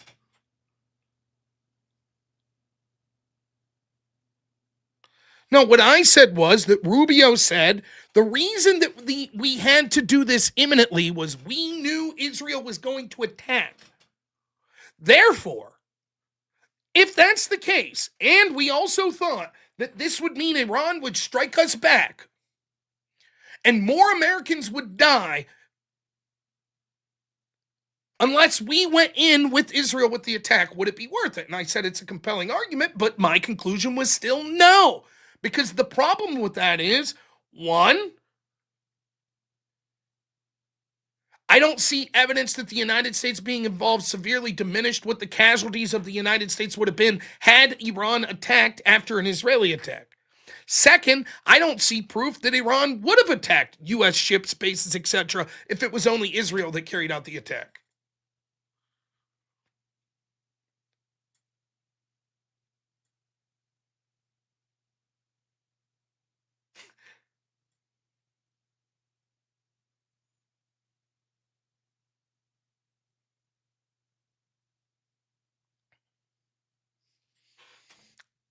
Let me check something here.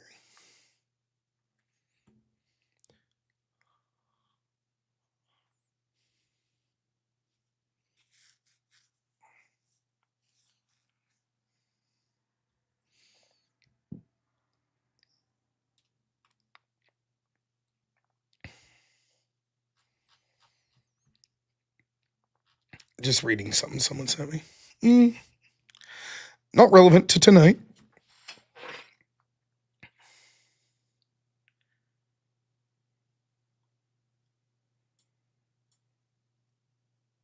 So for me, I want to be clear. I don't like this attack. I think that it signifies once more foreign policy is the major focus. That the concerns of the neocon wing of the party come before the concerns of the domestic populace, which I think is more important. I think it's going to waste an awful lot of political capital on this. Although there is a potential case for why an attack like this would be justified, I do not believe the United States has made the case. The reason is, despite the fact they've claimed that there's evidence to that, I've seen them claim similar things in interventions recently, and that's been bullshit. I don't think this is end of I could never support Trump or anything like this. I don't think this, for example, is as bad as Trump's fucking answer to the Epstein files originally. If you still think it's an issue, don't support me. That politically was like, what the fuck?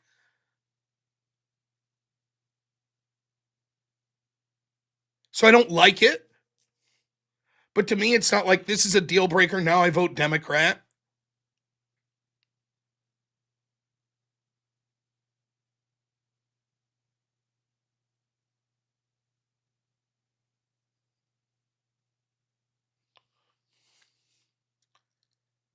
I think that if brainwashed maggots, what's my IQ? Highest grade completed.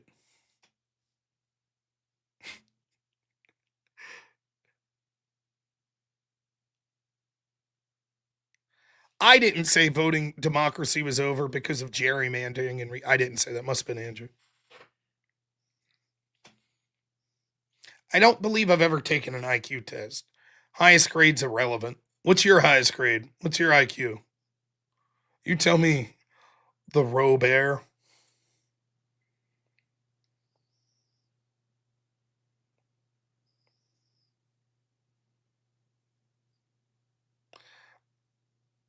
Shrill roly-poly.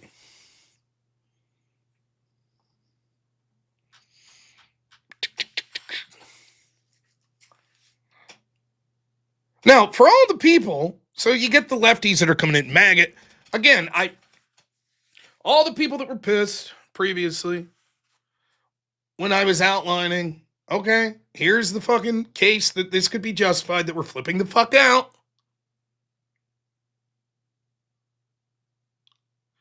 Didn't even let me get to the position like, okay, now evaluating the evidence, here's my best conclusion.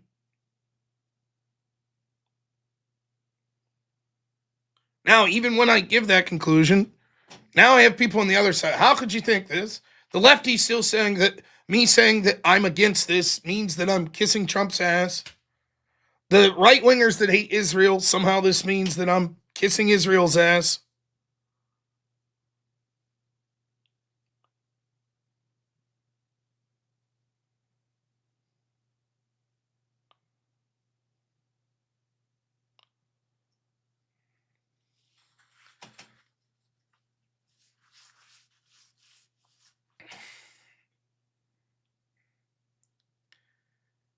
I don't think you're immoral for supporting this. I don't think you're immoral for being against it. I don't think you're stupid for supporting this. I don't think you're stupid for being against it. I think that it's a big mistake if you're like, nothing could change my mind. There is no scenario where either this attack was illegitimate or legitimate. I think that's a big mistake. And I think that anyone who thinks that I'm being an asshole because I'm saying I'm against this, here's hypothetically the evidence that could come around to change my opinion, but I'm not convinced of that right now. Anyone that thinks that that's me not taking a hard enough stance, I apologize. Anyone that thinks that that's me being a shill for Iran or for Israel or for Trump, that's not what I'm trying to do. I don't know what you want me to do. Just show them my penis. Well, there we go.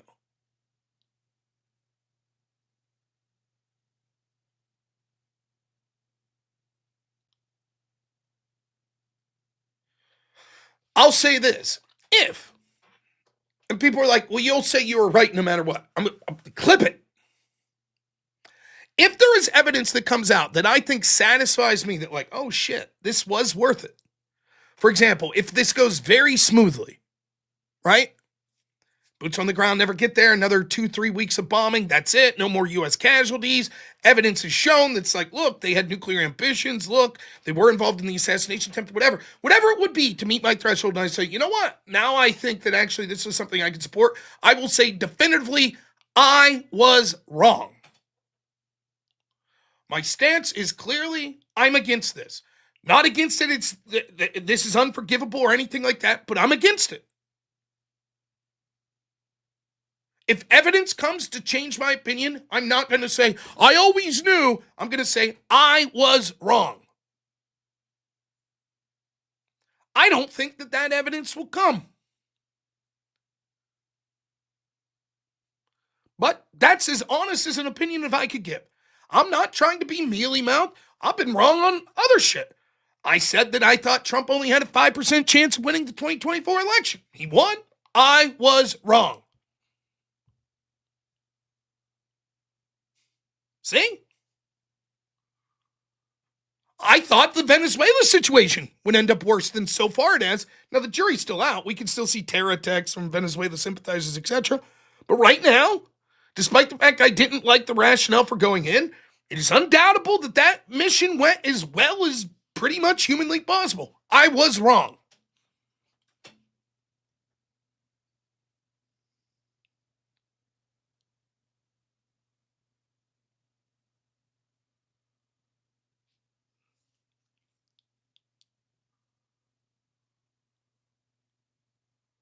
I don't understand, like, sometimes I'll say, like, I don't really know because I just don't know about a thing. And then it happens, you know? Like the Israel-Palestine thing, I'll admit I'm totally fucking lazy on it. I just don't give a shit. Seems to me like both sides have been big assholes. Whatever. Let them kill each other. I don't give a fuck. So when people are like, what about this? I admit, I'm like, I don't know. I don't really care. I have other priorities. It's not that I don't care. I wish the region was peaceful and everyone got along. But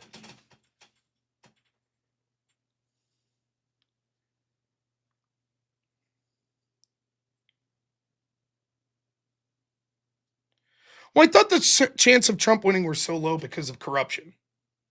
It's not that I legitimately thought Kamala was more popular.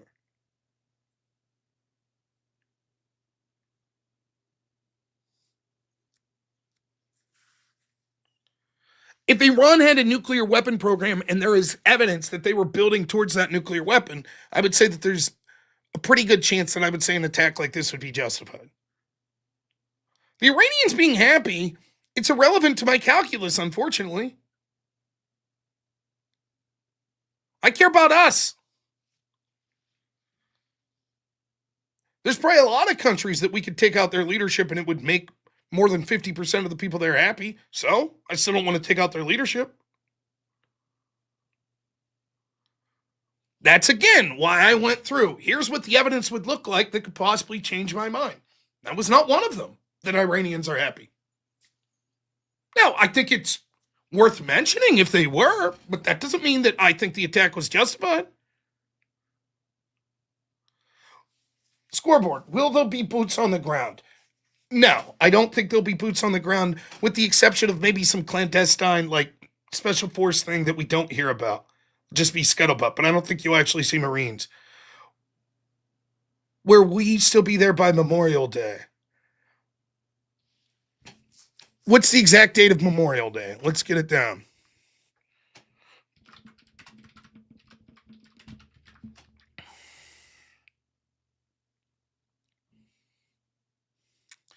May 25th.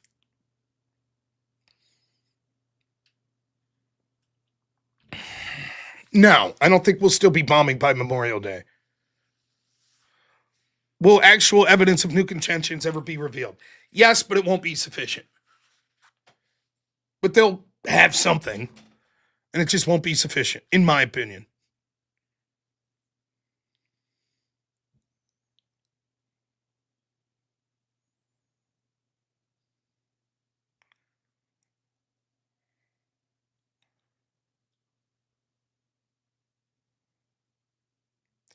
Now I know make CVS now. I've seen the comments. I saw the super chat and everything. Hey guys, you see about Mossad and Qatar? Hey, that's really interesting. I know you talk about something. Did you hear about Mossad and Qatar? Hey, new Resident Evil game. Anyways, Mossad and Qatar. Did you hear about that? Hey, what's up? Yeah, extra crispy, please. Did you hear about Mossad and Qatar? Hey, what's up, everyone else? Shogun, did you hear about Mossad and Qatar? Oh man, hey, like I really don't care for these whip songs. You hear about Mossad and Qatar? We get it. We'll get there. We're gonna get there. We're getting there. Let's read some super chats. Really interested about Mossad and Qatar. Did you hear about Mossad and Qatar? Oh my gosh, Mossad, Qatar. Did you hear about that? Mossad, they're in Qatar. My God, Mossad, they're in Qatar. Did you hear about Mossad? They're in Qatar. Mossad, they're in Qatar. Did you know about Mossad and Qatar? It turns out Mossad was in Qatar. Hey guys, I don't know if you heard it. Mossad and Qatar. Did you hear about that? Or is it Qatar? Am I pronouncing it wrong? Let's get to super chats. Petrogard, thanks so much. $10 says, I remember all those biblical stories where God said, no, it's okay to all. We already did that one. Thank you. It's very funny.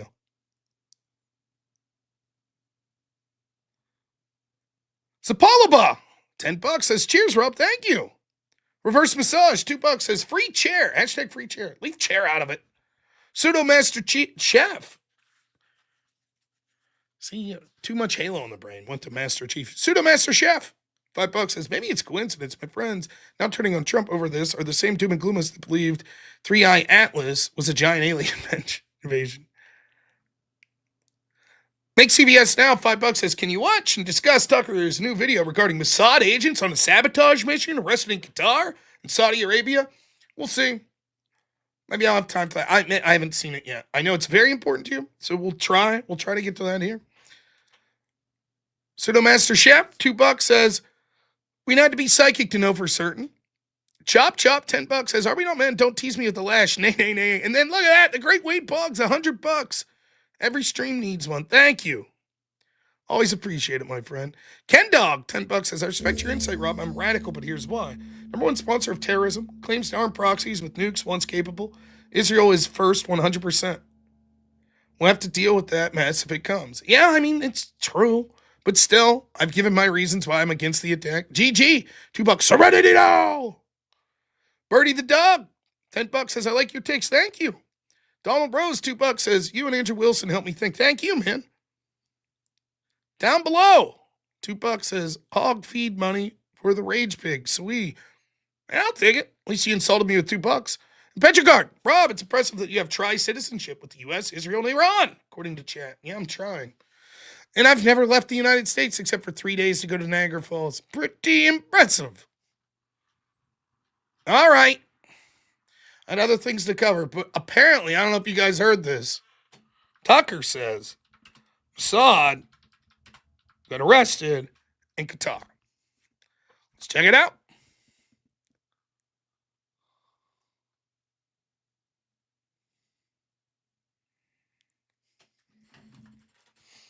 All right. I think this is probably the clip I just typed in Tucker Mossad Qatar. So here we go. Now, that wasn't a risk from the Israeli standpoint. That was the point. That was the point. They wanted to diminish the Gulf, and in 2 days they have. And I think anyone who likes decency and order and cleanliness is hoping that the Gulf will recover. The Gulf is not a threat to us. We have military bases in these countries. These are some of our closest allies. All of them are closer allies than Israel, by far. They're our friends, but they've been really hurt. And in a place like Dubai, which is basically part of a country, it's an emirate within the United Arab Emirates, but it's also a luxury brand, basically. People go to Dubai because it's beautiful and rich and clean, and above all, because it's safe and orderly. It's got the busiest airport in the world. You start seeing video on Instagram of smoke in the Dubai airport, and you're like, I think I'm going to Cabo this year. Oh, sorry, drug cartels. Whatever. Maybe you go to Sedona this year. It really, really hurts these countries. And Israel wanted to hurt these countries. That's the point. Wanted to hurt these countries. Wanted to sow chaos and disorder because they are rivals of Israel. So it's probably hasn't been reported, but it's a fact that last night, in Qatar and Saudi Arabia, authorities arrested Mossad agents planning on committing bombings in those countries. Now, that's weird. That doesn't make any sense. Why would the Israelis be committing bombings in two Gulf countries, which are also being attacked by Iran? Aren't they on the same side? No. Israel wants to hurt Iran and Qatar and UAE, and Saudi, and Bahrain, and Oman, and Kuwait. And they've succeeded. Okay. I'm sorry, what was the name? Make CVS now. Is that it? Is that the clip? I don't want to, if I'm missing a portion of this, I'm willing to hear out more evidence. Because you do understand there's not much I could say about this. He's like, trust me, this happened. So I guess I'll say this. There's no evidence that this happened. It's just Tucker's claim. Okay? But let's respond as if this did happen. Yeah, that's bad. If Israel ordered Mossad agents to bomb Qatar and Saudi Arabia, that's engaging in terrorism. Fuck them. That's terrible. If it happened. Now, I don't see evidence that it happened. Could be that it did. Could be that it never. Nothing similar happened. It could be that there's something else.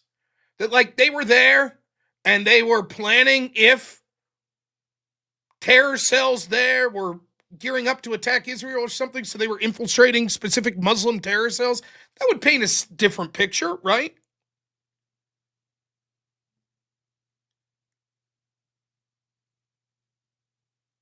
I like Tucker. I do. I defend. There's probably a lot of people here that hate that I like Tucker. But I mean, what am I supposed to do with that?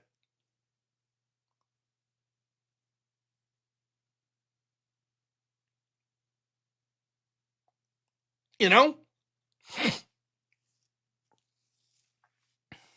Did I see the evidence that the Iranian leaders tried to assassinate Trump? No. I didn't. I heard the claim. I didn't see the evidence.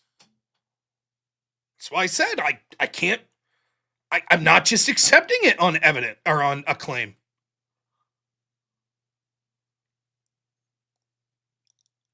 So I know, Mike, I was kind of giving you, or make CVS, I was kind of joking with you a little, but you know, I don't know what to say to just like, trust me, dude, it's not been made public, but I know. Okay, I guess we'll see. Yeah, if that's true. Yeah, if the Israeli government is intentionally using this opportunity to bomb Arab states, that's fucked up.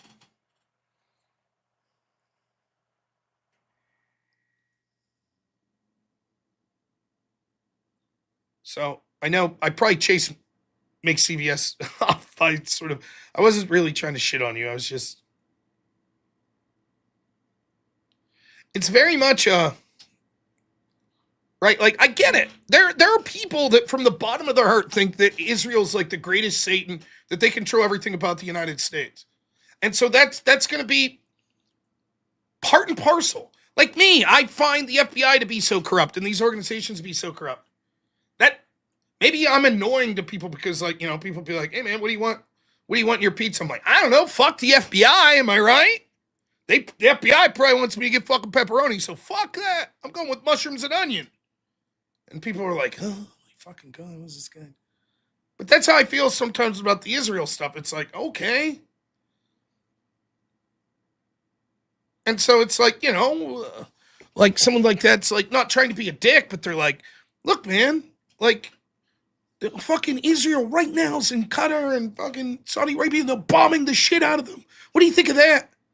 And then we get to it and it's like literally just one sentence where Tucker's like, hey, trust me, it hasn't been released, but this happened. And it's like, oh, okay. I mean, I don't know what I'm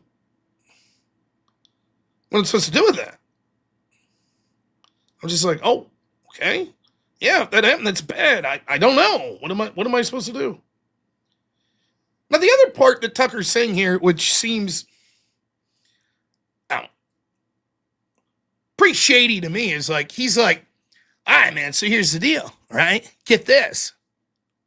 Israel attacks Iran knowing that Iran would lash out and attack the UAE and Bahrain and Saudi Arabia. So it's Israel's fault. And it's like, well no, it's Iran's fault. They didn't have to attack those countries that had nothing to do with it. Right? Doesn't it seem a bit silly? Like,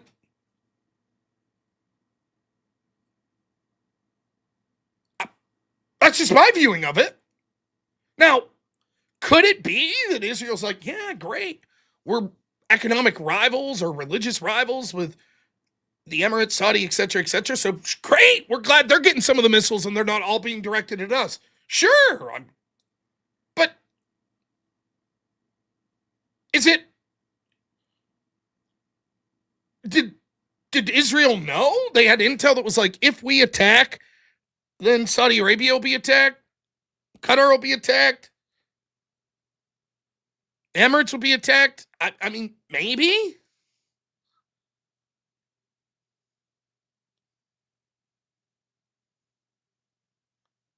And these Arab countries can't see through the ruse, but Tucker can? And Iran doesn't see through the ruse? Like, clearly, can we agree with this? At this point, the leadership in Iran, whoever it is at this point, has to fucking, first and foremost, hate Israel and the United States. That would make sense, right? Does anyone disagree with that? Like, if I'm fucking Khomeini, you know, whoever's taking over for Khomeini, and I just watched these two countries bomb the shit out of my country, I'm like, fuck those two countries. I might also dislike other countries, but those two, would be the two that I would be most pissed off about. Right? I would think. Chris Kahn says no. Okay. It seems to be intuitive. No. Okay. Who do you think Iran's most pissed? Iran's not most pissed at Israel or the United States. So, Chris John, Penchuan, go ahead. Tell me who they really are most pissed at. I'm open to hear this. I guess I haven't thought it through that much, but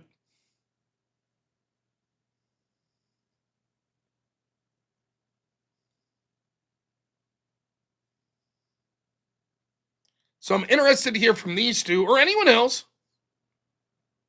Chris Kahn has nothing. Okay, Penchuan.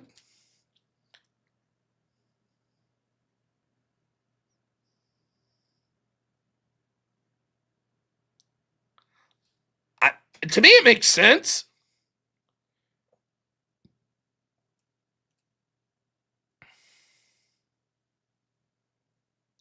So I guess unless someone could tell me, I'll just operate under that assumption. At this point, Iran would be most pissed at Israel and the United States. So why would they intentionally do something to benefit Israel?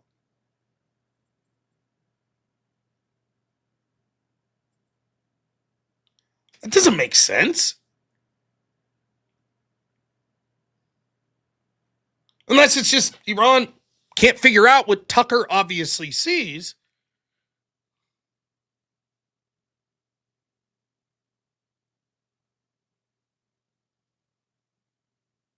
Right? It seems more likely that Iran's like, fuck you, people too. You're involved with this. You shared intel, or you wanted us taken down too. Go fuck yourselves.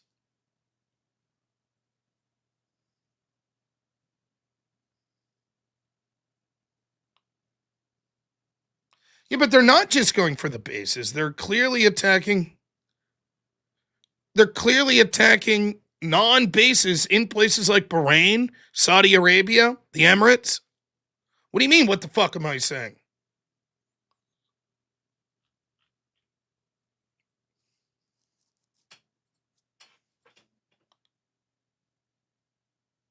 Tucker's argument is this: Israel's getting exactly what they wanted because Iran is now attacking the infrastructure of places like the United Arab Emirates, which are adversaries of Israel.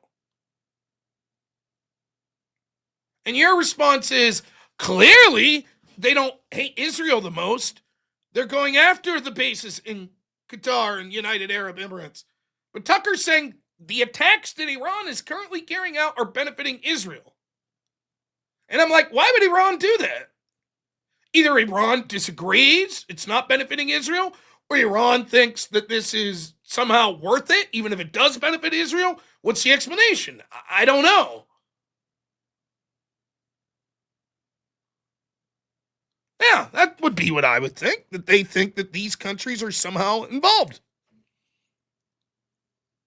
Fuck you. We'll make you pay. You should have had our back. You didn't. Go fuck yourself. But why would you do that if it's to help Israel? I'm not a commie, Pinko. It just doesn't make sense to me.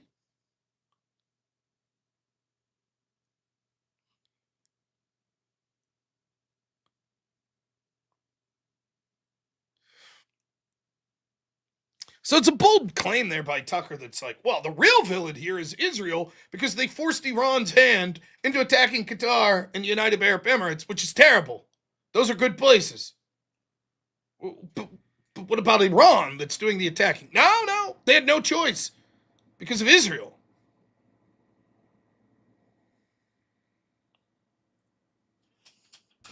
Well, I mean, that's a possibility. That Israel has spies in Iran that are directing these missiles. I mean, I don't know. Yeah, it's flimsy, but I guess possible, theoretically. I don't know. So, I know I pissed off the person that was like,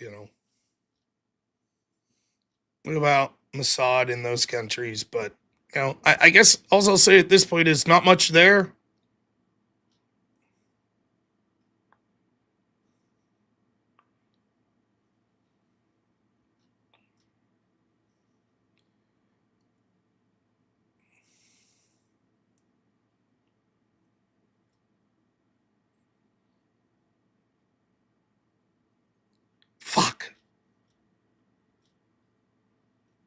Told my wife I'd be done at 11 because she wanted my help with something downstairs. Well, I fucked that up, didn't I?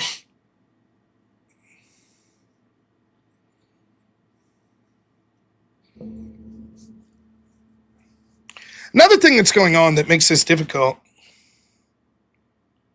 Sorry, I swear. If that's too much, I apologize. Probably find a different channel.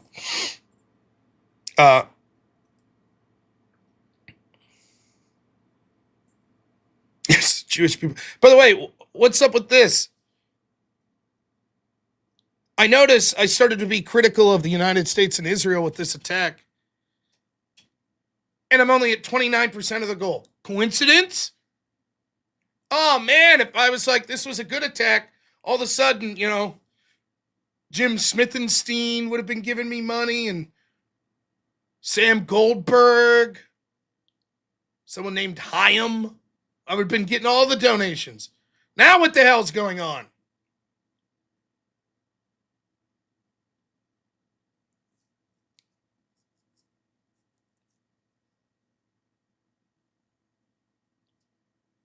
I'd be at $7,000 by now. No. Boo! You see? I stick up for you. Anti-interventionists. The real money's with the interventionists, with the neocons, with the Israelis and the Zionists.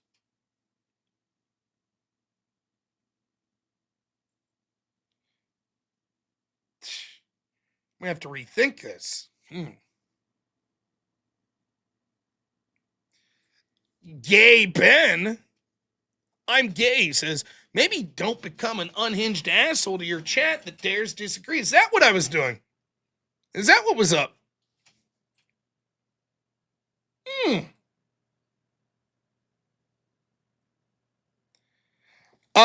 The other places that give me money would be PayPal, at Robert Noerr, or Cash App at $robnoerr.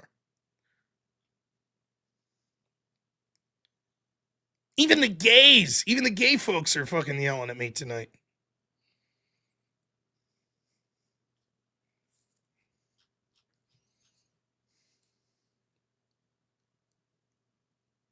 Well said. Finally, the chat's talking sense. See?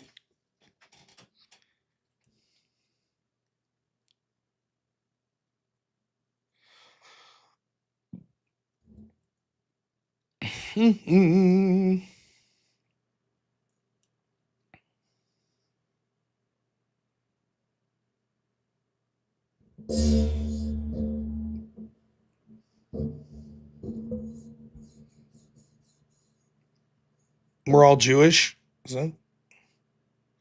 It's a little about Hillary. Yeah, I was going to talk about some Hillary stuff tonight. I don't know that I'll get to it now. Reverse massage, $5 says Mossad Qatar blocking our super chats. Bastards! I'm calling Tucker right now. At least I get some free. What's Tucker's nicotine pouches? I probably get some free ones of those. Listen, before I forget, I'm not ending the show or anything. Wednesday, I'm going to be doing an interview. It'll be 8 p.m. for 1 hour, and then I'll just do my regular show afterwards. And it's going to be with this guy. And you guys are going to hate it. You guys are going to hate this interview. It's going to be with this guy. Busby the Grim. Here, let's play a little of his. Very almost calculating eye.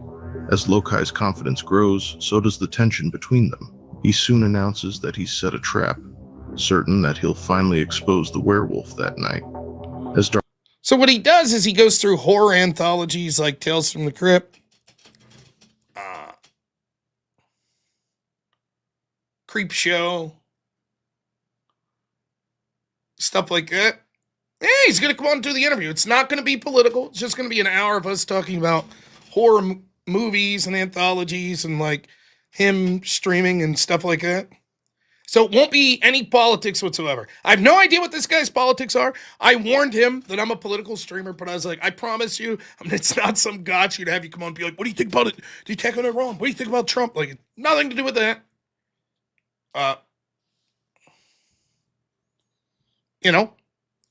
Thomas Fitzpatrick, $10 says, for the be an asshole to the dissidents in chat phone. Thank you. I like that channel, though.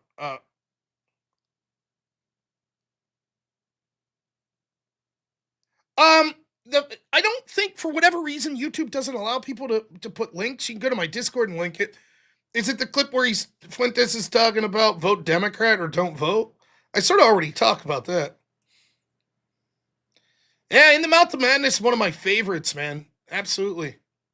Great movie. Creepy as shit, man. Probably my favorite,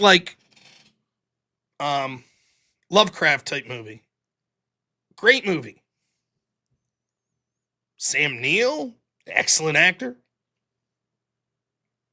My favorite horror movie. I guess it depends. My favorite movie that scared me was Jaws. I think Jaws is just a phenomenal movie. Scared the shit out of me when I was a kid. But I know that doesn't count as a horror movie. So if I had to just pick horror movie, what's my favorite one? I am a sucker for the anthologies. I love it. That's one of the reasons that I really like this guy that I'm going to be bringing on. Horror really lends itself to the story, and it doesn't need a lot of character development. Right? In fact, sometimes less character development's better, right? Because it allows you to fill in the blanks.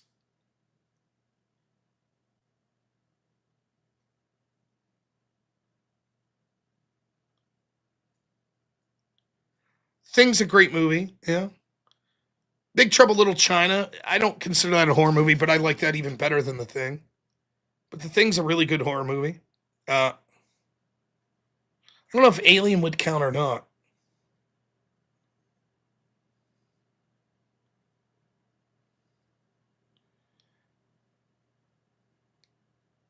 House of a Thousand Corpses? I really like the first Hellraiser. I think it's an awesome movie. And all the sequels, you just think of Pinhead and brutal murders and stuff. And it's not that the first one wasn't brutal, but it's less about Pinhead and the Cenobites. It's more about the creepy boyfriend guy. The original Halloween, yeah. I also Jeepers Creepers, the first was good.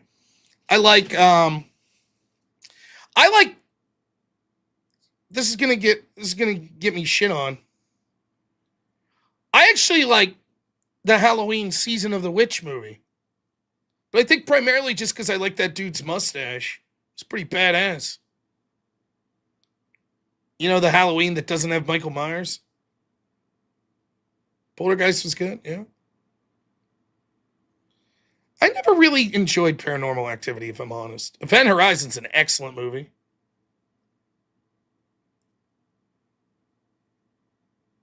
"13 Ghosts," very good, yeah.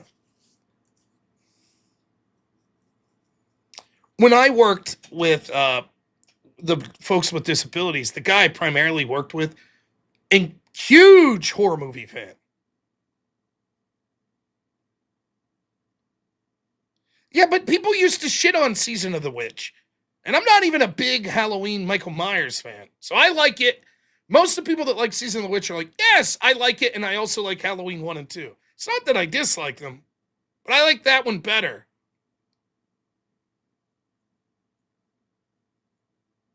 Thanks. I'm appreciating that you like Asshole Rob. Exorcist, great movie. Yeah. Nah, I don't. The Human Centipede, no, never watched it. Not my cup of tea.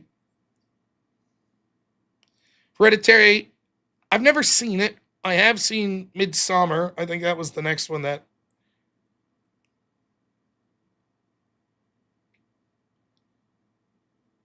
The Fly was pretty good. I watched one a while ago, The Ritual. It was pretty good. But for me, I like the anthologies. That's why I like listening to this guy. Yeah, I wasn't a big fan of Midsommar, to be honest. It is okay, but I don't know.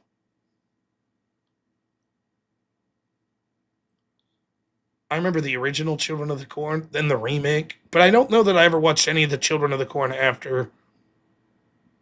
Wasn't a Terrifier fan, no. Chucky was fun, yeah. Eden Lake I've seen. Human Millipede. I don't know that they've made it to that yet. Yeah. But I really like the anthologies, man. And this guy's episode, it's nice. It's a little contained story, and like, maybe it's a 30-minute contained story. And then this guy sort of giving you the plot of it. It's like he's giving you the plot in like 5 to 10 minutes. So it's nice. You kind of get, because a lot of it, it's like morality tales, right? Like Tales from the Crypt or Creep Show, it's like morality tales. This guy's greedy, so what happens?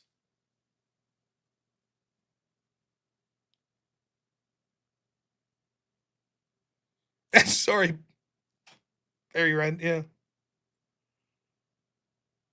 Oh, yeah, how could I forget Evil Dead? I liked Evil Dead 2 more than Evil Dead, but Army of Darkness, if you could consider it a horror movie, is one of my all-time favorites.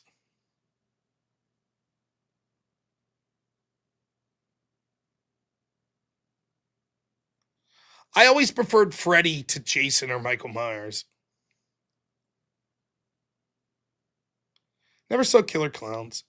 Cabin in the Woods, very good. Ghostbusters, if you could count it.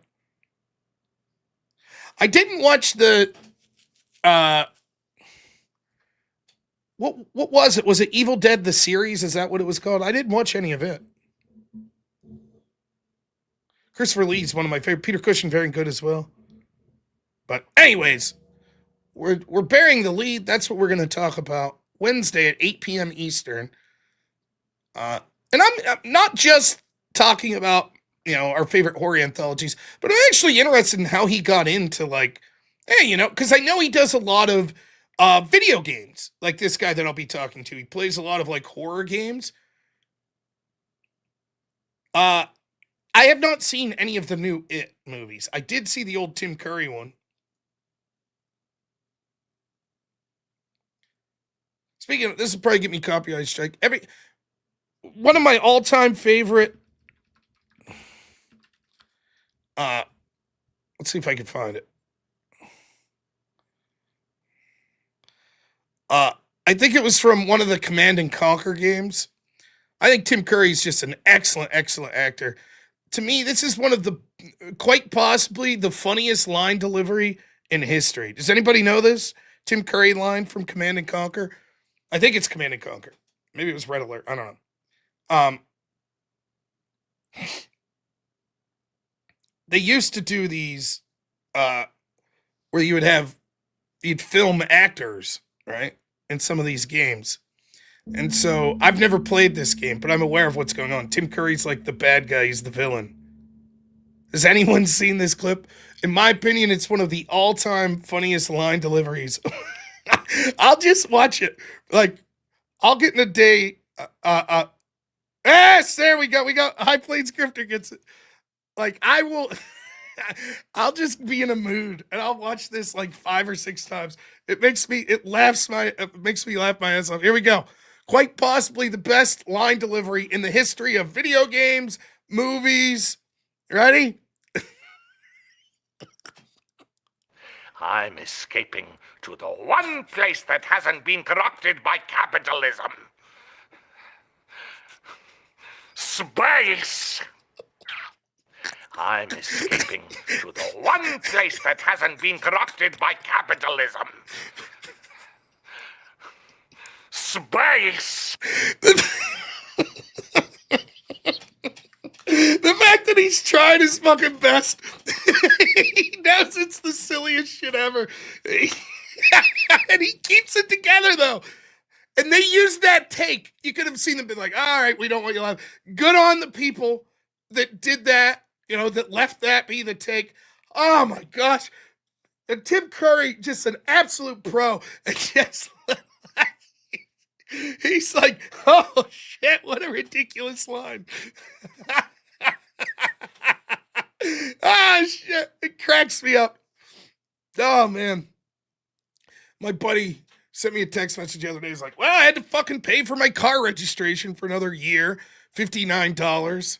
I was like, damn capitalist. I sent him that clip. He's like, oh, it's so good, man. That fucking cracks me up. Yeah, he played Pennywise in the original It. Yeah. He was in the Clue movie. He was in Rocky Horror Picture Show. Tim Curry, a legend, man. In fact, he was in the movie Legend as the devil. Clue's a great movie. I was from Tiberian Sun. Okay, yeah. The one place that hasn't been corrupted by capitalism. Space. Good shit. Home Alone 2. There you go. Yeah. Good shit, man. One more time. Let's watch it one more time. It's so funny. I'm escaping to the one place that hasn't been corrupted by capitalism. Space! What a boss. What a fucking actor. Oh, man. He's tried so hard to keep it together.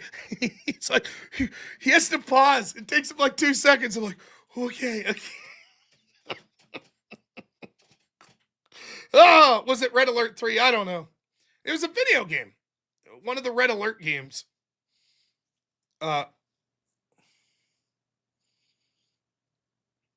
he did have a stroke. Poor guy isn't looking great. I saw him with Bill Swissgar. Is that his name? The new It. I saw a picture of them together, and he looked pretty rough. I mean, age comes for us all, right? But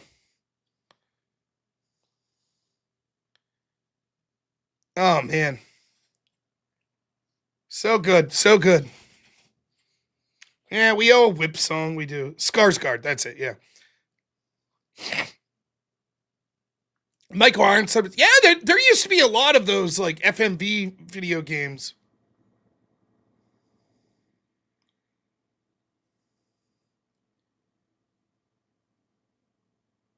Muppet Treasure Island, another great. That all joking aside, Tim Curry is phenomenal in Muppet Treasure Island. He's hamming it up, man, with a bunch of fucking stuffed animals, and he's going for broke. It's great.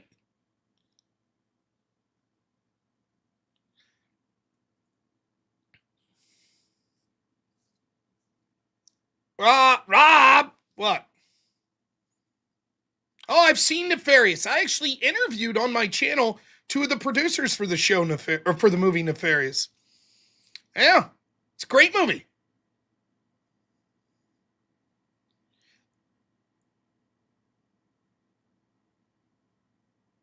Yeah.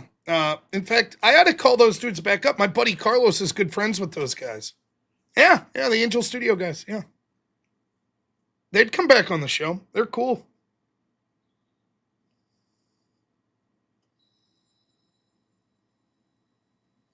Yeah, it's Wade. Someone said whip songs. All right. Quality Leering Center, thank you for the $5. If I missed that one, Christopher Killian, thanks for being a member. The great Mr. Ubercross says, I had a child of 8 or 9. My 15-year-old brother showed me Killer Clowns from Outer Space. While other people have seen this movie, I rest assured that what I saw was far more terrifying. I saw the original cut, not the watered-down version now. Clowns are scary as shit, man. Sempiternal Chaos, thanks for the $2.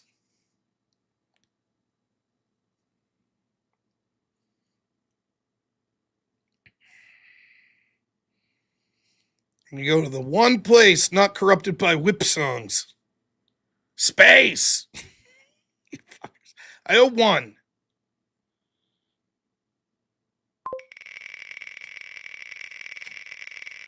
Just 1.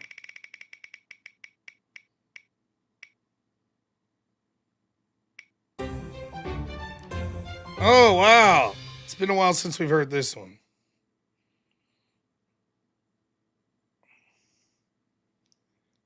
Let's dig it up. This one's not bad. Well, I mean, they're all bad, but. Where there's a whip, where there's a whip, where there's a whip, where there's a whip, where there's a whip, where's a whip. Oh, we don't want to go to war today, but the Lord of the land. Oh, there's a whip, where there's a whip, oh, where there's a whip, oh, where there's a whip.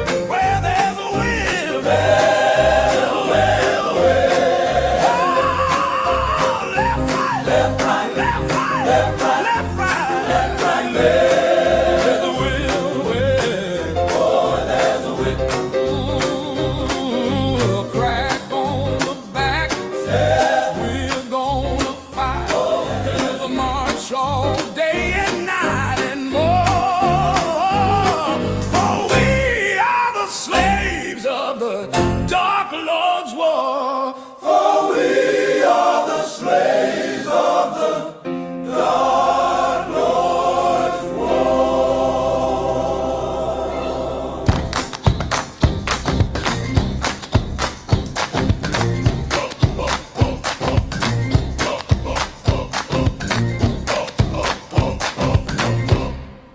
Yay! Oh, that was it.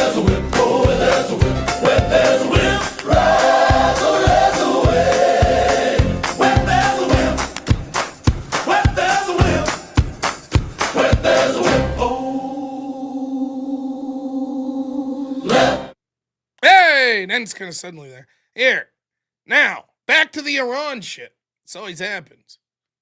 Let's Steve Witkoff what he claims. 90% material, Sean, can be brought to 90%. That's weapons grade, in roughly 1 week, maybe 10 days at the outside. The 20% can be brought to weapons grade inside of 3 to 4 weeks. And let me say this, because I forgot this small little detail.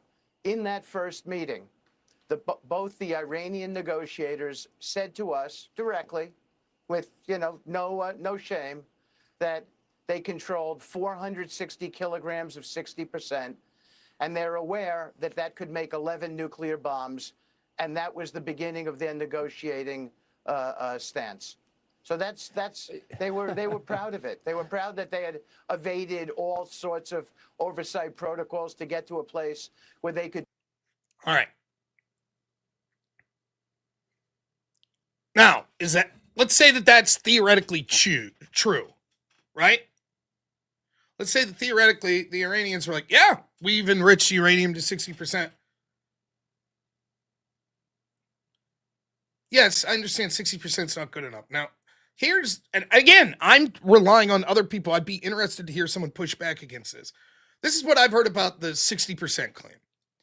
That for fuel purposes, like energy purposes, you need 5% enrichment. For medical purposes, you need 10% enrichment.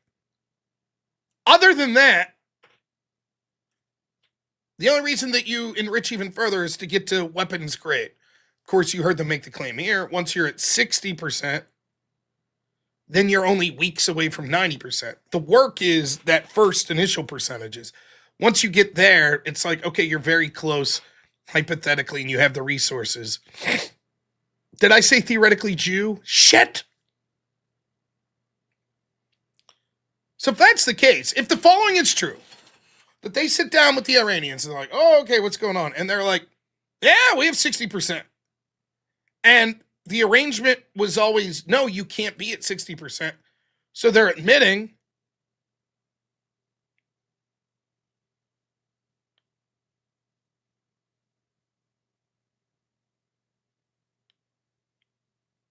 I said it was, let's assume it's June. They're admitting that they're very close to a weapon and they have no reason to be there. Now, why? I'm not just believing Witkoff on his fucking. Where's the proof, buddy? Do you guys have a tape of that? Anybody filming? While you're sitting down for official negotiations? Can we hear that? If they admitted that, is that proof that they weren't being duplicitous? They're like, hey, we're being upfront with you. See the problem? So it's hard to just believe it on face value. And even if you do believe it, isn't there a claim to be made? Like, hey, they're being honest. If they're trying to clandestinely develop weapons behind everyone's back, wouldn't they just lie to you? I don't know.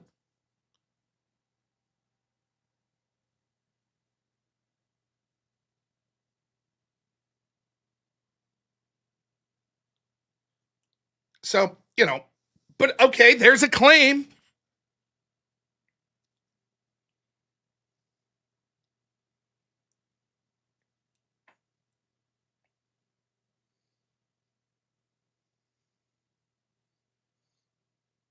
I know, I don't even geology,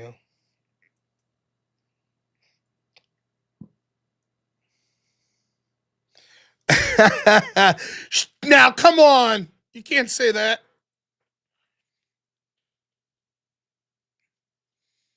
It would be funny if someone did that clip and just, I'm escaping to the one place not corrupted by Jews. Space. But then you have the Mel Brooks from History of the World. Jews in space. Good shit.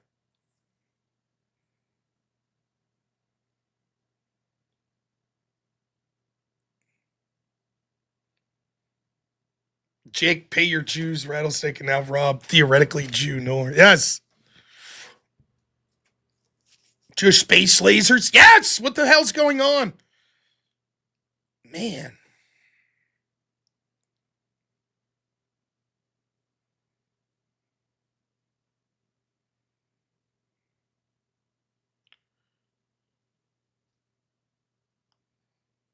Now, if it's true that Iran was like, hey, fuck you, we have a right to enrich uranium, fuck off. I mean, if that's what they said,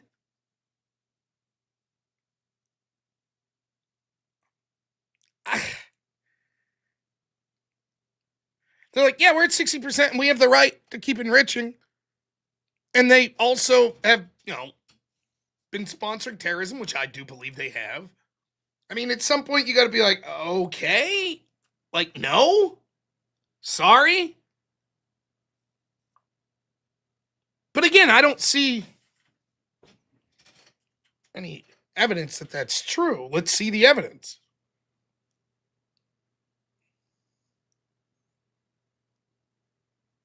I did hear there was a claim that there was like directional laser weapons that was used to shoot down some of the missiles.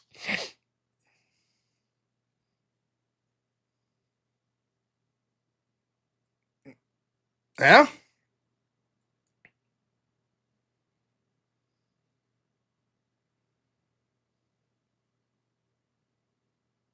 Beam defense.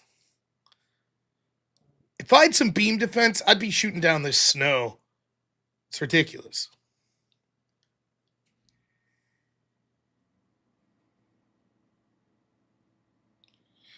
All right, you schmohawks.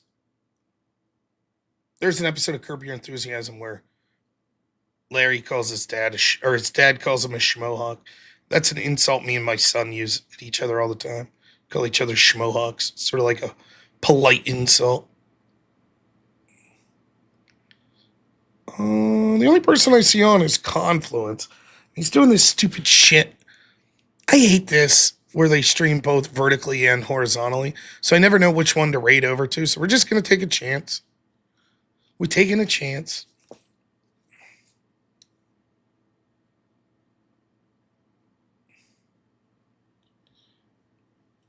Now, there are things to talk about other than Iran in these attacks, but clearly I think, yeah, it was very nice here the other day. And then it got cold as shit. So let me just wrap up here tonight. Look, maybe I'm an asshole to some of the people in my chat. Maybe that's true. I don't know. I feel like the people that are just like, I feel like, I don't know. I'm trying my best to just talk about things in the way that I normally do. I'm trying to be as honest as possible. I'm not going to sit here and tell you that I'm the most knowledgeable.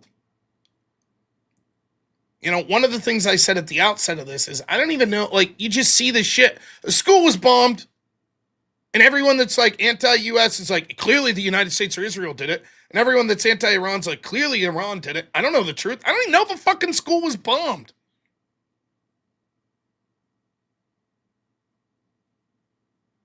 All day today, particularly the, like, sort of anti-Israel, anti-USA account, I would see them saying, like, Tel Aviv lit on fire.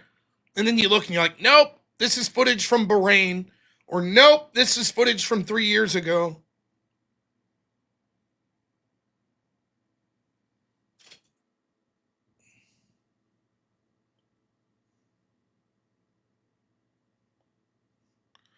So I don't know. Like, I'm trying my best to sift through it.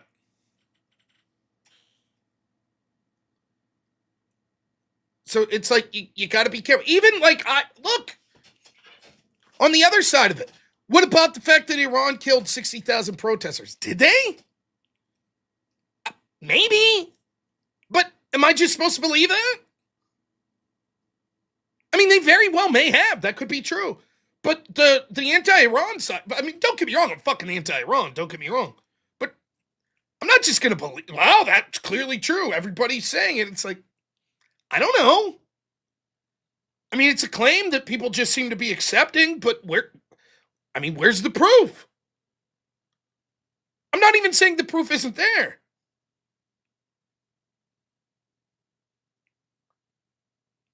I just haven't seen it. So when people say that right out of the gate, it was like, oh yeah, the attacks justified. They killed 60,000 protesters. If they did, does that justify us attacking? I don't know. I tend to say no. I mean, it's fucked up, but I'm tired of the United States getting involved in shit like this. That's not really our business.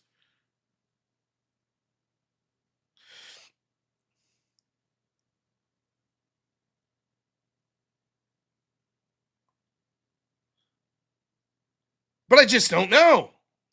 And that's the way so much of this is. And it was the same with like the Ukraine-Russia stuff. And I would try to be honest about it, right?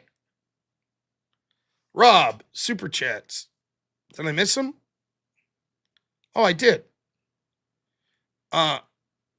Pseudo-Master Chef, did I ever see Martyrs with 2 girl killers? Nope. Vincent DeVici, thanks so much. $5 says, debated mega bloodbaths. God doesn't exist. They're atheist. Said there's no cause and effect, and nothing new can be created from pre-existing matter. Good stuff.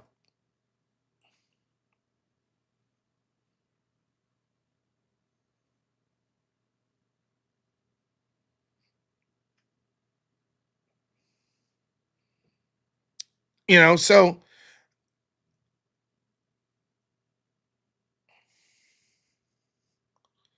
I know that there are people that are absolutely convinced they have the entire story. They know exactly what's up. There's only one way to look at it, and fuck everyone else. And you're a piece of shit if you don't. Now we're going to raid Confluence. You're a piece of shit if you don't agree with them. And if you're like, okay, here's my position. I don't have 100% confidence it's willing to be changed, but here's where I'm at right now. The people are going to be like, well, that's wishy-washy.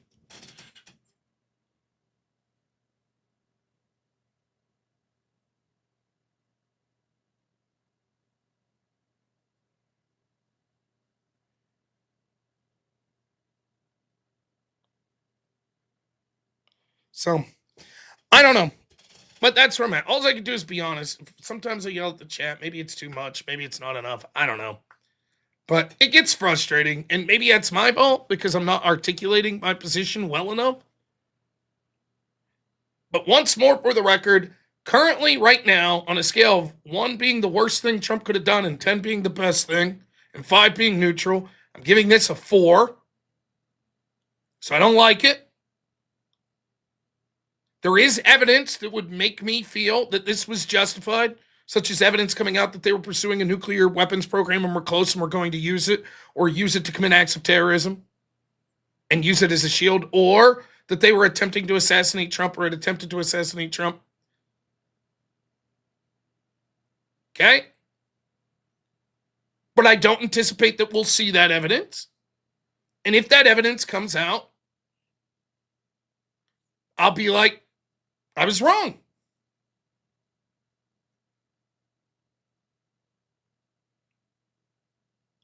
And if this war, even if the war was justified, or going in was justified, and it leads to a long, drawn-out conflict, then I'll say it was bad.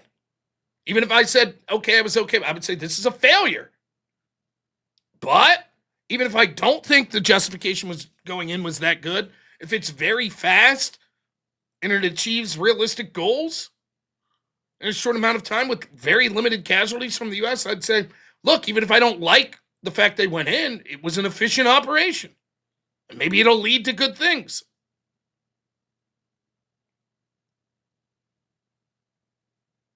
No. My kitchen is corrupted by capitalism. Fully admit it. You know.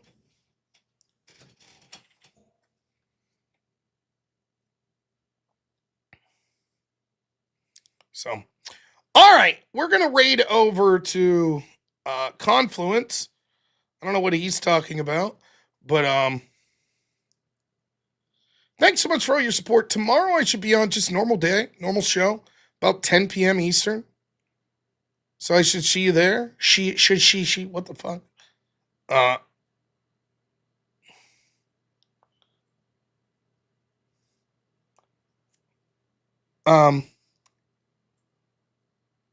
Thanks, guys. I appreciate it. Pisco had some words about me on his stream. Probably about how awesome I am. Am I right? I don't give a shit. Let him talk. But, yeah, we'll be back tomorrow. So, okie dokie. Take a moment and just say a prayer for Charlie Kirk and his family and what they did to him. And while you're thinking about that, please say a prayer for our troops and for all innocent people around the world. And I hope that any loss of life is as limited as possible with these conflicts going on. So, thank you guys so much. I appreciate my editor, Black Elk, everyone that helped me out, all of my moderators, everyone that donated, all the people that I yelled at, all the people that agreed with me, all the people that hate me, that liked the show, or even commented. Thank you guys so much. So, we'll talk to you all soon. See you tomorrow evening. As always, have a good one. Only in America is it possible to say, you know what, I don't like the way the country is going, and to do something about it. Take that risk. Take that leap of faith. Stay involved. Trust God and act obediently. Romans 12:2 verse. That God will use all things for good for those who love him. It's bigger than you. I want you to remember that. It is bigger than you. It's bigger than me. You are here to make somebody else's life better, the pursuit of liberty and freedom. You know what gives me strength? The hundreds of thousands of you that say, Charlie, keep going. 1 Corinthians 5 and 15. So that's all pretty amazing evidence, not just intra-biblical evidence, but extra-biblical evidence that Jesus Christ was a real person. He lived a perfect life. He was crucified, died, and rose on the third day, and he is Lord and God of all.